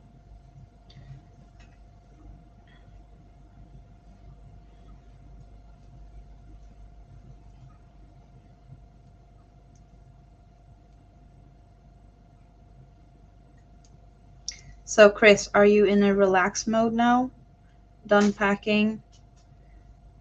On the couch? Feet on the table? Beer in your hand? Or are you more like not there yet? Well, you have a good night after your movie.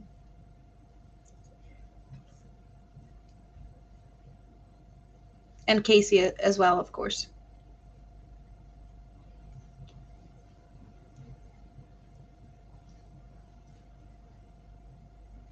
Oh, coffee.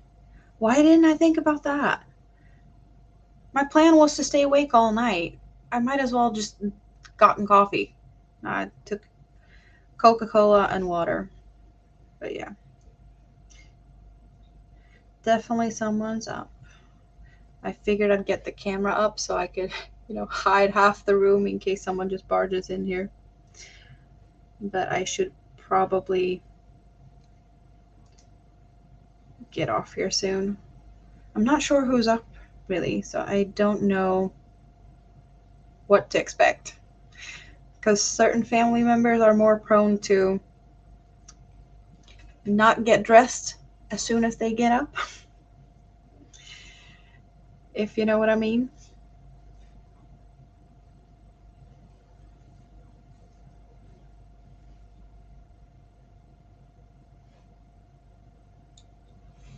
Yeah, I'm not a big drinker either. But then again, I've been busy being on meds that I'm not supposed to drink and mix, and then pregnancy and then meds again. So there's not been a lot of time for me to drink. So I just haven't really. I've more or less always been the designated driver, and I can definitely party just as well as anyone that's, you know, I'm not the kind of person that never dances if they don't drink. I can dance and I can have fun. I can have more fun when I don't drink because I don't do well with hangovers. Nope. And also, you remember all the stuff that everyone else is stupid enough to do the night before, and they don't remember it. And you can sit there like, yeah, you did this and you did that, and now you're hungover, and I'm just laughing about it. Is that evil? Maybe. Do I appreciate it? Yes, very much. Yes. Yes.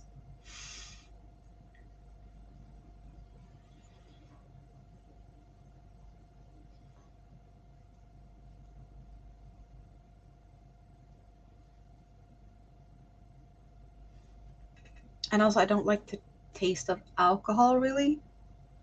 So that's just not like it doesn't. If it doesn't taste like it, then it's more my thing.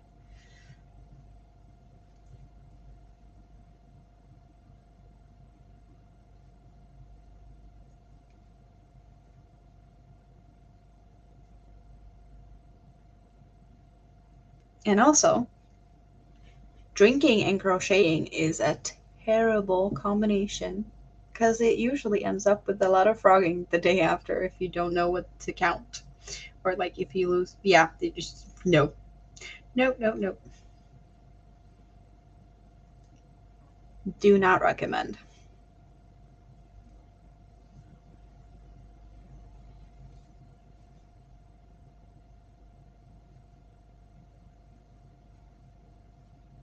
Are you the type of person that does um, anything special with your coffee? Is it just like plain coffee, milk with coffee, sugar, creamers? I am basic coffee with milk. And I'm more or less, I would say more for a convenience thing that I go for 50-50 coffee and milk because I'm usually like in a hurry to get the coffee. Like I want my coffee now. I don't want to have to wait half an hour for it to cool down so I don't burn my tongue. So it's like add milk to it so I can drink it straight away.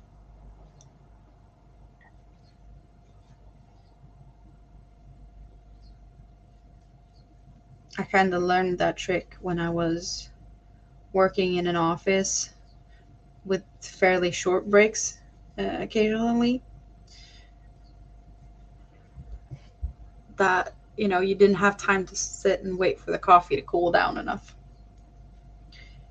Then again, I've always liked milk in my coffee, but adding more coffee or adding more milk cools it down faster.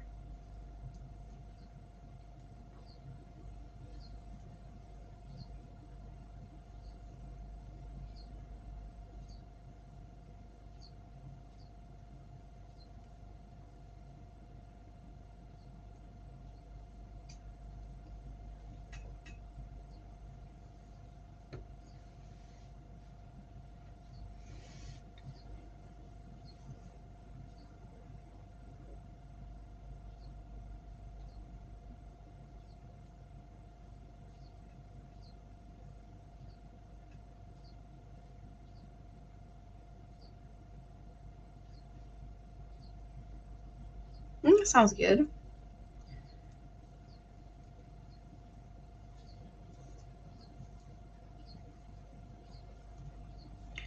I know that coffee is a big topic in certain like touristy people that go all over the world and be like coffee connoisseurs. They can be like, oh, this country has good coffee, this country has a bad coffee.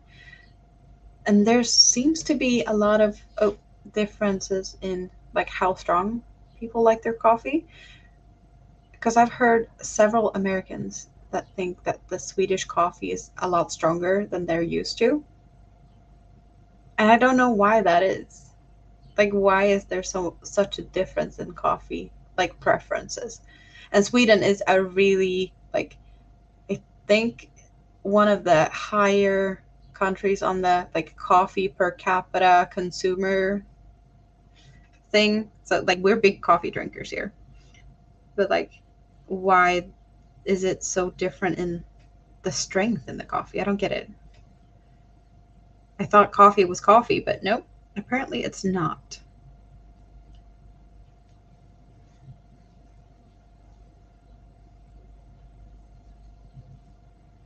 But also there's differences in how the beans are roasted and oh yeah, this whole science about the coffee. And here I go with random facts again. Why do I know that coffee is different? I don't know. Then again, certain countries have certain preferences for certain things. Mayo is not I wouldn't say a big thing here, but yeah, we don't have mayo in a lot of things here. Mayo seems to be a very American thing. Oh, and peanut butter jelly sandwiches. I would never even consider that. We do have peanut butter and we do have more jams, I guess.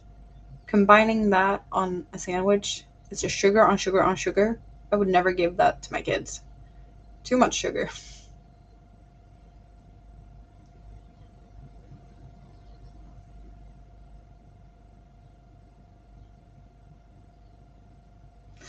Oh, don't get me started on coffee milk. We have also, as a part of the climate change, environmental, blah, blah, blah, a lot of people that is focused on different types of milk. You know, you should go vegan, you should have oat milk, almond milk, coconut milk. Oh, it gets me so tired. Give me full fat milk in my coffee. Yes, please. Yeah. Sometimes I even have gone to, like, I don't have any milk at home, but I have cream. Yay! Happy me. Maybe not the most healthy, but it tastes good. Yep.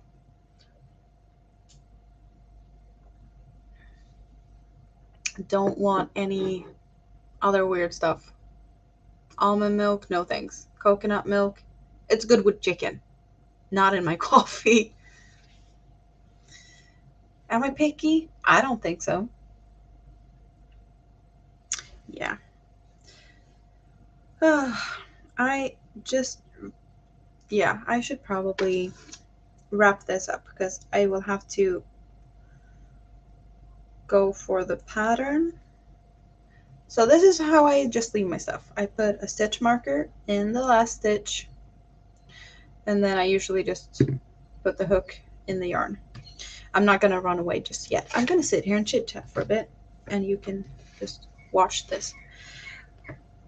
Because I don't feel like leaving yet. We're having so much fun. But I have to check the pattern and whatnot, and I'm too tired to go do that. I'm not tired. I'm gonna go and make some coffee soon and be up all day, so that's not, you know, an issue. But crocheting just has to wait until after coffee.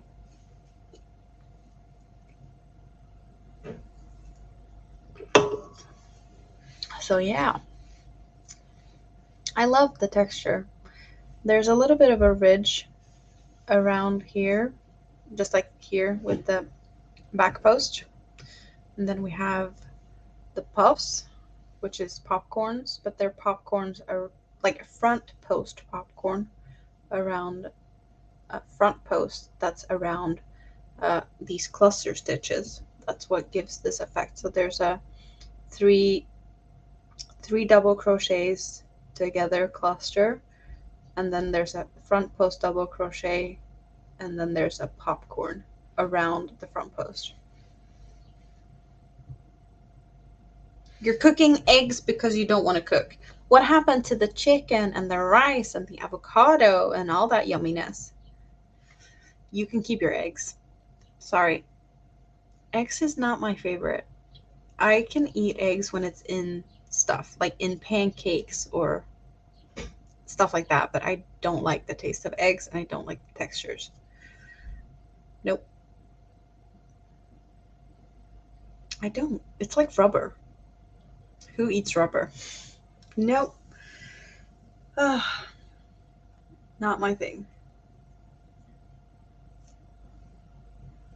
Are you gonna have the chicken tomorrow, or are you gonna eat the eggs tomorrow? Or you mean you're gonna have enough energy to cook tomorrow?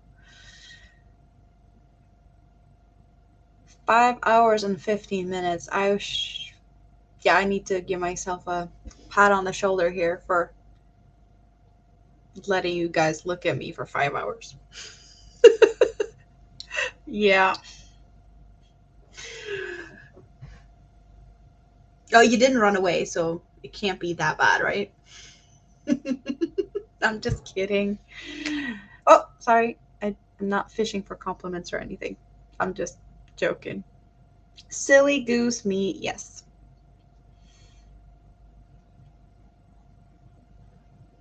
But coffee sounds really good, so that's my next plan.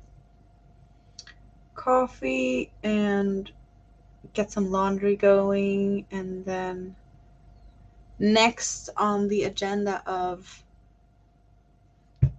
dealing with the mess downstairs is probably plaster on some walls. Yeah, that's not so much fun, but it has to be done. I'd rather make owls that I didn't really like doing because the eyes were such a big mess with the sewing part than, you know, renovating. Ooh. That's how much I don't like what I need to do downstairs. That I'd rather do more owls. And I didn't really enjoy making them either. Yeah. Makes sense, right? Yeah.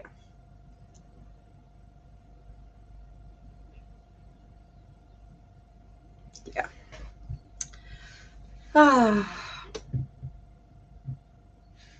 I need a new easy project because this one, like, I can't have it on the go, and I still haven't dared to yarn chicken yet. Okay, I'm gonna move this out of the way, and I'm just gonna quickly get my. I don't know if yarn chicken is in the books or not. I think you've seen this one, Dawn. You probably have. Yeah. So I have this much yarn left. I don't know how much that is really. And what I have to work with is another round of, it's a triangular shawl, but another round of shells, and I don't think it's going to be enough. So I need to figure out some other type of border with the limited amount of yarn I have. I don't know. I don't know. Should I just try it and frog in worst case? Maybe. I just don't want to frog, you know? Um, but also, like, I have this solid purple from basically the middle of the shawl going all the way up to where I have the yarn. But there's no solid on this side, so I kind of feel like I need to, if that makes sense. Because it looks a little lopsided. I just don't think I have enough to go all the way around. Definitely not with the stitches this, but some other stitch. Just don't know what that is. Just a single crochet border. What would you do? We have purples and blues and greens and yellows and oranges and reds in this pride colored happy shawl. Let's see if I do like this. Maybe we can get more or less all colors showing.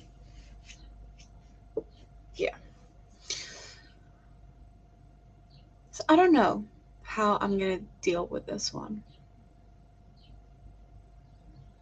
I just don't want to do chicken and lose. But I am a chicken if I don't try.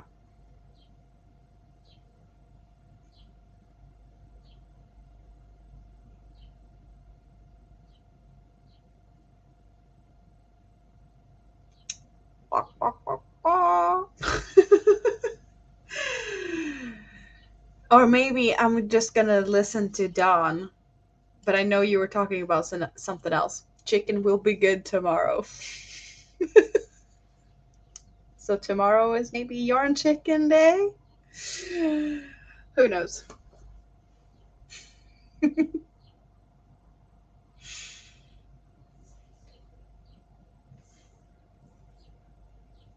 That was kind of a funny coincidence. I just had to,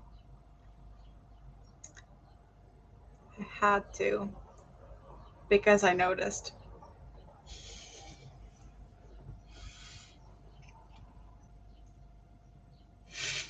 You thought it was funny too. It was just, happy coincidence or lucky, yeah.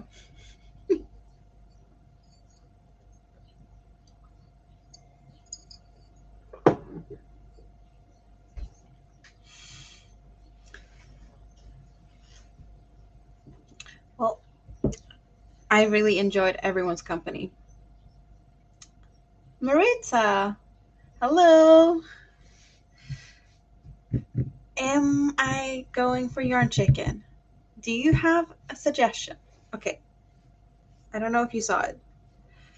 This is the amount of yarn that I have left.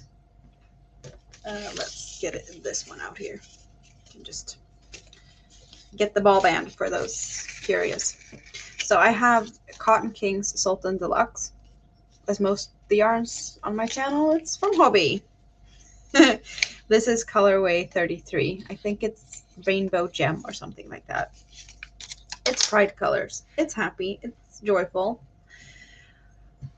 But I'm at the point of this much yarn. I don't know if it's enough or not. And next row should be shells, which eats yarn more than anything. I'm just scared to lose to yarn chicken, so I haven't dared to go for another round. So what type of border should I do? Just single crochets all the way or something else? I don't know. So that's my dilemma. Amy K.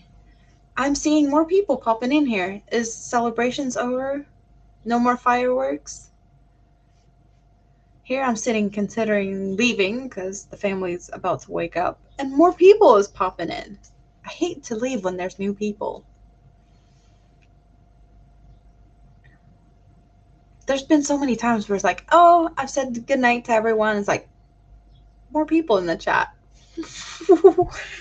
It's like, I don't know. If you say that you're leaving, it's like poking the something troll that's sleeping. And a lot of people just show up. I love it. I'm not mad about it. It just makes me sad that if I'm like on the way out. And Stephanie. Hello. And for those who've been here before, my face is here, not just my hands, because I know a lot of you have probably seen them, but not this, which has been scary. But I'm here now. And hopefully it's not the last time.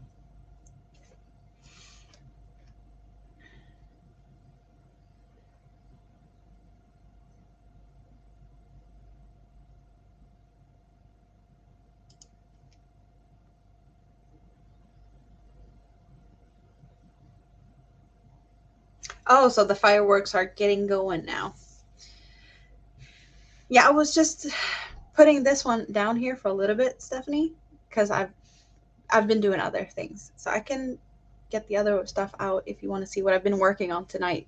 I just pulled this down because I've been talking about it before, and it's on pause since I don't know if yarn chicken is going to happen or not, or if I'm just going to leave it or whatever I'm going to do. So I'm going to get the other things out. I'm going to put this one back, and then what I've been working on today is this baby blanket in the making. It's the same type of yarn, another colorway. This is color number 12, I think. Yeah, color number 12. And this is what we have going with this one. So whites, mints, more teal, turquoise type of colors, maybe a little bit of aqua-ish. And I'm using 2 cakes. So the first one I worked from the inside, starting here with the white and going out to the darkest teal blue. And the next cake I will start on the outside, working my way in. So it will be gradients going 2 ways.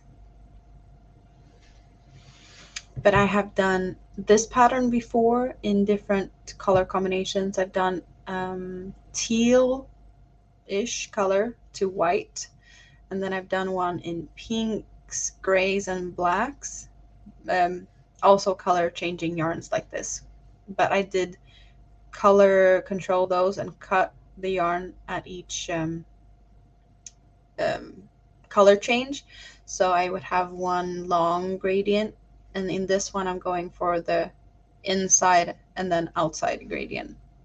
So, because I realized that I don't like to cut the yarn because I hate sewing it. So this is maybe a lazy way, but I think it's going to be gorgeous either way. So I'm not mad about it. I'm taking the easy way out. So this is what I've been working on tonight for the last 5.5 hours during this stream. Well, I did work on it before, of course, because I've only done a little bit here on the end. I think I did, yeah, the shells basically. I think I've done today.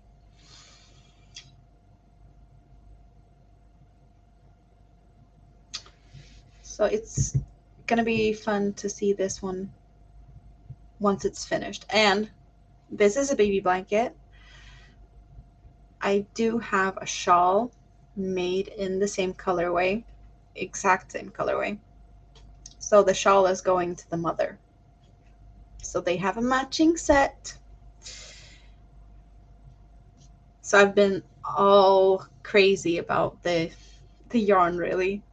I've been debating with myself for so long about the yarn because I don't like buying yarn at full price. And Hopi usually has sale on certain yarns, and then they switch it out. Like every sale is 14 days, but they usually have 2 sales going, so they're overlapping. So you just basically have to wait it out for certain yarns. And I've been waiting for this one to go on sale. And while I waited and waited and waited, it didn't come on sale. So I bought that yarn. And I was like, it's going to work. But I had the shawl made. Like I made the shawl probably 6 months ago or something. So I was still like, I had the idea that I wanted to do the matching set. And it finally came on sale, this yarn. So now I don't know what to do with those 2 cakes. I don't know. Happy accident. More yarn that I need. I have more yarn that I need for the foreseeable future. That doesn't mean I don't want more yarn. Does that mean I'm not going to buy any more yarn? Probably not.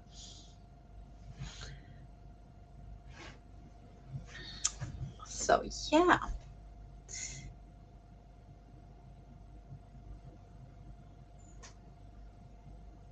So what is everyone up to now? I'm trying to squeeze in some extra minutes because I'm still hearing a little bit of noises outside the door, family waking up, but no one's coming here yet. So I think I'm safe for a few more minutes. I think it's the older one that's woken up and he can manage himself. Most likely it's more of a mess in the kitchen and maybe not the healthiest breakfast because he usually goes for like extra sugar and whatnot, but he can deal with it himself. The rest of the family, more noise. A 3-year-old is very noisy. Yes. And she shouldn't be up until maybe an hour. Who knows? But should and is and all of that, you never know.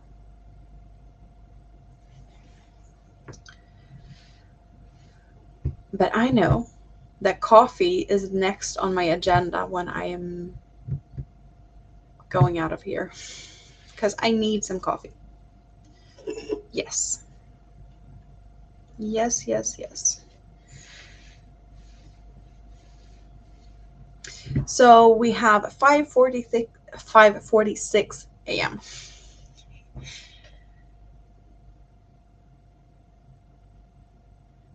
And I've been up all night. But then again, I basically slept all day yesterday because the day before that, I fell asleep at like 8 o'clock, tucking the kid into bed, and then I woke up 2 hours later. And yeah, then I couldn't sleep all night. But I did fall asleep like after 10 in the morning yesterday and slept till 2 a.m. Oh, 2 p.m. So I just, yeah, there's no point in going to bed now. I'm just going to be up till tonight and then sleep at a decent hour. Yeah, you get a lot more crocheting in when you don't sleep. Oh, I know. I know all about that. I've done it so many times. Downside, tricky patterns is mistakes. Easy patterns, less mistakes. That's the only thing with less sleep. More coffee. Yes. I do recommend coffee. Oh, I can get a more of an up close. We talked about the dress earlier, Dawn. I can get a little bit of a better view from this camera angle, maybe. Because I just held it up before. Maybe you can see more. There's a little bit of fun stuff going on here in this part. But then the rest is kind of basic. Okay. Show the other camera as well. It's probably easier to get all the colors in here. We have one cake of dahlia in the colors from this light pinkish lilac or lavender type down to about here. That's one cake. And then here is a sultan shadow because I felt that it was too short and this was the closest match I had at home. But I figured it's not that big of a thing with this here since there's stuff going on up here. So it kind of looks pretty okay still. Even though it probably would have been nicer if it was a gradual color transition, but it's not. Now, I mean, I'm not saying it's basic, but I'm saying more stuff is happening here, and the rest of the dress is, well, here is half double crochets, and then there's just double crochets, so it's no extra stitches. It's basic stitches.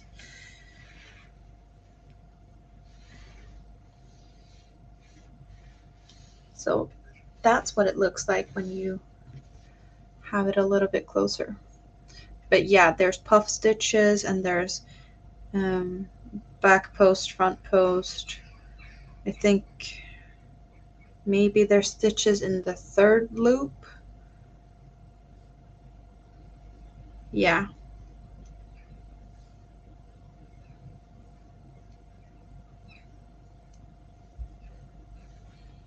This is the Abigail fairy dress.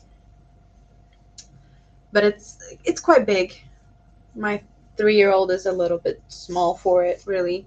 And yeah, the plan was to once when she's growing bigger, I will block it and stretch it out when it starts to get small.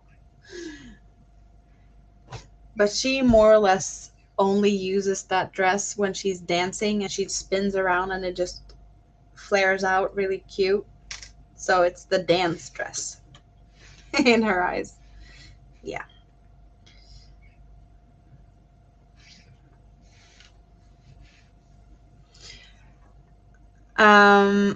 The blanket is not my design. This is a doodad by Hooked on Sunshine. And I do have another one of her blankets. No, it's not showing. I can get the other one, or maybe I can just do like this. Do like that. There's another blanket, the same designer. That's a whatchamacallit. And then I have The one that Dawn said sounded like a rug when I got it out. It's a Marnie's Garden. I have one pattern that I have on Ravelry that is, available, and it's also in tutorial version on YouTube. I have a couple of patterns that I have made stuff of my own, but I haven't gotten the pattern down on paper so I can share it.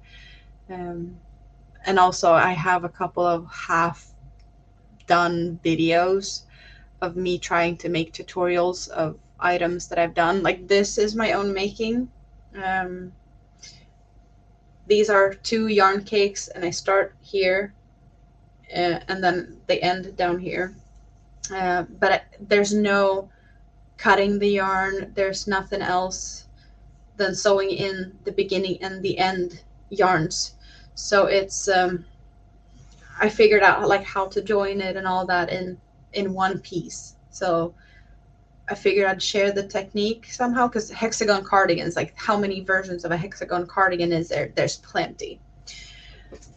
So it's, my thing, I guess, with this, but I only have one pattern on, like, that is out there. It's on Ravelry, and all the proceeds from selling the pattern, because I have a free video tutorial of the pattern, but all the money is it's being donated, because I made the pattern as a little time after the whole invasion from Russia into Ukraine. So I've been like donating every sale from that to help people fleeing from Ukraine, basically. So I'm not making any money out of it. And if you don't want to pay for it, there's the video, But yeah, this is how it looks when I'm standing up. And I'm gonna move this to the side because now we're doing the big stuff. This is 4 yarn cakes.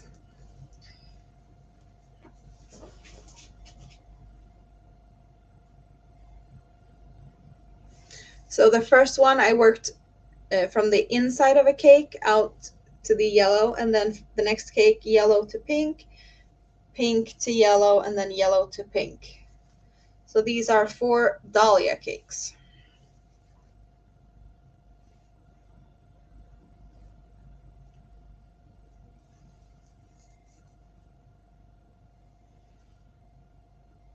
So it is very similar in style with the one I have been working on. Both of them are repeater patterns. You see the V-stitches here and the V-stitches here. So this repetition just, you can add how many repetitions you want. And if you make it in a thicker yarn, because this is thin yarn, you don't have to make as many repeats. So yeah, that's that one. I made this one for my 3-year-old, so it's not like a big full-size blanket in any way. You can see my knees, and it's up to my chin, basically. Next one, however, is a bit heavier, and I'm not done yet. This is still like the yarn is attached to it. Let's see. Here we have a corner. This is huge. So I'm gonna back up, like far away. My arms are not long enough to hold it from corner to corner.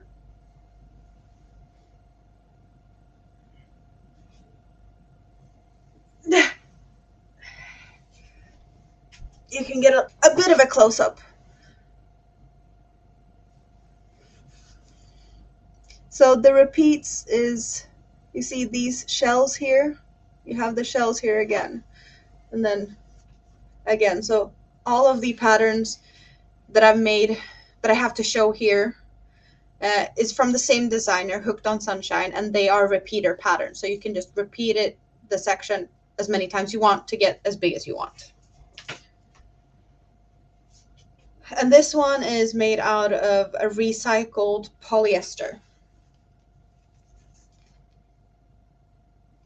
So yeah, this one is made to be used. It's going to my brother. I'm not sure how he's going to be able to wash it, but it's, since it is a synthetic fiber, yeah, he's going to be able to wash it and use it.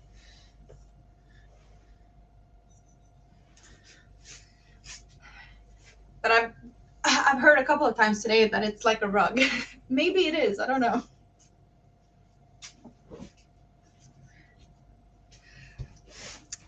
So yeah, big blankets is kind of something I like doing, but it's kind of at the same time, maybe not the most fun thing to watch on my YouTube channel. So when I'm busy making blankets, I don't post as often because I don't have so much to post.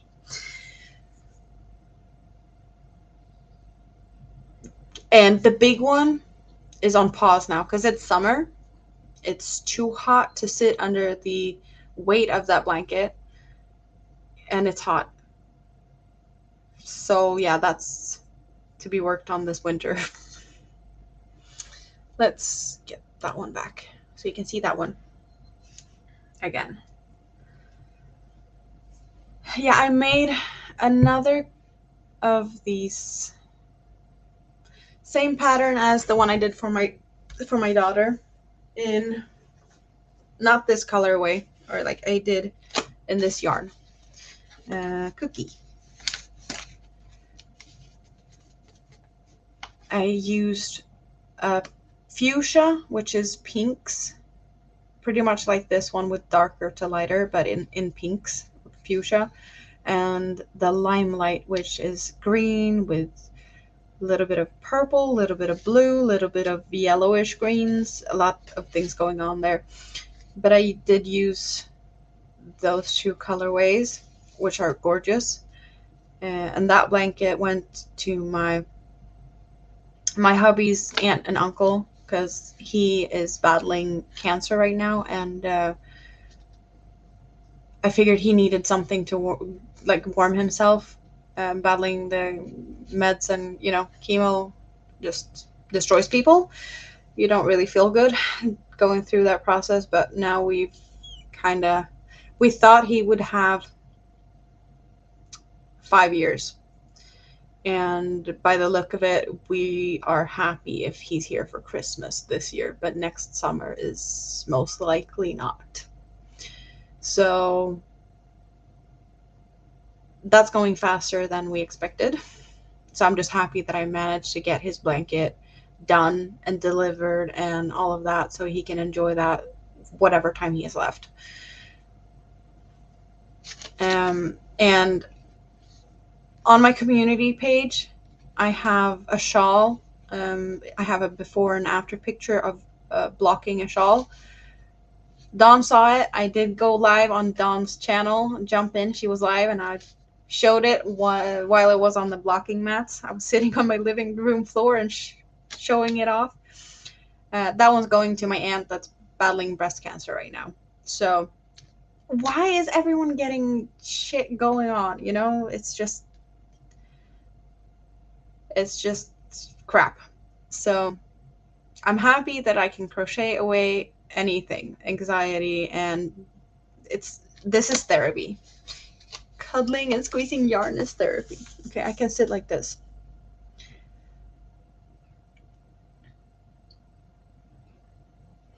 Well, I'm really happy to see everyone here. I hope you have a great rest of your day, Amy.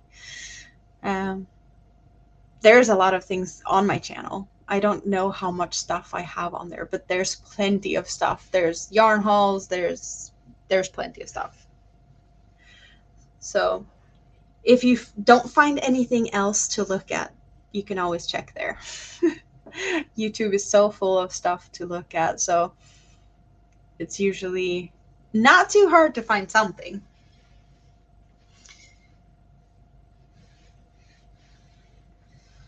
Loving texture, yes. Yeah, so that shawl is getting ready to, I've packaged it. I'm not fully done yet. I did a live a little while back ago. I don't know when I did that. where I was actually diamond painting. I haven't diamond painted in years, but I did a diamond painting, and I got these postcards, or like cards like this, with just partial diamond paints pieces. There was a couple of different ones, but I figured that this one is going with the shawl, because the other one had like one with balloon and a birthday cake. But I figured that this was the most fun card I had at home, so this one's going in the package. I just need to write some stuff in it, and all of that. Hopefully I'll get this sent out in the next few days. I need to double check address and all of that stuff first, so I do have a little bit of time to decide. But I figured, why not just give a card that I did some stuff on myself, rather than a bought boring card. A sparkles, who doesn't get happy with sparkles? To cheer up in the darkness.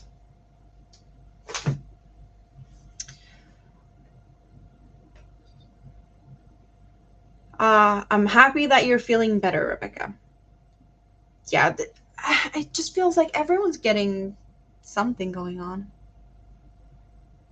Okay, Stephanie, I'm sorry in advance if you, after seeing my videos, feel like you need to place an order that you didn't really need. Because if you look at my yarn haul playlist, I would say that 90% of my yarn hauls is hobby yarn, and they're not the smallest hauls. So if your wallet doesn't agree with you watching my videos, I'm not to be blamed. But please enjoy my videos. That's, yeah. I'm not going to say anything. Like, hobby yarn.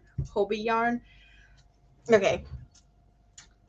Mostly hobby yarn, or all hobby yarn, I think, in that one. All hobby yarn. You see some universe, some other hobby yarn that's sock wool.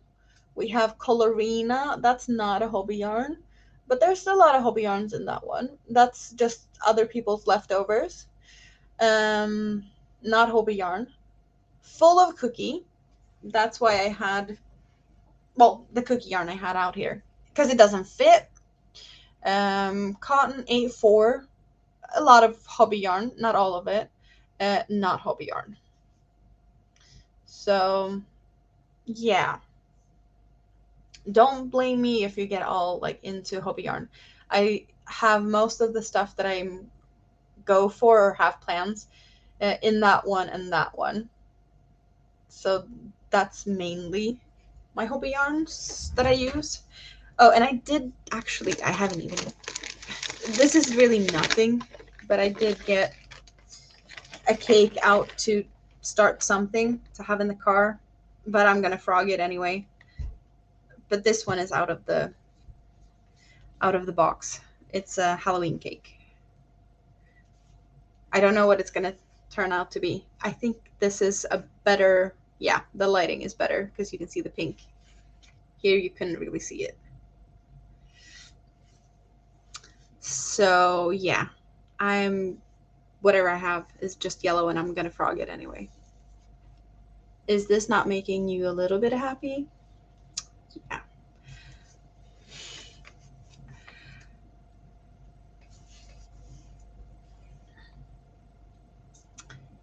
Cancer sucks.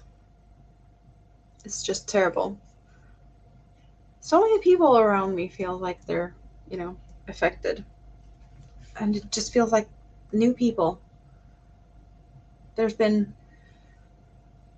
I lost my grandma a lot of years. That was like 2007, so it's a long time ago. One of my uncles had leukemia. We thought we were going to lose him because it was just, yeah, too close. And the uncle now, he has something in his stomach. First round of chemo didn't take everything, and he was too bad, so he couldn't go through the whole chemo cycle that was planned. So I, I I realized then that it might not turn out too good, but then also now he has it in his lymph nodes, so we don't know how long that's going to take. Because, you know, that's harder to deal with than just a little bit in one place. I'm not saying that Hobie yarn is the only yarn worth buying or anything like that. My story with Hobie yarn is Hobie is in Denmark. I'm in Sweden. Sometimes I more or less get overnight shipping. I've had that type of case. The limit for free shipping is lower to me than other places in the world because we're within EU, so I don't have to place as large orders to get the free shipping. And where I live, I don't really have a good yarn store, and the yarn stores here are really pricey. They don't have very good selection or many options. So the Hobie yarns have what I want, and it's actually cheaper than if I'd go to some of the yarn stores here. That's why I go for Hobie yarns. They have great customer service, and I love that you earn points when you buy from them, and you have certain things in the point store that you can't get for money, like limited edition stuff. And yeah, so I'm not affiliated. I'm not anything. I wish I was. If Hobie sees this, yeah, please sponsor me. There's a lot of YouTubers that is sponsored that gets yarn shipped to them for them to make stuff. So I know that they do it. I'm not there yet. I'm maybe one day. I would love it, but it's just what's worth it for me. If I'd go to a store here, I would not get the quality. I would not get the variety of yarn types, and it would be more expensive. That's why I buy most of my yarn there. Of course, there's yarn that I don't buy from them. I do find yarn in my local grocery store sometimes. I can, since Cookie is actually a Swedish yarn. Järbo is Swedish. So I can occasionally find this in my local grocery store. They usually have them once a year. They get a big batch, and I can find them there. And whatever is left over when everyone's bought them, and a couple of months later, they just put really great discounts on it. So, but that's not every day, you know. And also, I know that Cookie does come in smaller cakes, but not with the name Cookie, because this is 200 grams, 600 meters, and it's called Cookie. They come in a couple of different color variations with the Järbo Cookie, but if you're in the UK, you might recognize this type of yarn as a Serdar Jewel Spun. It's the same yarn, small donuts. If you're in the US, you might recognize the same yarn. It's made in Turkey, same factory, smaller cakes, as Red Heart Roll With It Melange. And all of them have a couple of colorways that it's specific to them, but there's a bunch of colorways that they all have in common. So if you want to try this, or you might even have tried it if you tried the Roll With It Melange without knowing, same yarn. Those are smaller. So the Cookie is the biggest cake out of all of them, and I know the price yardage wise, Cookie is cheaper, but then you have the shipping to think about. Either if you manage to get to the um, free shipping, or also on Hobby, if you buy in bulk, you get a discount if you buy a certain amount of certain yarns. And you can mix and match the colors. It doesn't have to be like 8 cakes of one color. You can mix and match within the same um, yarn type, or like the same. If you go for cookie, you get X amount of cookie and you get the price. Same with Sultan or Dahlia or whatever. So um, that's also an option. Just saying. Um,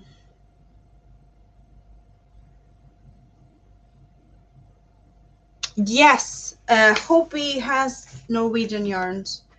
I know that. I don't know if they're on sale often, and I think most of them are. Wonder if. Well, of course, the yarn itself. Okay, if you go to the Hobby website, there is a brand called Viking Garn, Viking of Norway, even. So, and it has the Norwegian flag. It's called Alpaca Breeze.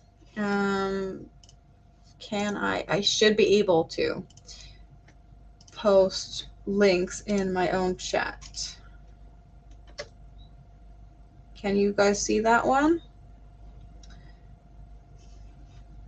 That is a Norwegian yarn, made in Norway, or at least the brand is, but I don't know exactly without looking at it. I do think that there is a couple or more, but I'm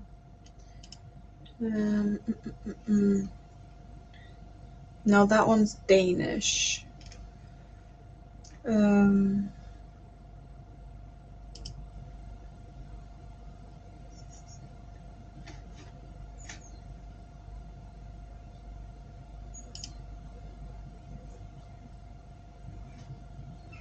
And they have a couple, like occasionally they have. I sent the link. Alpaca Breeze. It was.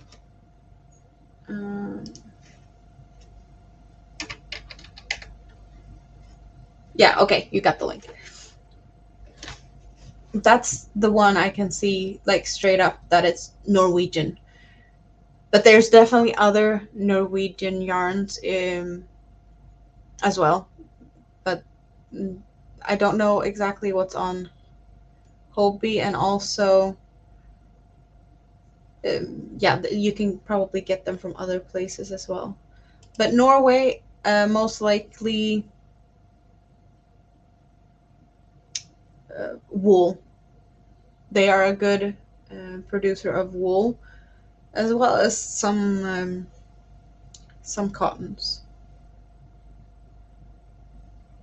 But I'm not all sure.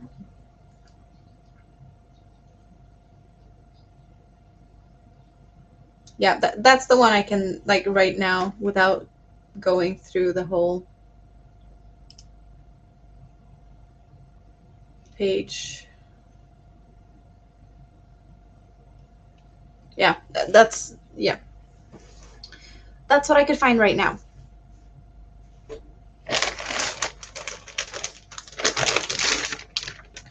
But yeah, I've been on Hobby more than once, so I do have a pretty good knowledge of the yarns, what I like and what I don't like. And since I do get all itchy of wool, I don't buy that much wool yarns. So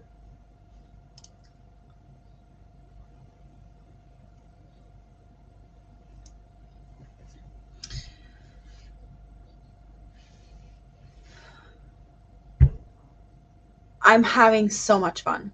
I'm really enjoying this. I'm really, really proud of myself for stepping out of my comfort zone and showing my face, because first time you see it, first time I share it. Um, Not the last. Damn it! I keep bumping this. Um, it's 6:15 in the morning. Family's waking up. I'm gonna go and get myself a big pot of coffee so I can handle the rest of the day. But I've been here for 6 hours and I've enjoyed every minute. So I hope to do this again soon.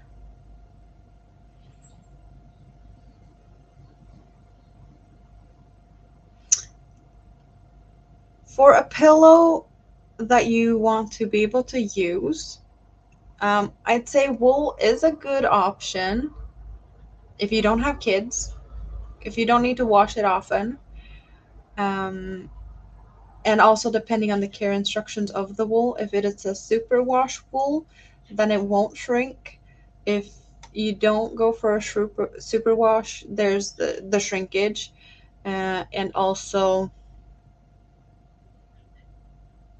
yeah, you just have to be more careful with wool in that sense of the washing and caring for it. But you can definitely do a good pillow in wool. Um, yeah, uh, absolutely. Cotton, I would definitely do like a mosaic type of pillowcase, or yeah, the cotton's always good for that, and they're easier to care for. You can usually wash cotton um, with no problem at all.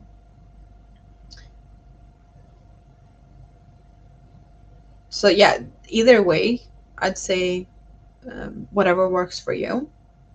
Definitely, you just have to be a little bit more careful with certain parts of the wool part. To pick a wool that either you can wash if you need to, or keep it in a place that you don't risk having to wash it. And if you do, there is always the risk of shrinking. Of course, cotton can also shrink a little bit, but not close in the same.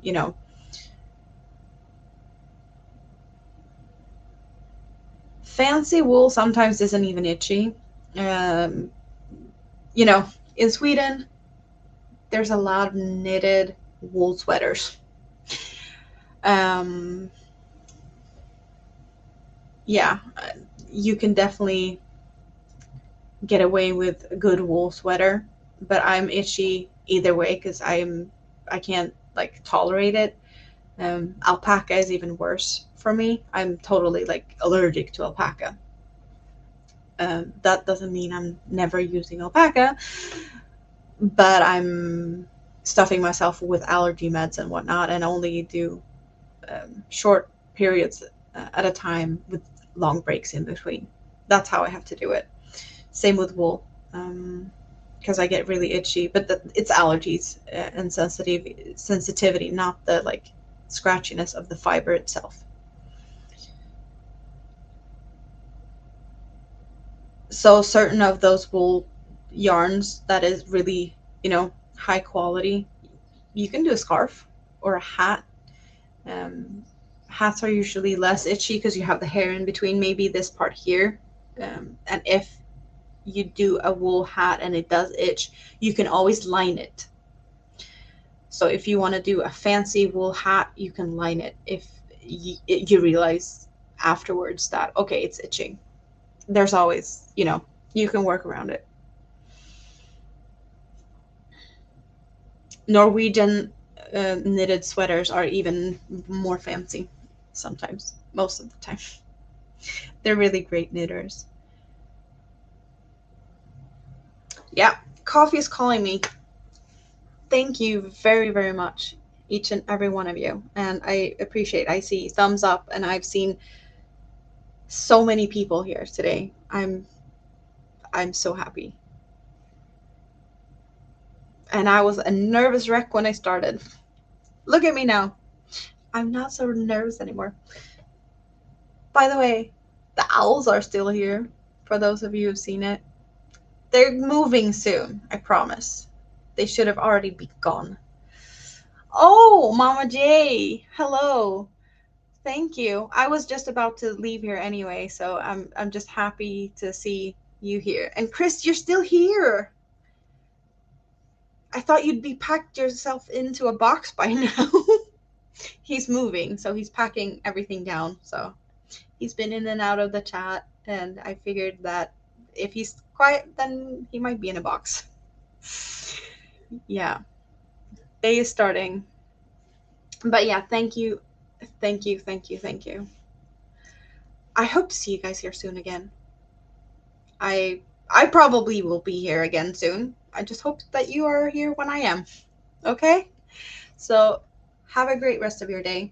I'm pretty much just in awe of the whole, like, how fun I've had and that it wasn't so scary after all.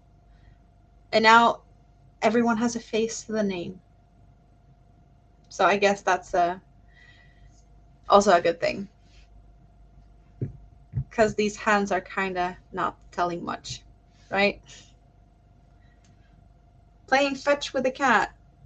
Oh, the fireworks. Well, that whatever works, right? Better than nothing.